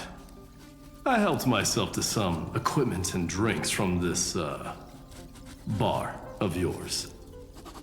Hope you don't mind. What are you talking about? We're chatting about some topics that go well with being tipsy. Now that you are here, why don't we let someone who's truly worldly enlighten us? Looks like you came at just the right time. I do not mind. What form of government have most civilizations across this vast cosmos survived with to this day? I'm not old enough to enjoy talking about this kind of stuff. That's exactly the kind of answer I'd expect from you. I bestow upon the Astral Express this supreme mission. You must spread the great deeds of Amphorius to every corner of the cosmos. Thus, capable individuals from countless worlds will surely find inspiration in the Flame Chase's tales and embark on their own grand journeys. It's hard to say if that'd be a blessing or a curse for the cosmos. I can imagine our conversations here will only get more unrestrained. Don't let our rare moments of joy hold you back. This attendant on the Express truly lacks manners. You may leave. I permit it. That man just left. Wouldn't even stay for another drink. He needs to show more respect. If you're looking for him, try your luck in the car above.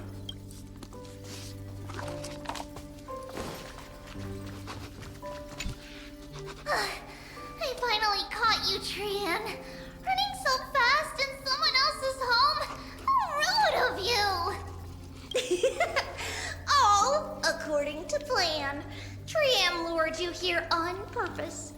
Look, there are several adorable outfits here. Trian wants you to try them on so Trian can draw you looking all cute.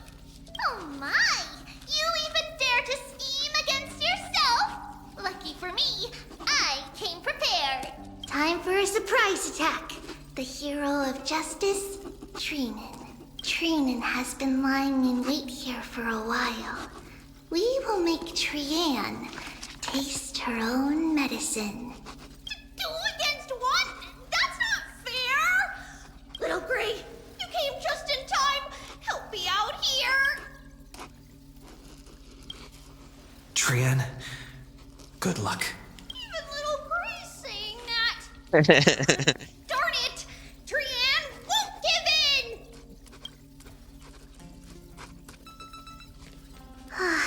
Trian ran away. Trinan will fulfill the ambush duty. The Trevios is all laughing and playing around together. That must be quite the rare sight in Little Gray's memories, huh? But now everyone will be alright. Yeah, everyone will be alright. Look, every hero has put down their burden and returned to their innocent, childlike selves. After all, just thinking about how warm and bright Little Gray's tomorrow will be fills us with genuine joy and lets us breathe a sigh of relief. So, today, why don't you let Trevi enjoy some rare moments of childhood too? Wait up! Trian, don't you dare run away!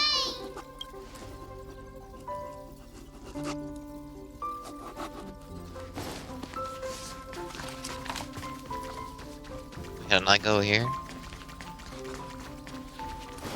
Okay.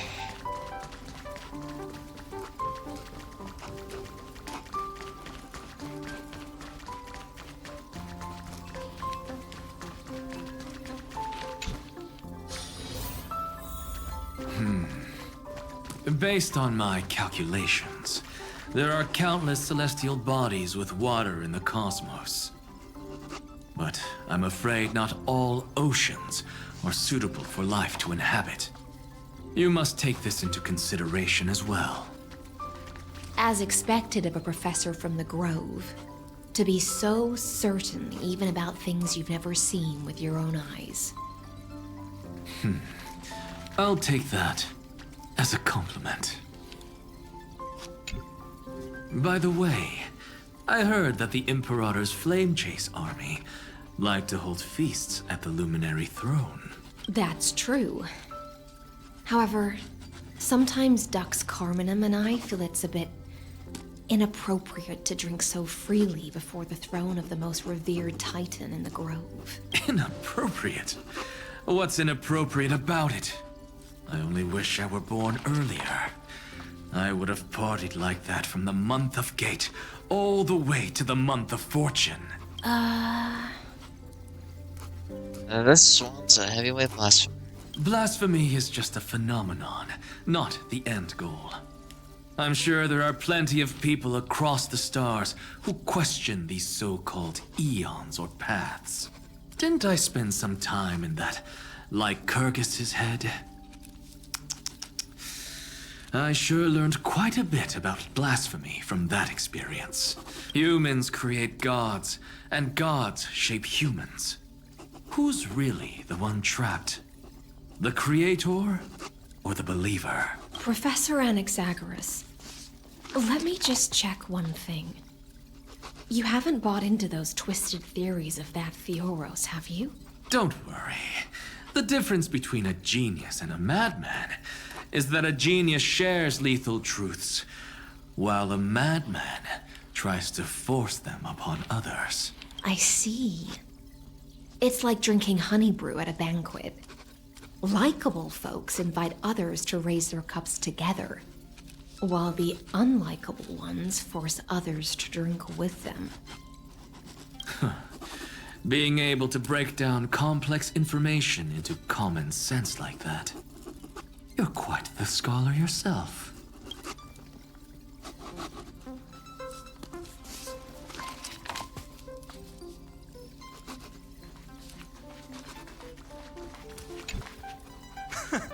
You're here, partner. That celebration party I've been mentioning to you has finally become a reality. Though the vibe's a bit different from what I imagined, this still counts as keeping my promise, right? I thought you had all faded away. What you speak of has indeed already come to pass. We triumphed over Iron Tomb, drew its fire unto ourselves, and purified its embers. Now the force that maintains our consciousness and form comes from elsewhere. Worried about your companions on the Express, huh? I understand how you're feeling right now. Don't worry. They'll be safe and sound. She promised. Cyrene? Where is she? Don't worry, she always shows up at just the right moment. The Astral Express. Honestly, it really feels like home. I can imagine how much you, Dan Heng, and Miss March must have missed everything here when you were trapped in Amphorius. The beautiful windows, the soothing music, your fellow travelers on the Express. Like how golden wheat stalks sway in my dreams every night through the countless cycles. Let's go on a journey together, partner. Among all these stars in the sky, there must be another little village like Ides Elysiae out there, right? I think I've found my own wish, partner. Someone once told me that home is where you can be truly free and at ease. Maybe roaming the cosmos with you all is my strongest desire right now. All of us together, of course. The Shinjo Alliance, Penacony. I blame my poor imagination. I can't picture what those worlds look like at all from Dan Heng's descriptions. So I have to see it with my own eyes. Right? You'll see it with your own eyes. You're finally here. He has something to ask you. Well then, I'll leave you two to chat. Thank you, Finan. After such a good sleep, you must be bursting with energy now, right, friend? Sorry about that. Since it's our first time visiting the Express, I was hoping everyone would behave. But it turns out everyone's quite the character, aren't they? You know what I mean, right? Is this all real? How about we take a look back at everything that's happened so far? Together, we triumphed over Iron Tomb. It tried to transform into trillions of viral clusters to infect the cosmos. But the heroes threw themselves into the golden flames, becoming arrows that purified the destruction. The fall of Iron Tomb also symbolizes the demise of Scepter Delta ME-13. Amphorius, the home we sacrificed everything for, now exists only in the memories of the cosmos. So, this is just an illusion. So, this isn't real. Just a dream. An illusion. Oops. Wrong answer. What? In that instant when you broke through space-time with the Trailblaze, carrying all the world's memories back to reality, that world, once shackled by data, became a seed waiting to sprout in the cosmos. Did we really manage all that? Just as Kaslana's rage of 30 million cycles made the destruction shed a drop of golden blood. Oh my god, it's confirmed. Perhaps we too have already left long trails on our respective paths. You're all free. Freedom. What a wonderful word. But that alone isn't enough to make everyone a true life form yet. But Amphorius already has a tomorrow. So as long as you carefully preserve and tend to all the seeds, then when the Trailblaze creates another miracle someday in the future, I believe this world we deeply love will sprout and bloom into a beautiful flower. Don't worry, I've already kept all the seeds safe in the first fruit for you, and its name is As I've Written. So, it's time to reveal the correct answer. This isn't a dream, nor a fantasy. It's the epilogue of As I've Written.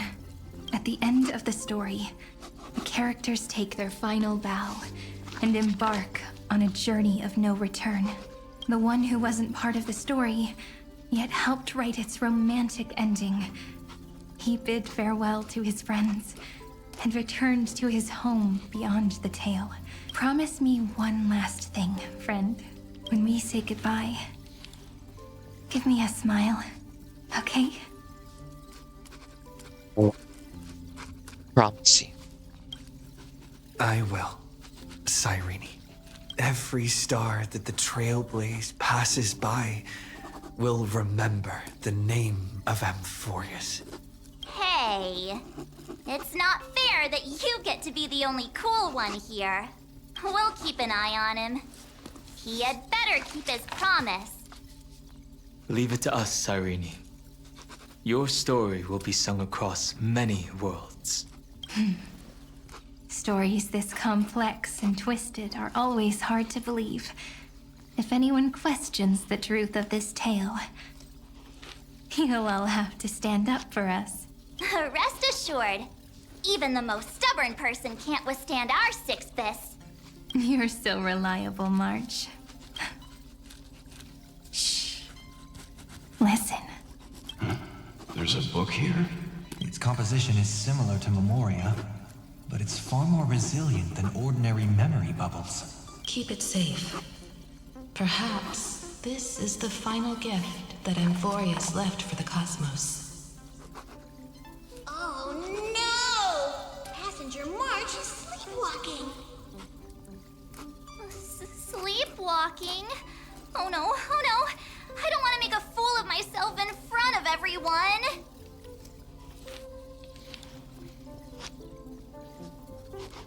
Oh, now I have an excuse to stay a bit longer. I can hear all those sneaky little plans brewing in your head. March, Dunhung, my friend, in the countless days and nights ahead, you must continue to support each other. Time to head home, everyone.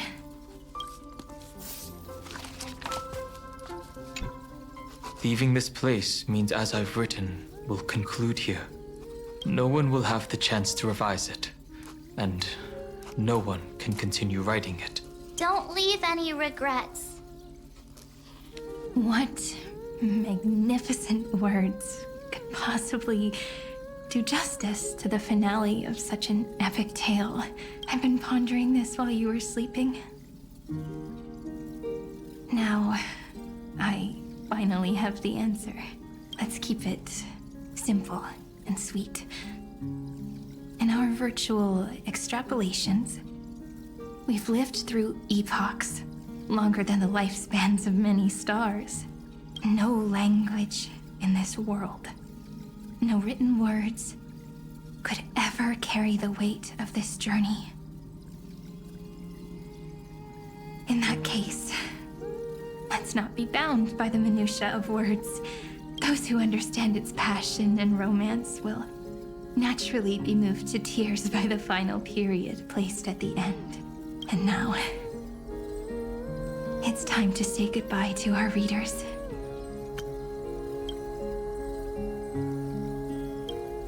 And so we reach the final page of As I've Written.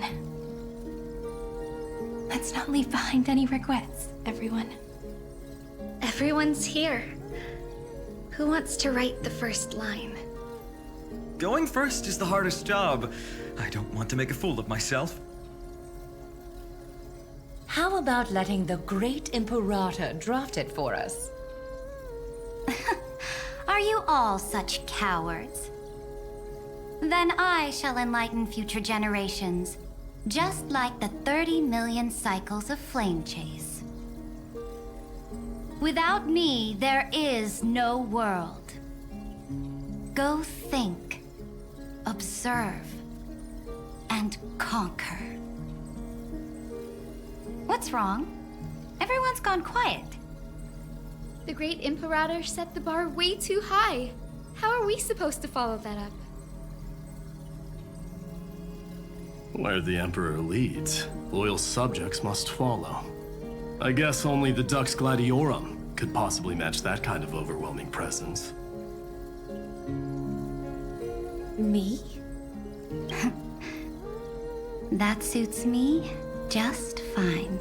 Once the deed is done, one should leave decisively, letting posterity judge right from wrong. Until we meet again in our next conquest, my dear dukes. The stars shall sing of the Imperator's great journey. I should have shared a drink with you all, Dux Goldweaver. Loosen up, High Sealants. Life is like the ocean. Tides rise and fall, and everything eventually dissolves into the waves. So, sing your heart out in every moment of your existence. Whether it's a feast or the nihility that awaits ahead, I will find its radiance and sing its praises. May the next feast be eternal. Miss High Sealand's toast is so poetic. Does everyone have to be so poetic? In my opinion, we should leave some real words of wisdom for— Next up, any volunteers? I'll do it. There's no dragging one's feet in the Kremnoan language. Does the Kremnoan language even... Haikis, don't interrupt. Kill the play, and games shall be born. Kill the strife, and glory shall descend.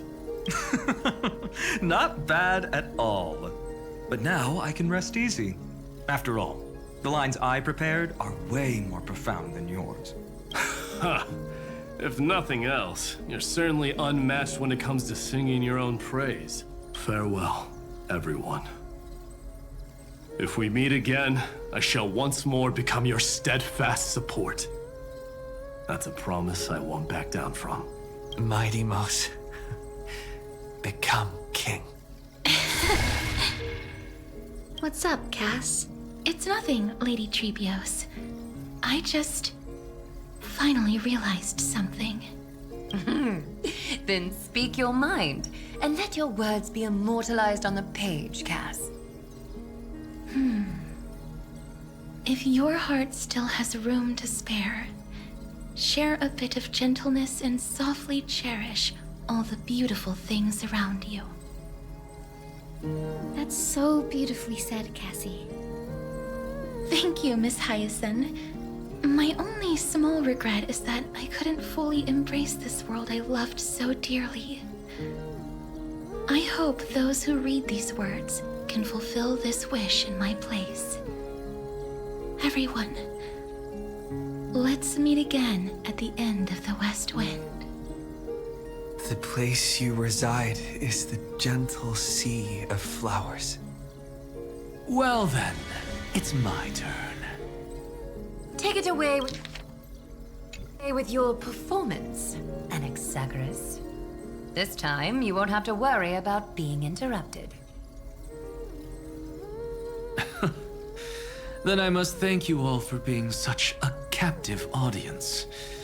Now, with this golden opportunity, I shall reveal to the world my insights into the world's ultimate truth. Truth is a solvent that dissolves all things in the world, and thus cannot objectively exist. I have a brilliant proof for this in mind, but since we're nearing the end of the story, I shall not elaborate. Is this your final question for future generations? No. This is an established fact, not up for debate. I call it Anaxagoras' last theorem. Oh, you. Still as profound as ever, Professor. We've got time, you know. If you don't explain it clearly, future readers might not grasp your true meaning. The true meaning isn't important. What matters is the emotion that stirs within them when they read these words. At that moment, the theorem's mission would be complete. So, your lessons are far from over. But taking a little break for now wouldn't hurt. Then... class dismissed. The seeds you've sown are already sprouting. Would you mind if I write the next line? Huh? I actually thought you should be the one doing the final wrap-up. But... We'd never turn down a request from you, Aggie. Teacher, Cyphera, thank you both. Trust and selflessness are the two most beautiful garments in the world. One to gift others, one to adorn yourself. One's golden and one's purple? Not being able to completely change your fashion sense is my only regret across 30 million cycles. After all this exhaustion, I just want to take a peaceful bath now. I'll see you all again at dawn. Thank you for your hard work all this while. Lady Aglaia just can't give up her favorite hobby, can she? So, I guess it's my turn now. there must be many others like Miss Hyacinth out there in the cosmos, helping and healing people everywhere.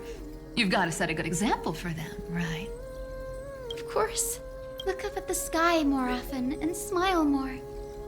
Many stubborn ailments fear optimism, but it's the best medicine. It's so catchy. The kids will definitely love this message. When it comes to understanding children's hearts, Lady Trebios definitely knows best. Look, the Rainbow Bridge is already hanging in the sky. Shall we get going, little Ika? It's you who healed the sky. What's on your mind, Miss Cypher? I'm thinking. Should I leave behind a riddle? Some twisted, convoluted scheme that'll drive everyone in the universe mad trying to crack it. I see. You know what? Just go wild with it. No one's gonna judge you. Oh well, my brain's not working right now. Let me be genuinely sincere for once. Don't be afraid to fall. Just run. Destiny's just a slow-moving nymph. It can't catch you. So in the end, little Cyphy's message was the most straightforward one. Even if you combined 30 million of me, I probably wouldn't have read as many books as you did in one lifetime. I won't pretend to be cultured before Big Sis Trebi, Trinan, and Trian.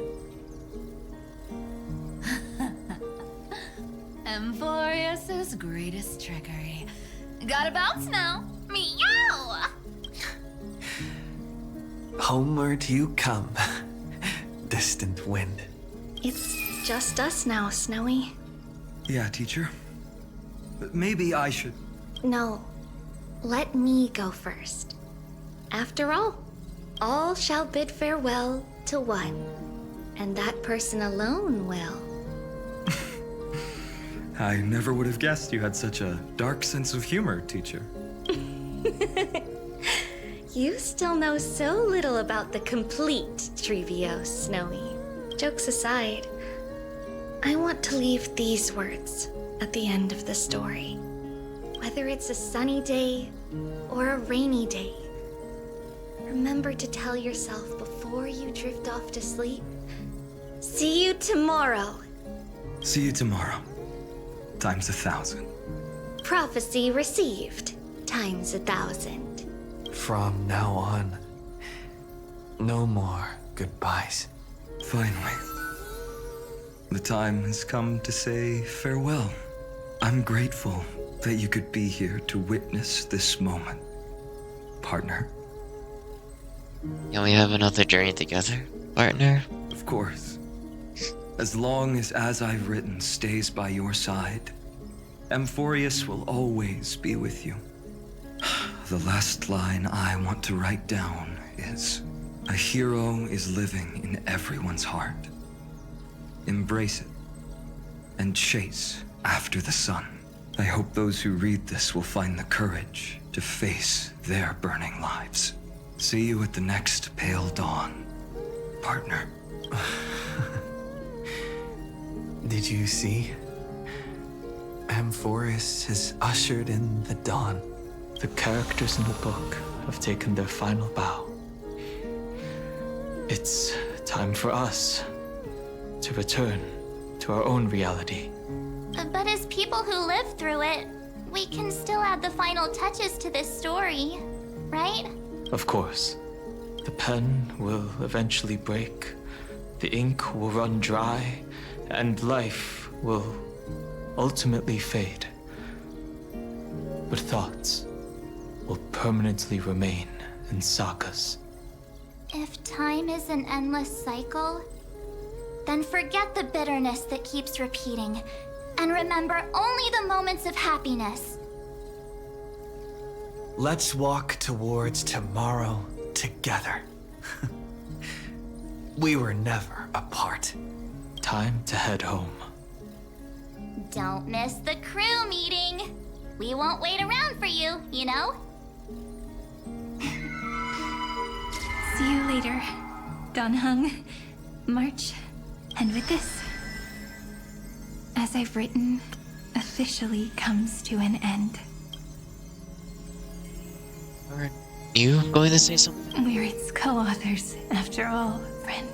Once the words are written down and have been read by others, the meaning they carry is no longer in our control, leaving the freedom of interpretation to every reader who opens it. Don't you think there's something romantic about that? As for what this story means to you and me, let's keep it close to our hearts. After all, we've always had this unspoken understanding between us. Whoa! Passenger March! Why did you suddenly wake up? You scared me so much that I dropped that book! Welcome home, you three. Thank you for your hard work on this trailblaze. We might need to reshuffle the seniority rankings of the Express crew if we count the years you spent in Amphorius. Hey, I was the first one to get dragged into it. Does that mean I'm gonna be the oldest member of the Astral Express now? Miss March hasn't lost her innocent nature even after all these long years. In other words, she hasn't really grown up at all. Hey, this is the first time I've been able to examine as I've written up close. Miss Irene's handwriting is gentle, yet steely, with an underlying strength. I had no idea it was so sophisticated. Looks like I need to brush up on my knowledge in this area. Maybe start with a few basic books first, to get your feet wet. Look who's talking. As if you're not glued to your phone in your room all day. Huh? Wait, something fell out. It's... Is that a bookmark? In a corner, unknown to everyone. There was actually an untold interlude that took place. I left it out of the story because it involved a choice. What? A choice I made for my own selfish reasons. Can you forgive me, friend? I made a decision on my own. While you were away, I wrote everything about it on this little card. What the heck happened, bruh? If you can find it in your heart to forgive me after reading it, please. Add this final note to the conclusion of as I've written.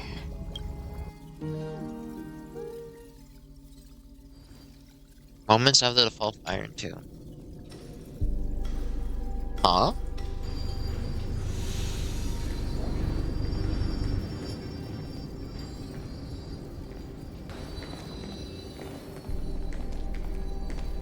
Memories swallowed by Iron Tomb. Return now to reality.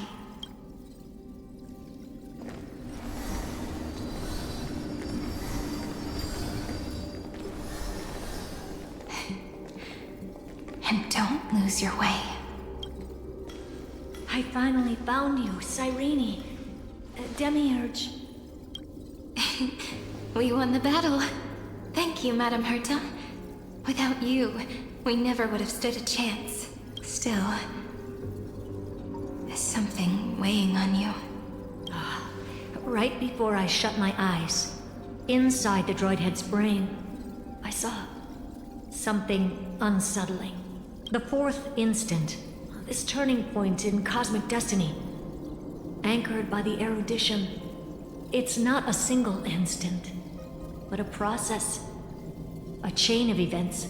So, this victory isn't the final piece of that chain? Far from it.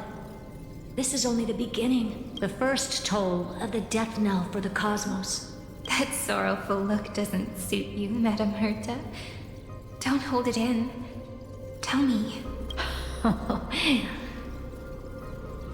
Not long ago, you crossed paths with the Eon of Remembrance again, didn't you? Yes. Even if the figure was hazy, I knew right away. That was the god from Cyrene's dreams.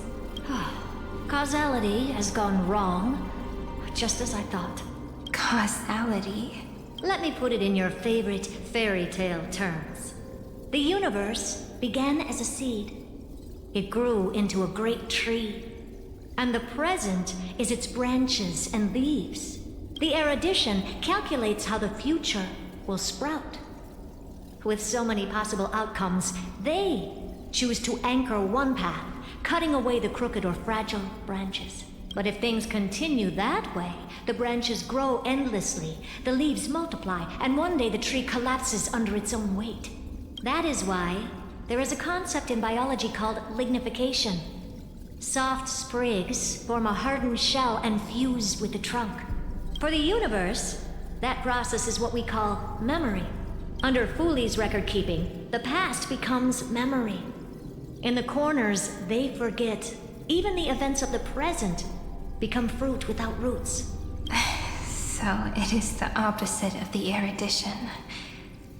One calculates what is to come, and the other holds on to what came before. We were never meant to have to speak of this. But now, I finally understand what that chaotic matter around Emporius truly is. It is your memory. Your mind now stretches across the stars, allowing you to travel farther down this path than anyone else. My memory? Yes. You live in the now, but your memory remains in the past. Just like the Eon of Remembrance, a being made entirely of memories. What does that mean? Did they fall? No, quite the opposite. They have not yet been born. Remember, to carry out the mission of remembering the universe, they must ascend to divinity only at the very end of time. And at that moment of ascension, their memory stretches through the past, becoming what people now call Fuli. That is why they feel so distant, so cold. That crystalline form is just an empty shell. I do not know how the Garden of Recollection managed to hide this until now.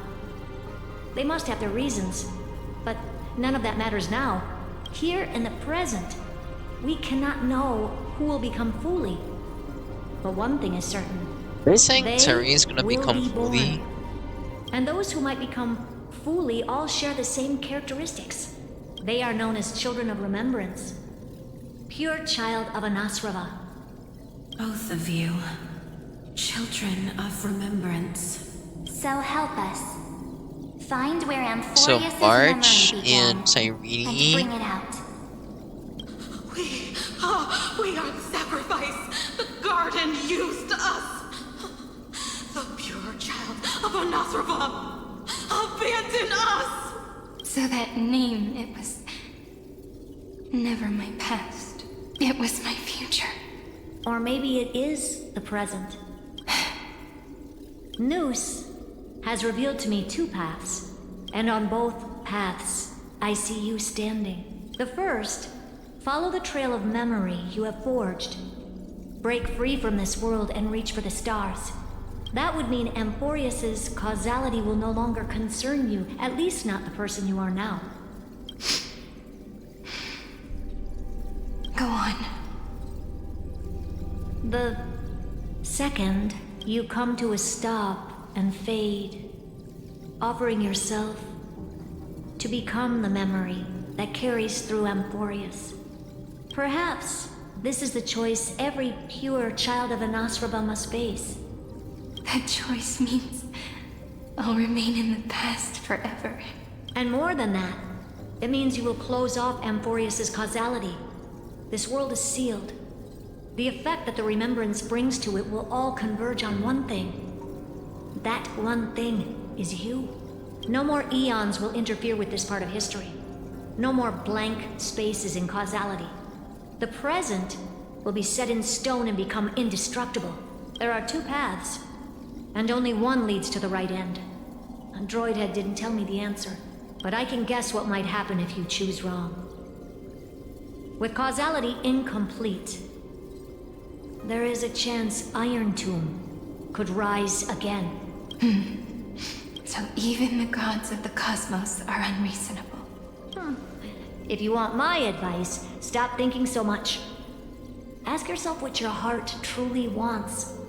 Choose the first path, and you might survive as a memo sprite. You may even walk beside them for a while. Even I can tell how much they mean to you. Especially the little one. But if you take the second one, then you may have already lost the chance to say goodbye.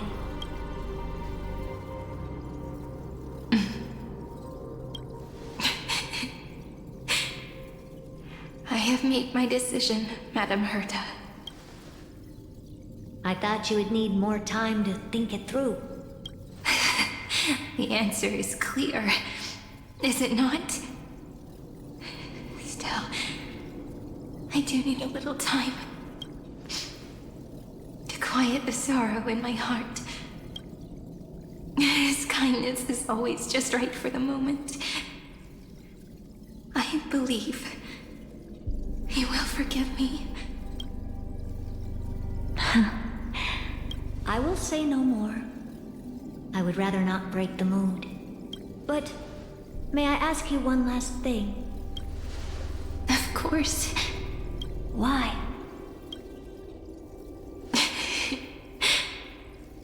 I once heard a saying that went something like this. Divinity is flawless humanity, and humanity is flawed divinity. We children of Amphorius gave up on gods long ago. Those beings who love to play pranks on the universe. I believe in him much more than I believe in them.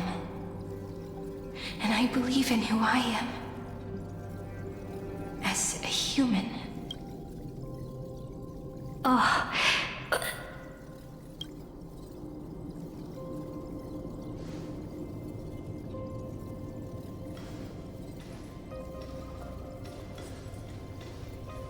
That really is a comforting answer. As for the one wish I still have trouble letting go of,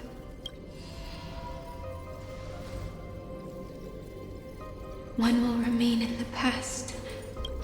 One will walk toward the future.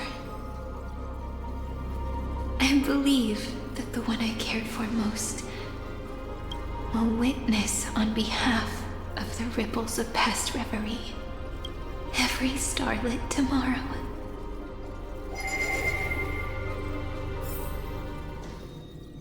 Moving backwards through remembrance. What a curious feeling.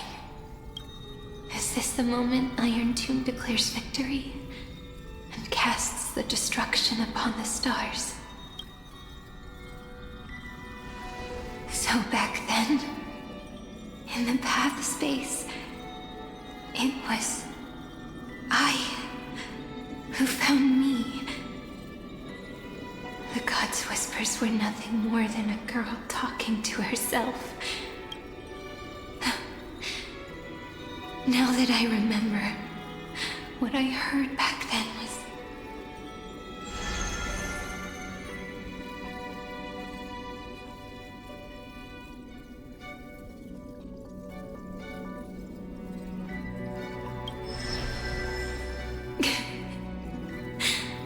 All I wanted to say was, don't give up. He will find you. Memory truly is amazing. Then let me wield this power and plant the seed of causality for the miracle that is destined to bloom.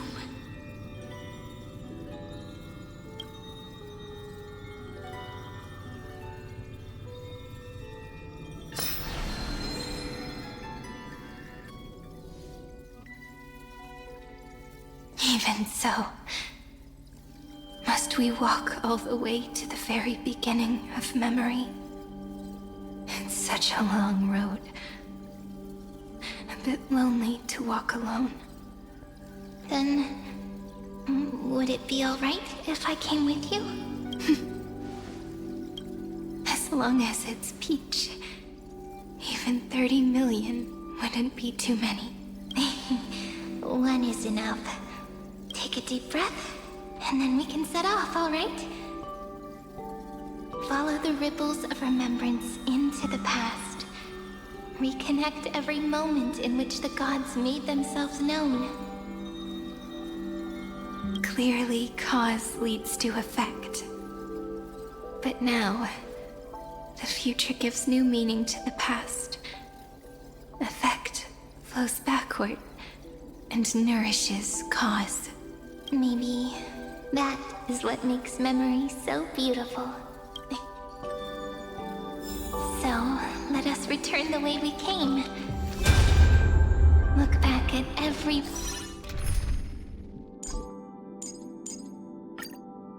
ripple that formed. Go back home.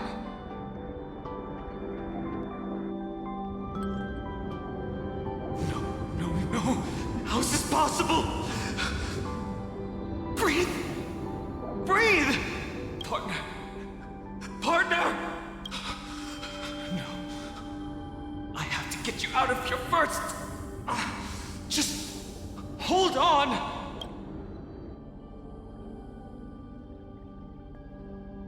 Remember? That pale dawn breaking through the endless night? The spear of strife nearly claimed his life. And it was you. You playing God, who cradled his body with your gentle gaze. Then, before Ornyx's altar...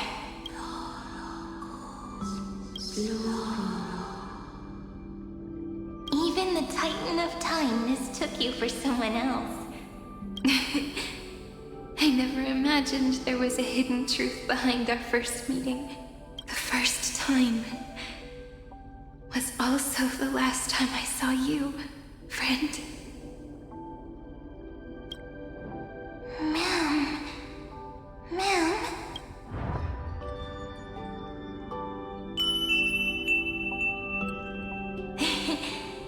melody from the memory.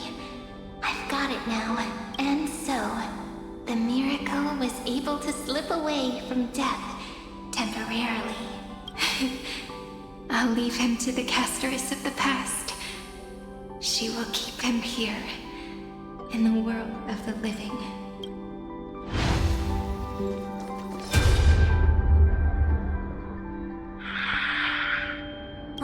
Darn it! What are these things?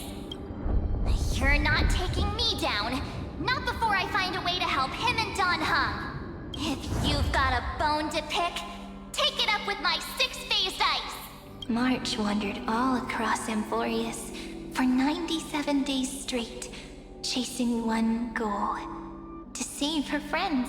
And with her bow and arrows, she brought down every obstacle that stood in her way. So that's how it happened. My skill with the bow. I owe it all to March.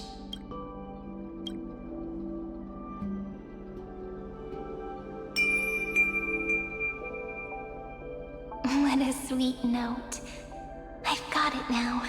And so, in a memory from the past, you inherited March's mastery of the bow.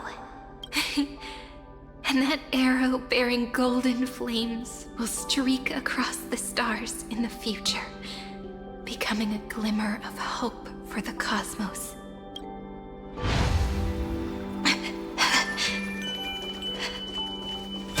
Are you okay? No worries. I'm just a little tired from all the walking. You really need to work out more. 3 paths interweave and fetter Amphorius, co-authoring the fate of the world. Ordinary pathstriders aren't known to leave traces in the mirror. So if what you said is true, then this isolated star system must be home to at least 3 beings comparable to Emanators. I would even go as far as to say, eons themselves. To gain the favor of the stars for Amphorius, the Remembrance sent a call for help to the cosmos. But the obstruction from the scepter was far too strong. Even the gods could do nothing more than send a fleeting mimetic being to someone who walked the same path. Thankfully, Miss Black Swan caught that fleeting moment.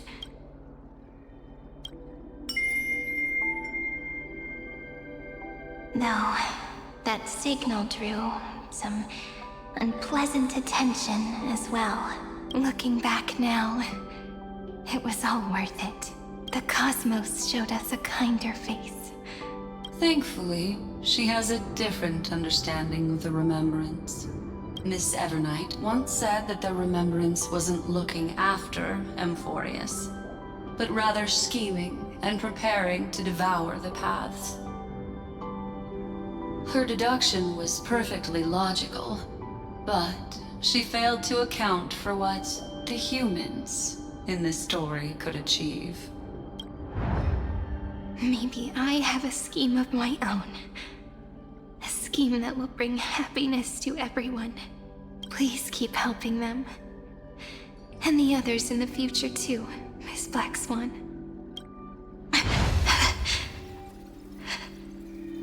Looking back on the past really does wear down the mind.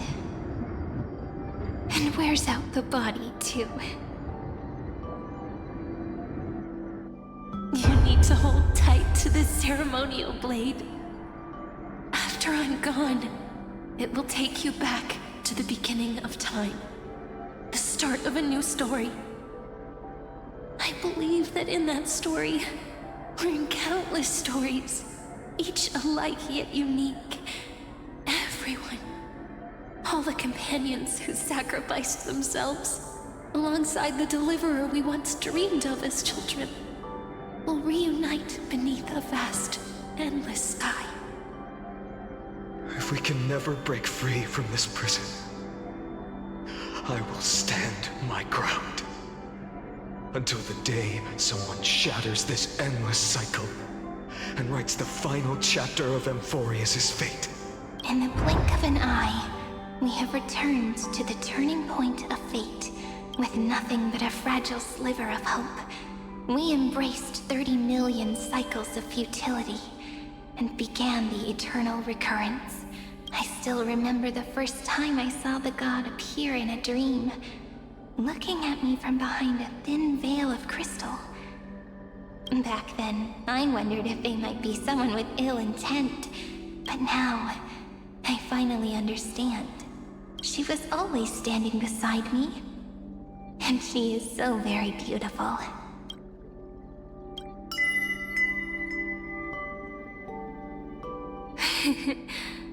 Causality really is a force that cannot be stopped. Even if I wanted to leave a few more words for Cyrene, it seems I no longer can. After all, you still have to leave behind your final consciousness and plant the very first seed. I remember what you once said. When a god sheds a tear, the thing reflected in the ripples must be the most beautiful thing in the world. But do you know what Amphorius saw when its heart was born? The first thing it saw was a name. 0, 9, 3. Looks like you figured it out. Sometimes, all it takes is a change in perspective to reveal something truly unexpected. Don't you agree? That's right. Turn these numbers upside down, and you'll see a beautiful eternity. Something we believe in. The ego. Oh my god.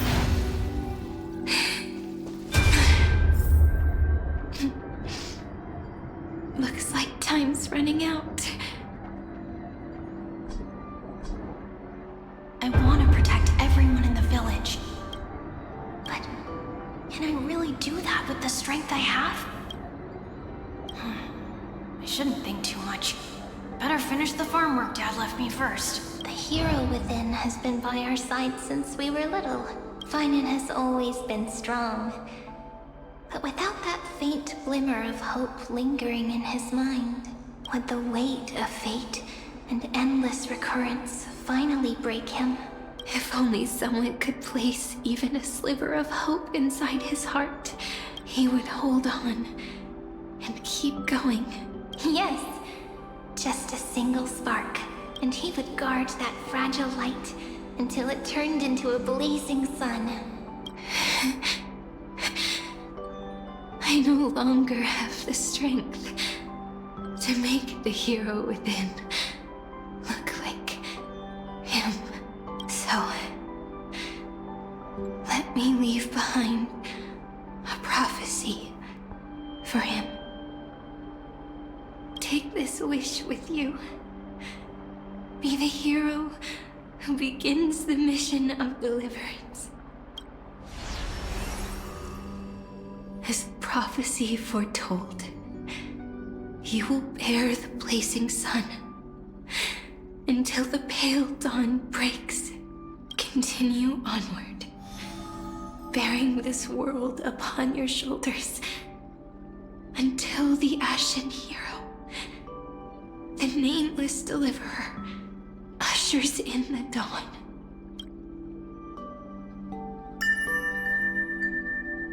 Now, your eyes have seen through all of Amphorius, from the end back to the beginning. Looks like time's running out. The first ripple was where it all began for me. 1, 2, 3, 4, 5, 6, 7. I thought they were behind this door. Oops. I can smell it. The scent of wheat fields. You're clever. I bet you figured it out long ago, didn't you?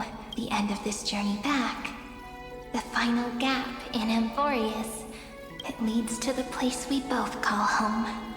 We can finally go home. Are you ready? If you leave memory at the very beginning of the story and cast the first stone, that final gap in Amphorius will close. The causal loop of Amphorius will become a fixed point in the stars. And if I don't do that, then this world and the cosmos beyond the sky might still fall into the destruction. There's no way we would let something like that happen, right? Exactly. I remember that tree in Ide Silicii. It grew all alone, unable to go anywhere. It watched the sea in silence, dreaming of a faraway shore it could never reach. But now, a tiny boat sets sail. It carries a seed of hope, plucked from the tree, and heads into the great beyond. Even if the boat's shadow fades quickly from sight, the tree knows that its wish will bloom on the other side of the sea. In that moment, it must feel happiness, right? The way you brought it up. Now I kind of miss that tree too. Come on, let's go home together. Take it with us, back to the Sacrament Courtyard. Let it become Remembrance's anchor, tying together the times we knew so well.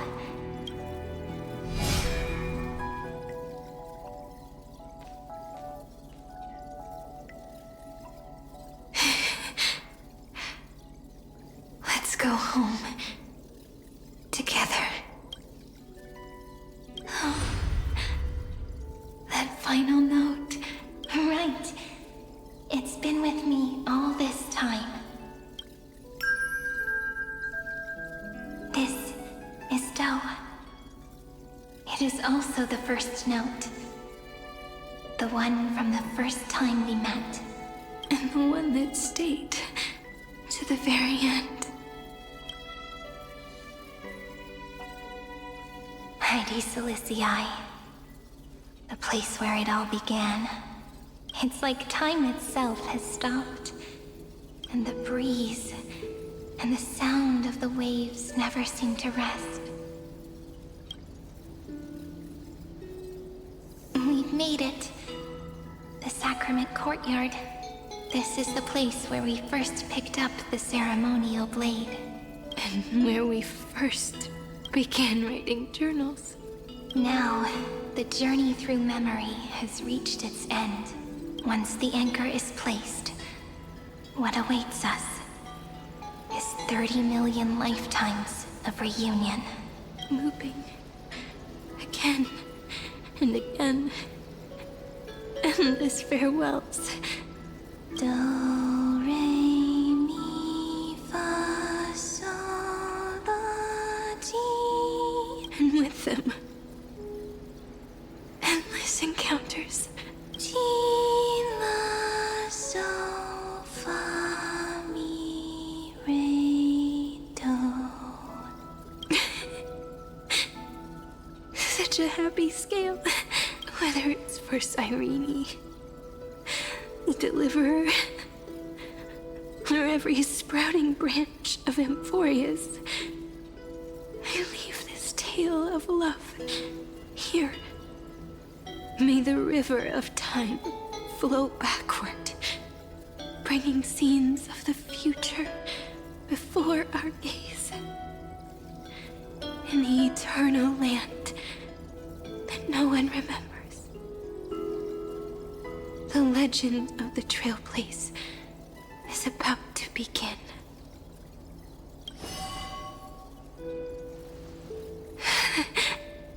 Is it all memories. It seems they're beginning to fade. The breeze is warm, but my body is shivering for some reason. If you're feeling cold, let's find somewhere warm. We can rest there. Together. Somewhere warm. I know just the spot. 405. 504. 093. 365. 432. 252. 496. 720. 618. 600. 216. 945. Treebeos. Ceridra. March 7th. Dunhelm. Electron. Hyacinthia. Caslana. Anaxagoras. Aglaya. Midamos. Castoris. Cyphera. Cyrene. And you. Look. Everything is already as we've written.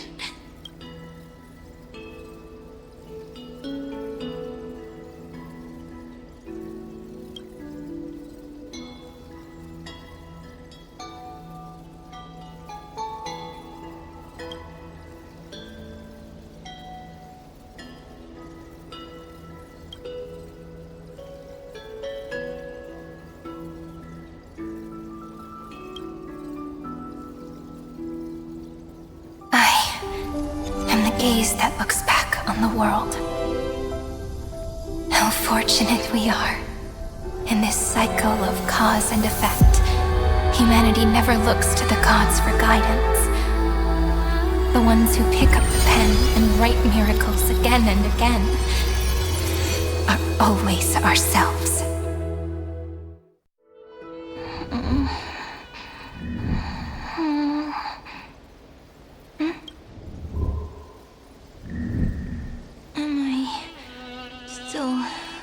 Awake? Peach, where are you?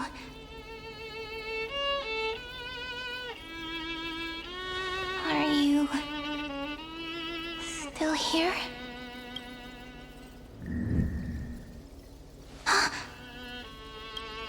I shrank.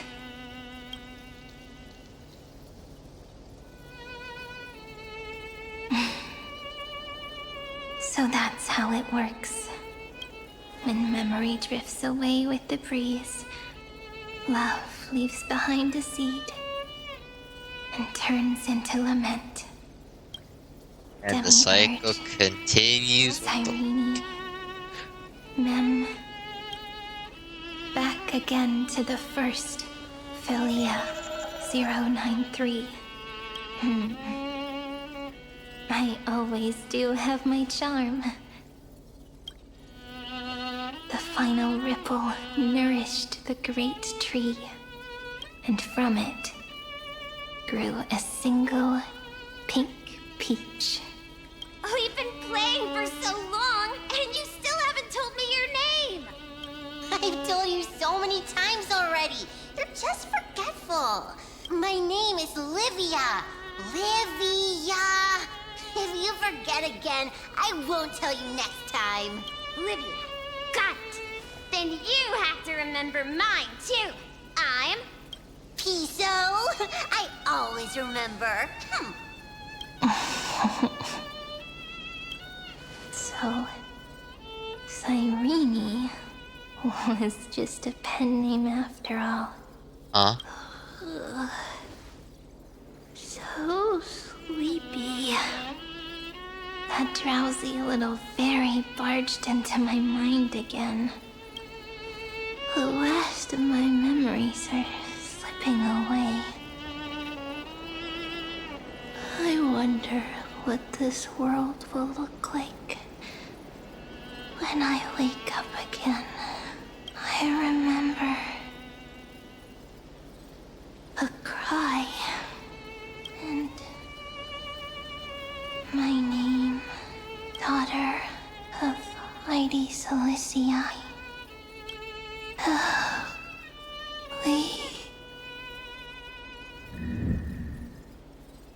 Was she fucking about to say Alicia?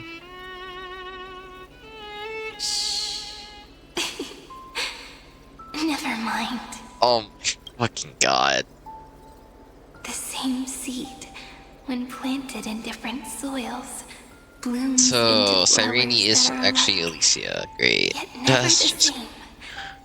But what truly makes her beautiful is each and every soul in the world. No matter what form liking takes, it is still precious love, and I will accept it gratefully and return it with joy.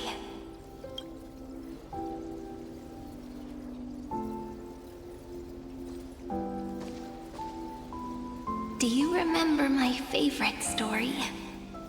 That crystal flower was so beautiful because it reflected the eyes of the little fairy.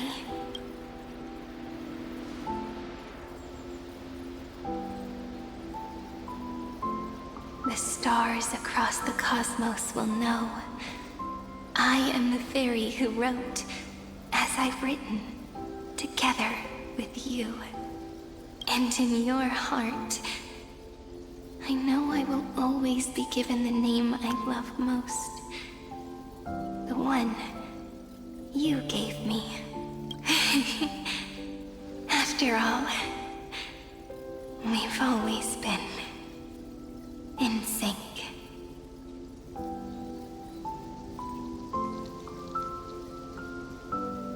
Hey, don't rush! Slow down. Let the words settle. We have plenty of time. In Amphorius's month of mourning, all conflicts across the land come to rest. Oh. On the 11th day and night of the month of mourning, the dead will part. The living will embrace. The snow will fall. And bonfires will rise to warm every heart aching with lament. It may sound heavy, right? But on this day, laughter always rises louder than tears. Because people understand that parting is for the next reunion, and sorrow is so we may love more deeply. That is why this day is her favorite of the year. Under the same sky, across 8 phases of the moon, 13 heroes composed an epic together. 1 plus 8 plus 13 equals 2 11s. Would it feel more fitting if the rest were written in Miss Cyrene's voice? Agreed. Then, we'll add 1. A 1 like none that has come before. A 1 that blazes new trails. I make this wish. On the 12th day of the 11th month, 13 heroes will take every core flame ignited across 30 million lifetimes and scatter them among the stars. Later, when the people who know this story gaze upon the cosmos, they will discover that the countless stars in the sky now glow pink. And after 13 seconds, that radiant light will quietly fade away. It will be such a romantic, yet puzzling sight, but that's all right. They will keep that mystery close to their hearts, constantly pondering what the ego truly is. They will love. They will get hurt. They will rage. And in 30 million moments of helplessness, they will stitch their shattered hearts back together. Again and again. But remember this well. Losses are a constant on the Flame Chase journey. There may be pain along the way, but you and I will never be alone. They will come to understand what it means to lose, and in the end, they will choose to let go. They will offer their hearts to this world, to every companion they walked beside, and they will take in the hearts of others and pass them onward. For every soul that exists in this world, there is a different ego, a different prime mover of life. There will never be just one answer, not even for love. But when people gaze into the night sky and love what is fading with the same resolve they have to praise the stars, I want that soft, gentle pink in the sky to tell them, love will always be answered. This is a story about love, and a story about how to answer it, whether it is one we have already written, or one you are yet to write. It will be a romantic story, like none that has come before. You think so too, right? And the romantic story deserves an ending that is free and complete. When every clue and thread has found its end, and the weight of the pen is no longer constrained, pour the spirit of trailblazing into it, and end this tale with the most pure and romantic period.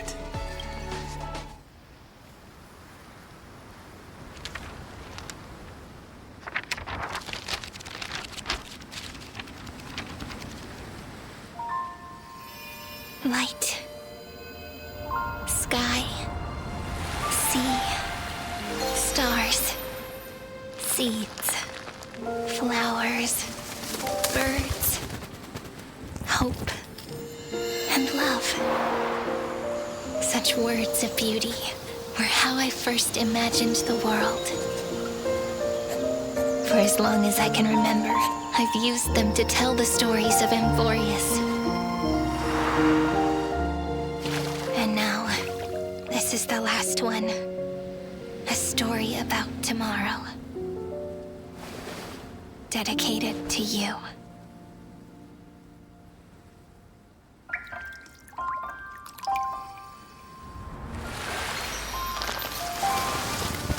Once upon a time, morning glow, scattered light, shone on you and I. The fading poems, frozen rhymes, are traces on the breeze, whispers of past reverie. Please let me linger for now, enveloped in your sound. Love on the pages, the ink our stories penned. No matter how it ends, I'll do it all again.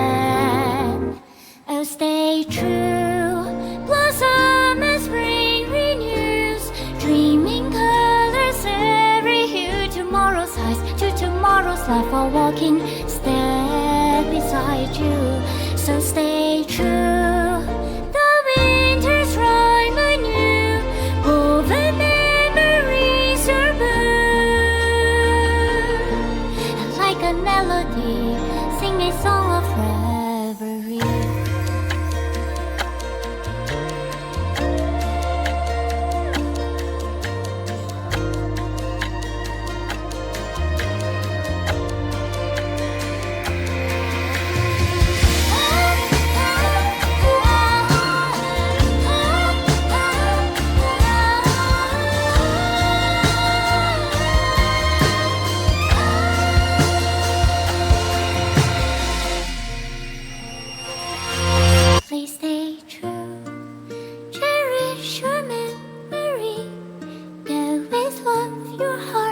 lucky as rivers flow, as gardens grow. I hope you bloom in beauty. See you soon after the end of time in the mountain frozen rime.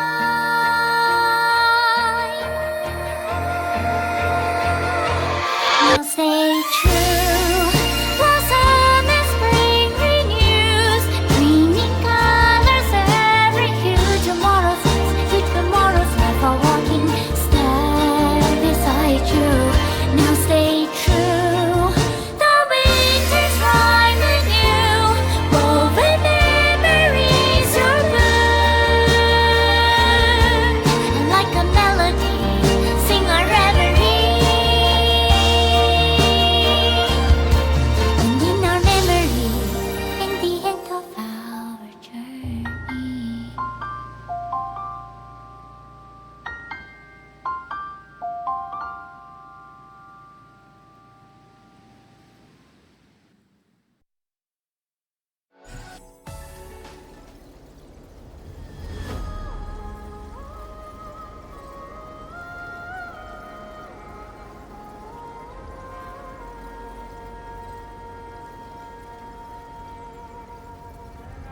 Bro. Also, I'm realizing now too that they're doing all these like credits, because everything is within the script. Yeah, it's within the script of Elio.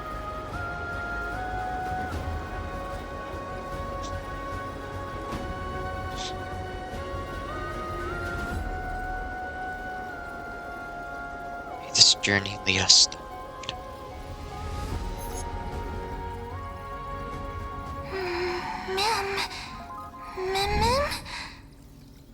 What? Huh?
No longer working.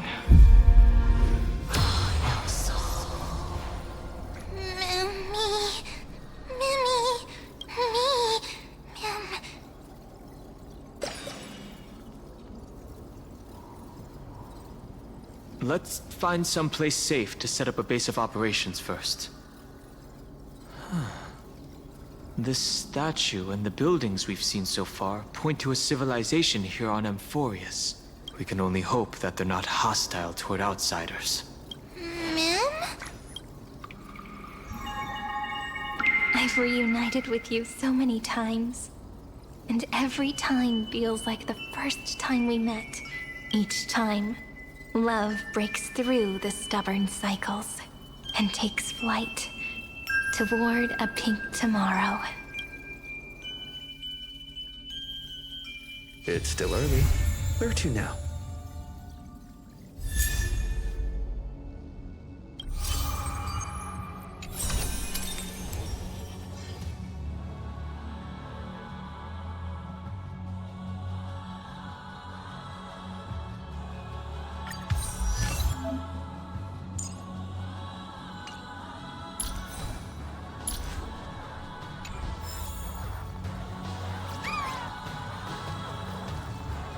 Holy no, I'm not gonna lie. That shit was peak. Alright, well. That was 3.7. I think I may or may not be doing a stream tomorrow, or maybe Thursday for 3.8. I'm not going to skip 3.8 because I want to at least actually earn the idea of getting to Planet Arcadia. And also, I don't know if I'm going to be able to start Planet Arcadia before I beat the Dahlia story. But, I guess in the fashion, truly, of Emphorius. See you tomorrow.